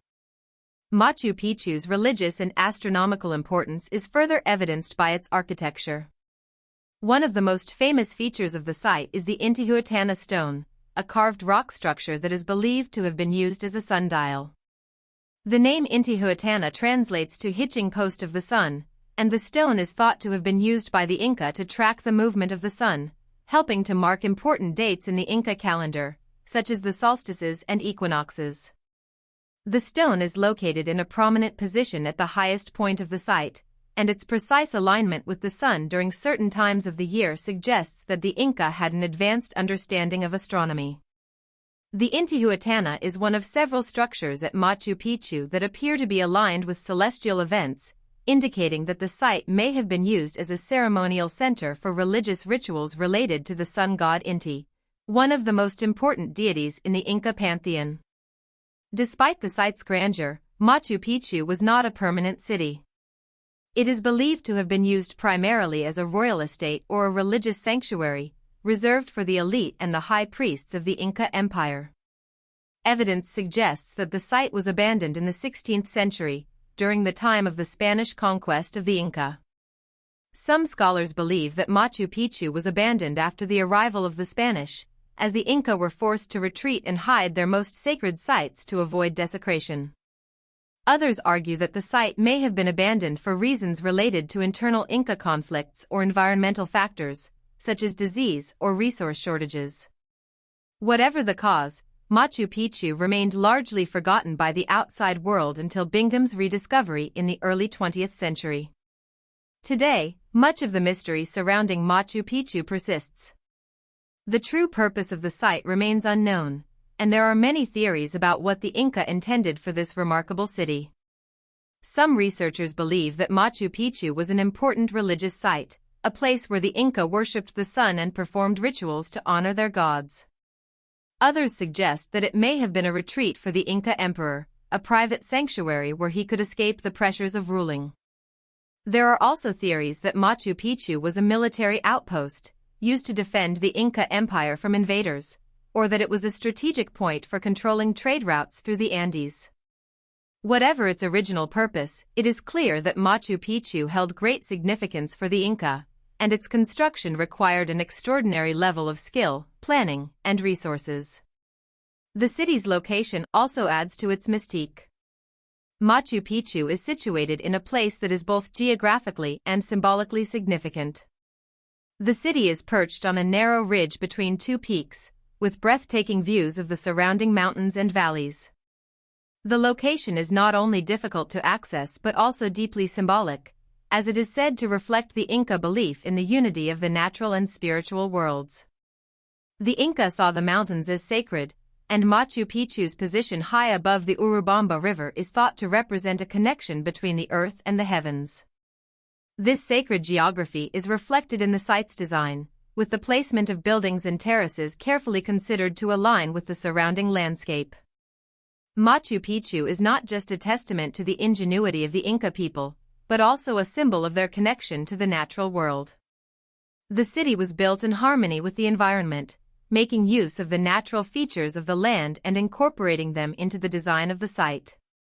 The terraces, for example, were not just for agricultural purposes, they were also designed to prevent soil erosion and to protect the city from the frequent landslides that occur in the region. The Inca understood the fragile nature of the Andean environment, and they built Machu Picchu in such a way that it would endure for centuries, even in the face of the harsh climate and unpredictable geology of the region. Machu Picchu stands as a testament to the brilliance of the Inca Empire, one of the greatest civilizations of the pre-Columbian Americas. Yet, despite its grandeur, much of the story of this remarkable site remains a mystery. The purpose of Machu Picchu, the methods used to build it, and the reasons for its abandonment are questions that continue to intrigue scholars and explorers to this day. The beauty and precision of Machu Picchu serve as a reminder of the extraordinary accomplishments of the Inca people, and its mysteries invite us to look deeper into the past, seeking to understand not only the Inca civilization but the complex relationship between humanity and the natural world. High on the windswept plateaus of the Andes Mountains, a remarkable and ancient city sits quietly, largely forgotten by the world for centuries. This city, known as Tiwanaku, is an enigmatic archaeological site that holds within it many of the mysteries of a lost civilization. The city is located near the southern shore of Lake Titicaca, in what is now Bolivia, and dates back to at least 500 BCE, though its peak flourished from 400 to 1000 CE. Tiwanaku was once the heart of the powerful Tiwanaku civilization, which exerted influence across much of the Andean highlands. Despite its grandeur, the city and its people remain shrouded in mystery. What happened to Tiwanaku and its civilization? How did such an advanced society come to be abandoned, seemingly without a trace? Tiwanaku was an urban center that boasted impressive architectural feats, advanced agricultural techniques, and a complex religious and political system. The site is characterized by massive stone structures, monolithic statues, and intricate ceremonial platforms that suggest a high degree of sophistication in both design and engineering. The most famous structure at Tiwanaku is the Gate of the Sun, a stone archway carved with detailed reliefs and thought to have had astronomical significance. This gateway, with its precise alignment to celestial events, speaks to the advanced knowledge of astronomy held by the people of Tiwanaku. It's said that this site may have been used for religious rituals that were closely tied to the movements of the stars, the sun, and the moon, indicating a culture deeply attuned to the natural world. The Gate of the Sun is not just an artistic marvel, it also serves as a powerful symbol of Tiwanaku's connection to the cosmos. The intricate carvings on the gate depict a figure that some believe to be an important deity or ruler, while others speculate that it may represent a cosmic figure associated with the sun or the forces of nature. This ambiguity only adds to the mystique of Tiwanaku, leaving archaeologists and scholars to debate the true meaning of the gate and its role within the larger context of Tiwanaku's religious practices. The sheer scale of the stonework at Tiwanaku, combined with the meticulous craftsmanship of the carvings, suggests that the people who built this city were not only skilled engineers but also deeply spiritual individuals, for whom the construction of their monuments was an act of reverence. Tiwanaku's urban layout further underscores its architectural and cultural sophistication. The city was built on a grand scale, with an organized network of roads, plazas, and residential areas that were clearly planned with great care. One of the most striking features of Tiwanaku is the way the city was integrated with the surrounding environment. The people of Tiwanaku utilized the natural landscape to their advantage, constructing agricultural terraces and sophisticated irrigation systems to sustain their large population in this otherwise inhospitable high-altitude region. These systems enabled the Tiwanaku to grow crops in an area where few others could, supporting not only the population of the city but also the surrounding areas under its influence. One of the mysteries of Tiwanaku is the highly advanced nature of its agricultural techniques. The people of Tiwanaku were able to cultivate crops in the harsh conditions of the high Andes, where the altitude and climate would normally limit agricultural productivity. Evidence suggests that they were able to use a variety of farming techniques, including raised fields and terracing, which improved soil fertility and water retention. These methods allowed the civilization to thrive in a region that would have been difficult to sustain a large population without such innovations. How did the people of Tiwanaku develop such advanced agricultural practices, especially given the time period and the lack of similar technologies in other ancient civilizations? Despite the impressive achievements of the Tiwanaku civilization, much about their society remains a mystery. The reasons for the eventual decline of Tiwanaku are the subject of much speculation. Some scholars believe that environmental factors, such as climate change or a prolonged drought, may have played a role in the city's abandonment. Others suggest that internal social or political instability, perhaps brought on by overpopulation or resource depletion, led to the collapse of the civilization. Still, others argue that the decline of Tiwanaku was the result of external pressures, such as invasion or conquest by neighboring peoples. The exact cause of the city's collapse remains unknown, and the ruins of Tiwanaku stand as a haunting reminder of a once great civilization that disappeared without leaving a clear explanation behind.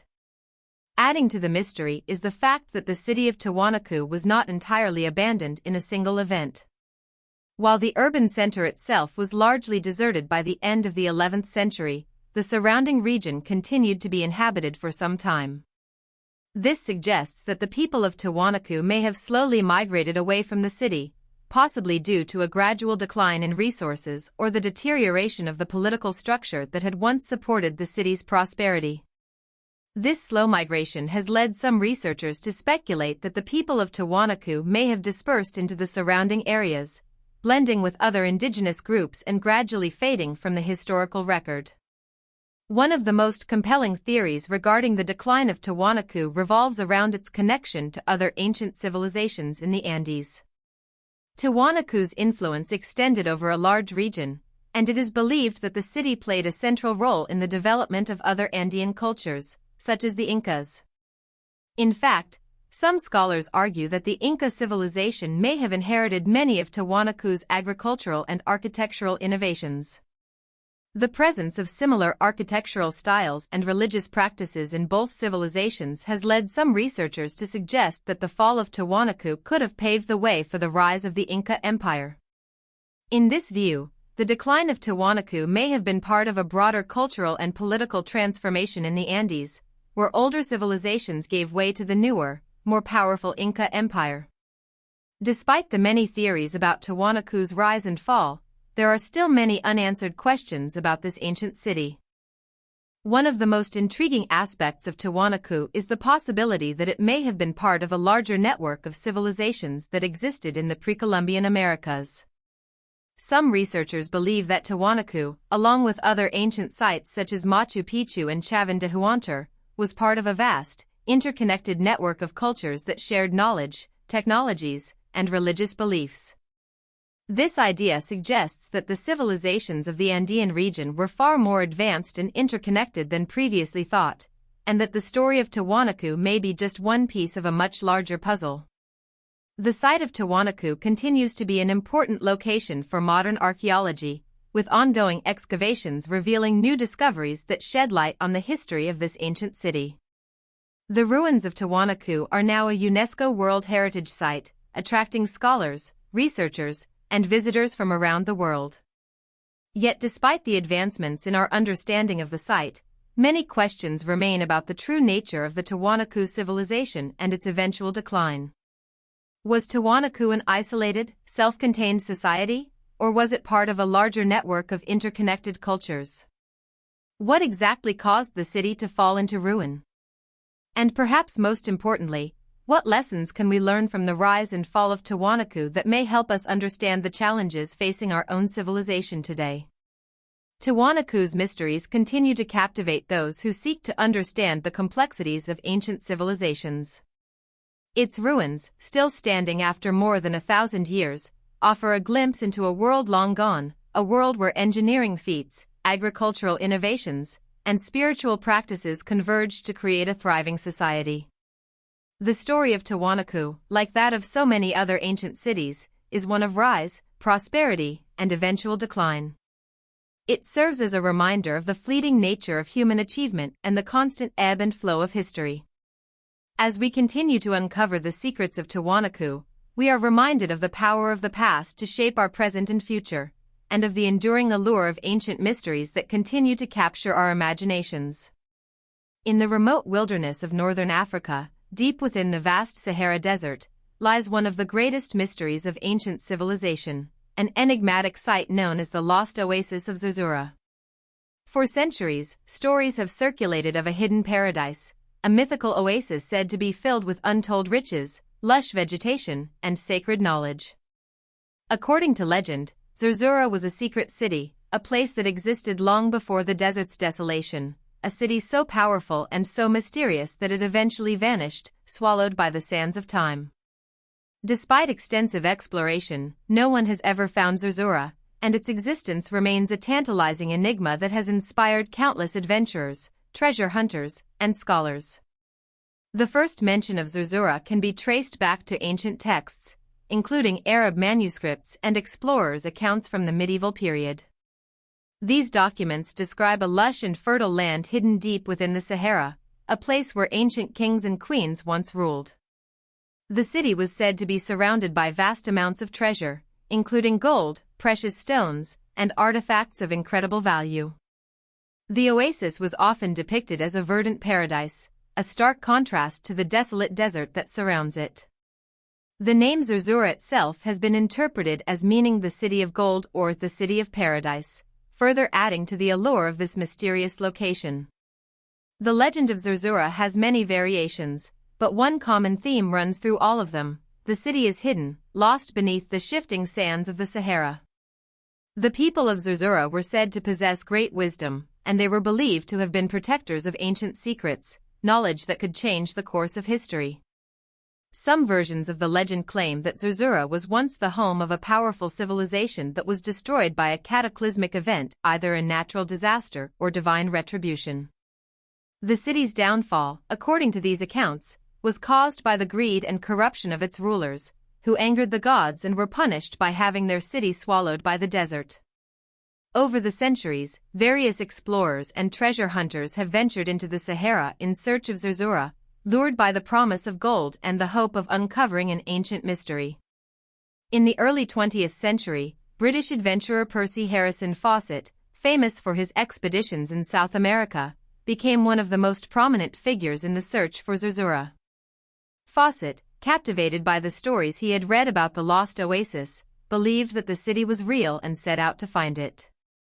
He joined forces with a group of fellow explorers and began a series of expeditions into the Sahara, following the clues found in ancient maps and texts. Fawcett's search was detailed and methodical, but despite his efforts, he never found the city. His quest for Zerzura ultimately ended in tragedy, as he disappeared under mysterious circumstances during an expedition in 1925. To this day, no one knows for sure what happened to him, but his disappearance only added to the intrigue surrounding the lost oasis. In the decades following Fawcett's disappearance, other explorers and archaeologists began to take up the search for Zerzura. Using a combination of ancient texts, satellite imagery, and modern archaeological techniques, they scoured the vast expanse of the Sahara, hoping to uncover any trace of the legendary city. Despite their best efforts, however, the lost oasis remained elusive. Some researchers believe that Zerzura was merely a myth, created by ancient storytellers to explain the harsh realities of the desert. They argue that the oasis was never a real place but a fictional paradise, a symbol of the human desire for something better in an otherwise unforgiving environment. Others, however, remain convinced that the city exists and that it lies hidden beneath the sands, waiting to be discovered. One of the key reasons Zerzura has remained so difficult to locate is the vast and inhospitable nature of the Sahara Desert. The desert stretches across more than 9 million square kilometers, an expanse so enormous that even the most advanced explorers can easily become lost. The constantly shifting dunes make navigation nearly impossible, and the extreme temperatures, blistering heat by day and freezing cold at night, make prolonged travel a dangerous undertaking. Many of the areas where Zerzura is believed to lie are remote and inaccessible, requiring specialized equipment and years of experience to navigate.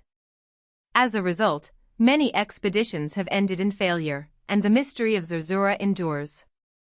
There are also those who suggest that the search for Zerzura may be complicated by the presence of other ancient ruins and forgotten cities scattered across the Sahara. The Sahara, despite its arid appearance, was once home to a number of thriving civilizations that flourished in the region thousands of years ago, long before the desert became the inhospitable wasteland it is today. Ancient Egyptian, Berber, and Saharan cultures once inhabited the region, leaving behind archaeological remains that have yet to be fully explored. Some scholars believe that Zerzura may be located near or within one of these forgotten cities, hidden among the ruins of other ancient civilizations. The discovery of such a city would not only solve the mystery of Zerzura but also shed new light on the history of human civilization in the Sahara and the cultures that once lived there. One of the most compelling pieces of evidence supporting the idea of a lost oasis in the Sahara comes from ancient maps. The Piri Reis map, created in 1513 by the Ottoman cartographer Piri Reis, is one of the most famous and mysterious maps in history. The map, which is drawn on a piece of parchment, depicts the coastlines of South America, Africa, and Antarctica with remarkable accuracy, especially considering the primitive technology available at the time. However, what has intrigued researchers is the map's depiction of the Sahara Desert. The Piri Reis map shows a large body of water in the middle of the desert, suggesting the presence of an oasis or lake in an area that is now dry and barren. This has led some researchers to speculate that the map contains a hidden clue to the location of Zerzura, suggesting that the oasis may have once existed but was eventually lost as the desert encroached upon it. In addition to the Piri Reis map, other ancient texts and stories mention the existence of hidden oases in the Sahara, further fueling the belief that Zerzura may have been a real place. These references, combined with the accounts of explorers and adventurers who have searched for the lost oasis, continue to spark the imaginations of those who are drawn to the mystery of the Sahara. The search for Zerzura has become a modern-day quest, a journey into the unknown that blends history, legend, and adventure. Despite the many obstacles and setbacks faced by those who have searched for Zerzura, there are still those who remain determined to uncover the truth. Advances in technology, including satellite imagery, drones, and ground-penetrating radar, have made it possible to explore the Sahara in ways that were once unimaginable. Some believe that these modern tools may finally reveal the location of the lost oasis, providing answers to the questions that have baffled explorers for centuries. However, even with these technological advancements, the vastness of the desert and the many competing theories about the city's location make the task an incredibly difficult one. The mystery of Zerzura continues to captivate the world, inspiring treasure hunters, archaeologists, and adventurers to embark on daring expeditions into the heart of the Sahara. For some, the search for Zerzura is about more than just discovering a lost city or uncovering hidden treasure. It is about understanding the human desire for paradise, for a place of beauty and abundance in a world that is often harsh and unforgiving. Zerzura represents a dream, an unattainable ideal that has lingered in the human consciousness for centuries. In the end, the lost oasis may not just be a place on a map, but a symbol of the eternal human quest for something greater, a hope that there is, somewhere in the world, a paradise waiting to be discovered. The search for Zerzura may never come to a definitive end, and the city may remain forever buried beneath the sands of the Sahara. But its mystery endures, inviting those who seek it to venture into the vast desert, chasing the dream of uncovering the lost oasis that has captured the human imagination for generations.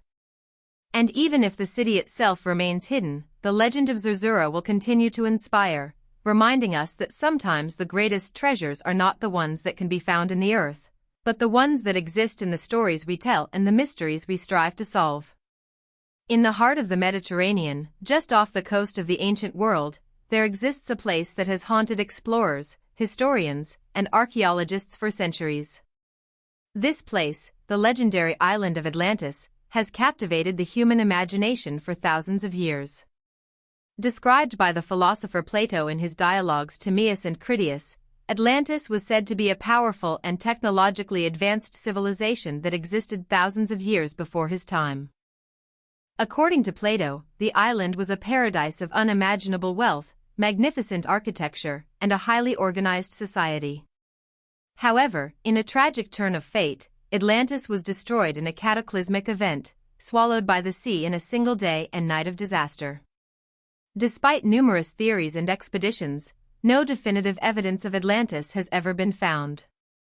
The question remains, was Atlantis a real place, or was it merely a myth created by Plato to serve as a moral lesson? The story of Atlantis begins with Plato's accounts, written around 360 BCE. In his dialogues, he describes the island as a large and prosperous kingdom located beyond the Pillars of Hercules, what we now call the Strait of Gibraltar. According to Plato, Atlantis was an island larger than Libya and Asia Minor combined, rich in natural resources, and home to a highly sophisticated civilization. The Atlanteans, as they were known, were said to have mastered advanced technologies, including impressive feats of engineering, architecture, and even weaponry. The island's capital city was described as a marvel, with sprawling canals, massive walls, and grand temples dedicated to Poseidon, the god of the sea. The Atlanteans were ruled by a group of kings, each descended from Poseidon himself, and their society was structured in a way that reflected both divine and earthly authority. However, Plato's portrayal of Atlantis is not simply a celebration of its greatness. He also describes the downfall of this once great civilization, which, over time, became corrupted by greed, pride, and moral decay. The Atlanteans, according to Plato, became increasingly militaristic and expansionist, eventually attempting to conquer the Mediterranean world. In response, the gods, angered by their hubris, sent a catastrophic disaster that caused the island to sink into the ocean, leaving no trace of its existence. Plato's story of Atlantis, while detailed and vivid, has always been met with skepticism. Some believe that Plato was describing a real civilization that existed long before his time, while others argue that Atlantis was purely allegorical, a cautionary tale about the dangers of excessive power and moral decline. For centuries, the tale of Atlantis has captivated the imaginations of explorers, adventurers, and scholars. Countless theories have been proposed regarding the location of the lost island, ranging from the Mediterranean to the Caribbean, and even to the Antarctic. Some believe that Atlantis was located in the Aegean Sea, possibly in the area around the island of Santorini, where a volcanic eruption in the 16th century BCE may have caused the destruction of a thriving Minoan civilization. Others suggest that Atlantis was located in the Azores, the Canary Islands, or even the Bahamas. Despite numerous expeditions and archaeological efforts, however, no concrete evidence has ever been found to confirm the existence of Atlantis, leaving it to remain one of the greatest unsolved mysteries in history. One of the most popular theories about Atlantis is that it was located in the Mediterranean, near the island of Santorini, which was home to the Minoan civilization. The Minoans, an ancient seafaring people, were one of the most advanced cultures in the Aegean during the Bronze Age, and their capital city of Knossos on Crete was a sprawling urban center with advanced architecture, intricate frescoes, and sophisticated plumbing systems. In 1600 BCE, a massive volcanic eruption on the island of Thera, now known as Santorini, devastated the Minoan civilization, causing widespread destruction and triggering a series of natural disasters throughout the region. Some researchers believe that this catastrophic event may have inspired the story of Atlantis, with the island of Santorini serving as the model for Plato's description of a once thriving civilization destroyed by a natural disaster. Another theory suggests that Atlantis may have been located in the Azores, a group of islands in the Atlantic Ocean. The Azores, with their volcanic terrain and isolated location, have long been the subject of speculation as a potential site for Atlantis. Some proponents of this theory point to the island's geography and climate, which they believe could have supported a thriving civilization in ancient times. However, like the other theories, there is no definitive evidence to support the claim that the Azores were home to Atlantis. The idea that Atlantis might be located in the Caribbean or near the Bahamas has also gained traction over the years. According to this theory, the island of Atlantis could have been a large landmass that sank beneath the waves as a result of a natural disaster, leaving behind traces of its existence in the form of submerged ruins or anomalous underwater formations. Some researchers point to the Bimini Road, an underwater rock formation found off the coast of the Bahamas, as evidence of a lost civilization. The formation consists of large, flat stones arranged in a linear pattern, leading some to believe that it is the remains of an ancient structure. However, mainstream scientists generally dismiss the Bimini Road as a natural formation, and no conclusive evidence has ever been found to prove that it is the remains of Atlantis. Despite the many theories and expeditions that have been launched in search of Atlantis, the island has yet to be definitively located. Some believe that Atlantis was never a real place, but rather a mythological construct designed by Plato to convey moral lessons about the dangers of unchecked power and hubris. According to this view, Atlantis was not meant to be taken literally, but rather as a metaphor for the rise and fall of civilizations. Plato's story, in this interpretation, serves as a warning about the consequences of moral corruption and the eventual downfall of societies that fail to maintain virtue and humility. Others argue that Atlantis was a real place, but its existence has been obscured by time, natural disasters, and the erosion of historical records. In this view, the story of Atlantis is not a myth, but a fragmented memory of a lost civilization, buried beneath the sands of time. According to this theory, Atlantis may have existed in a time long before recorded history, possibly even before the rise of ancient Egypt and Mesopotamia. Proponents of this theory believe that Atlantis may have been a civilization that possessed advanced technologies, far beyond what was thought possible in the ancient world, and that its knowledge was lost when the island was destroyed. The loss of Atlantis, in this view, represents a lost chapter in human history, a civilization that vanished without leaving a trace. In recent years, the idea that Atlantis may have been located in Antarctica has gained some attention. This theory suggests that the island of Atlantis was once located in a temperate zone near the South Pole, but that a shift in the Earth's crust caused the landmass to be submerged beneath the ice. According to this theory, the advanced civilization of Atlantis may have thrived in an area that was once warm and fertile, but was eventually destroyed by a global catastrophe. The idea of a lost civilization in Antarctica is certainly intriguing, but it remains highly speculative, as there is no evidence to support the claim that the continent was once habitable. The legend of Atlantis has inspired countless works of fiction, from books and movies to television shows and video games. The story has been retold and reimagined in numerous ways, each version adding its own twists and interpretations to the original myth. Despite the lack of concrete evidence, the allure of Atlantis continues to captivate people around the world, and the mystery of its location remains one of the greatest puzzles in human history. Perhaps the true value of the Atlantis story lies not in its factual accuracy, but in its ability to spark our imagination and curiosity. The idea of a lost civilization, filled with wisdom and power, destroyed by its own arrogance, speaks to a deep human fascination with the past and the unknown.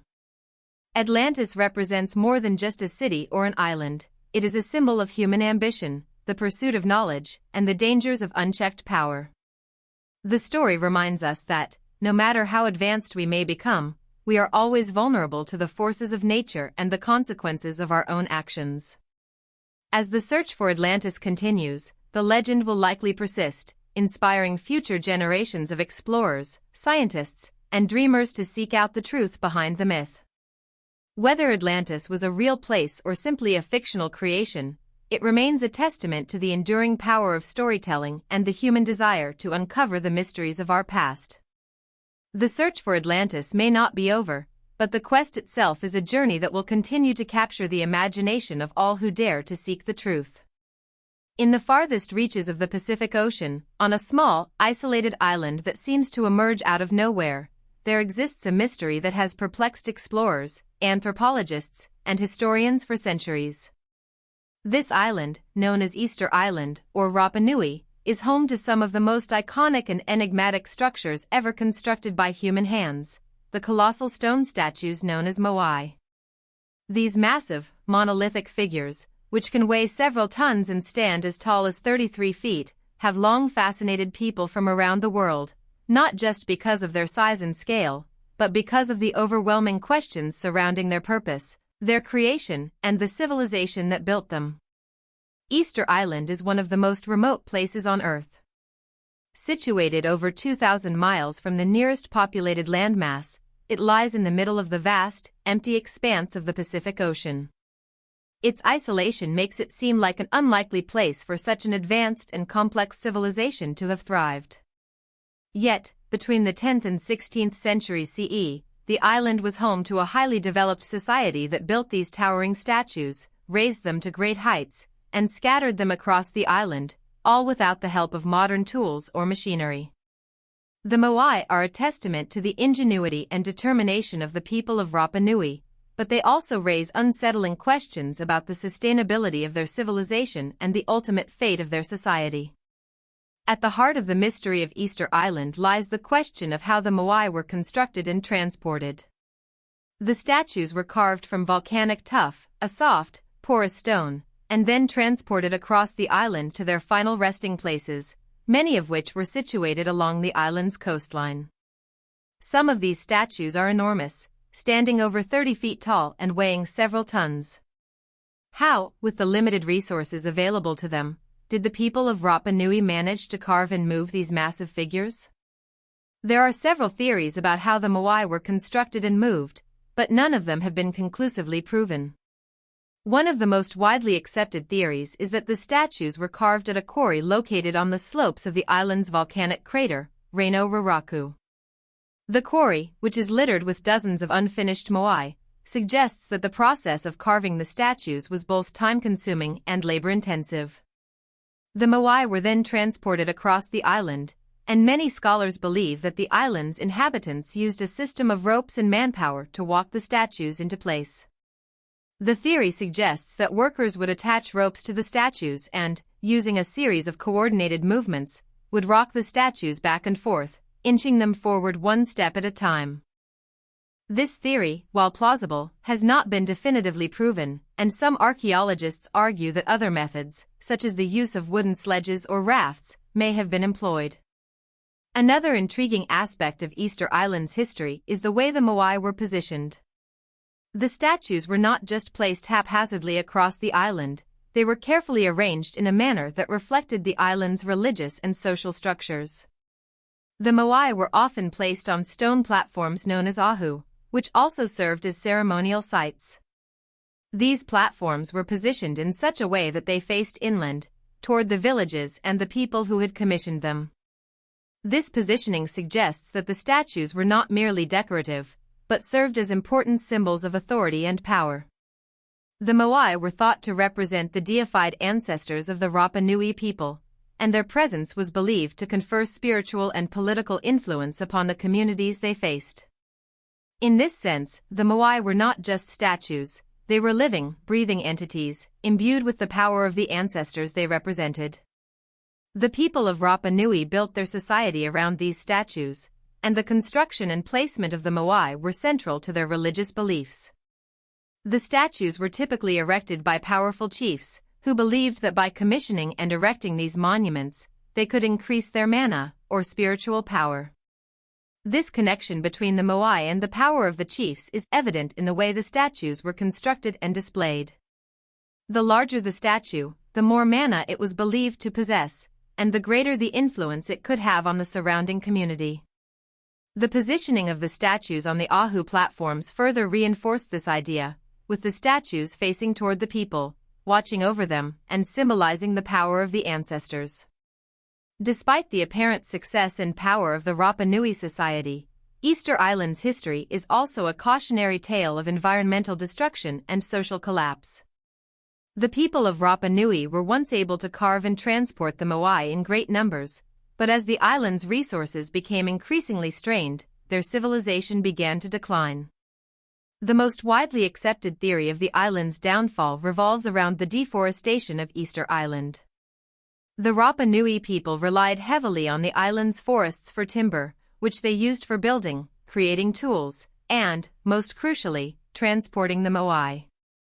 As the population grew and the demand for timber increased, the island's forests were gradually cleared, leading to soil erosion and a loss of agricultural productivity. This environmental degradation eventually led to the collapse of the society. The deforestation of Easter Island has been confirmed by archaeological evidence, which shows that the island was once covered in lush, subtropical forests.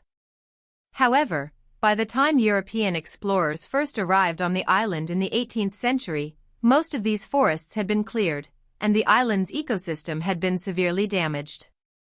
Without trees to stabilize the soil and provide timber, the island's agricultural systems began to fail. This, in turn, led to food shortages, which contributed to the decline of the Rapa Nui civilization. It is believed that as resources dwindled and competition for food became more intense, social unrest and conflict erupted on the island, further hastening its collapse. In addition to environmental degradation, the collapse of Easter Island society was also marked by a shift in religious and political beliefs. As the population declined and the island's resources became scarcer, the once powerful chiefs lost their influence, and the moai ceased to be the symbols of power that they once were.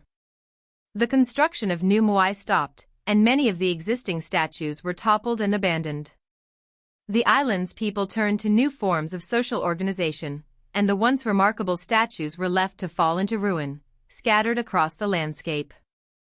This process of abandonment and destruction is symbolic of the island's larger collapse, a collapse that was caused by a combination of environmental, social, and political factors.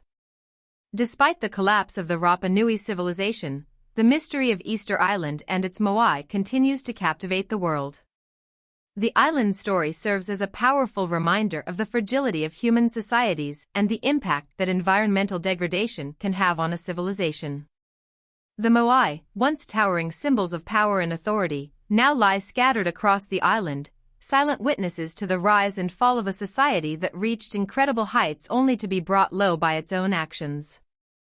The story of Easter Island is not just the story of a lost civilization. It is a cautionary tale about the dangers of unsustainable resource use, the consequences of environmental destruction, and the need for balance between human development and the natural world.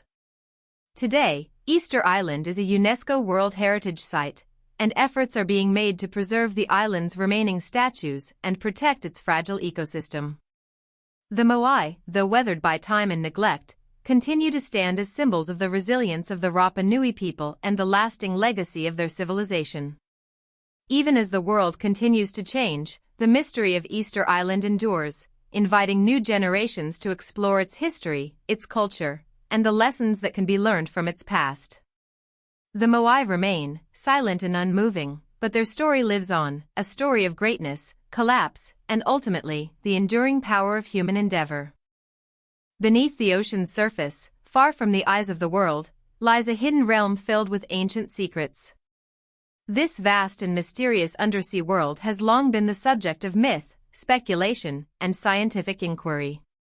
Off the coast of Japan, just south of the Okinawa Islands, lies a place that has stirred both awe and confusion for decades, Yonaguni, an underwater structure whose origin, purpose, and construction methods remain a tantalizing puzzle to this day. Known as the Yonaguni Monument, this colossal formation is composed of stone terraces, sharp angles, and smooth, geometric surfaces that suggest deliberate design, if not a masterpiece of engineering, then at least a remarkable and highly unusual geological feature. But the question that has perplexed explorers, archaeologists, and historians is whether this structure is the result of natural forces or the work of an ancient civilization, now lost to time and the ocean's depths. The discovery of the Yonaguni Monument in 1987 by a local diver named Kihachiro Aratake marked the beginning of an intense debate about its origins. Aratake, while exploring the waters off Yonaguni, noticed large, regular stone formations that appeared too symmetrical and structured to be the result of natural processes. Upon further inspection, he discovered what seemed to be stone steps, terraces, and even what appeared to be a series of platforms. These features, combined with the unusual shape of the entire structure, quickly drew the attention of divers and researchers from around the world.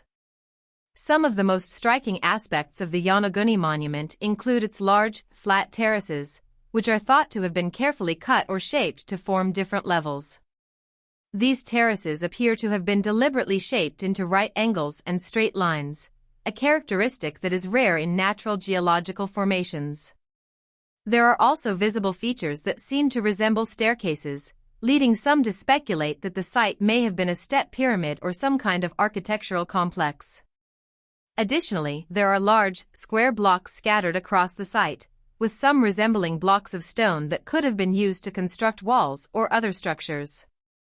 Given its location, underwater and approximately 10 to 20 meters below the surface, scientists and divers have been perplexed by the sheer scale and precision of the structure. The question that quickly arises is whether this is simply a natural formation, shaped by millennia of tectonic activity and ocean erosion, or whether it was built intentionally by an ancient civilization. The site is certainly enigmatic, with features that appear to defy simple geological explanations. If it is indeed the work of human hands, the monument would be far older than any known civilization, raising questions about the extent of human prehistory and the possibility that advanced societies existed long before recorded history. There are several theories about the origin of the Yonaguni monument, and each has its proponents and detractors. One of the most widely discussed theories is that the monument is the remains of an ancient man-made structure, possibly a city or ceremonial site, that was submerged beneath the ocean due to rising sea levels at the end of the last ice age. Proponents of this theory argue that the monument's regular geometric shapes and terraces are too precise and intentional to be the result of natural processes. According to this theory, the Yonaguni monument could have been built by a sophisticated civilization that existed in the distant past, long before the known civilizations of Egypt, Mesopotamia, or even ancient Japan. The most compelling evidence for this theory comes from the features of the monument itself. The terraces, which are visible on the monument's exposed surface, appear to have been shaped with remarkable precision. The edges of the blocks are smooth and straight, and there are sharp angles in some areas, all of which suggest a level of planning and craftsmanship that is typically associated with human construction. The presence of what appear to be stair-like formations on the site also raises the possibility that the monument was built for some specific purpose, such as ceremonial rites, religious practices, or even as a memorial to an ancient leader or deity. Additionally, some researchers have pointed to the fact that the site is located in an area known for its seismic activity. The region around Yonaguni is part of the Pacific Ring of Fire, an area that is particularly active in terms of earthquakes and volcanic activity. This seismic activity could explain why the monument is now submerged beneath the ocean. A massive earthquake or series of earthquakes could have caused the land around the monument to sink, sending the structure to the depths. This theory is supported by the fact that the monument is situated on a submerged ridge of rock, which some believe was once above sea level during the Ice Age, before rising ocean levels eventually covered it. However, not everyone agrees with the theory that the Yonaguni monument is a man-made structure. Critics argue that the monument is simply a natural geological formation, shaped over thousands of years by tectonic forces and the erosive power of water. They suggest that the terraces and other features of the monument are the result of the natural process of erosion, which can create flat surfaces, sharp angles, and other seemingly man-made structures. According to this view, the monument is simply a fascinating but natural rock formation that happens to resemble the kind of structure humans might build, but with no involvement from human hands. Geologists who support the natural origin theory point to the fact that similar formations exist around the world, such as the basalt columns of the Giant's Causeway in Northern Ireland, which were formed by volcanic activity and subsequent erosion. They argue that the apparent symmetry of the Yonaguni monument is simply an illusion created by the natural processes of the Earth. According to this view, the monument's features are the result of fault lines, wave action, and the pressure exerted by the ocean over time. The sharp angles and straight lines, while striking, can be explained by the natural fracturing of the rock, a phenomenon known as jointing, which occurs when the rock is subjected to stress and pressure.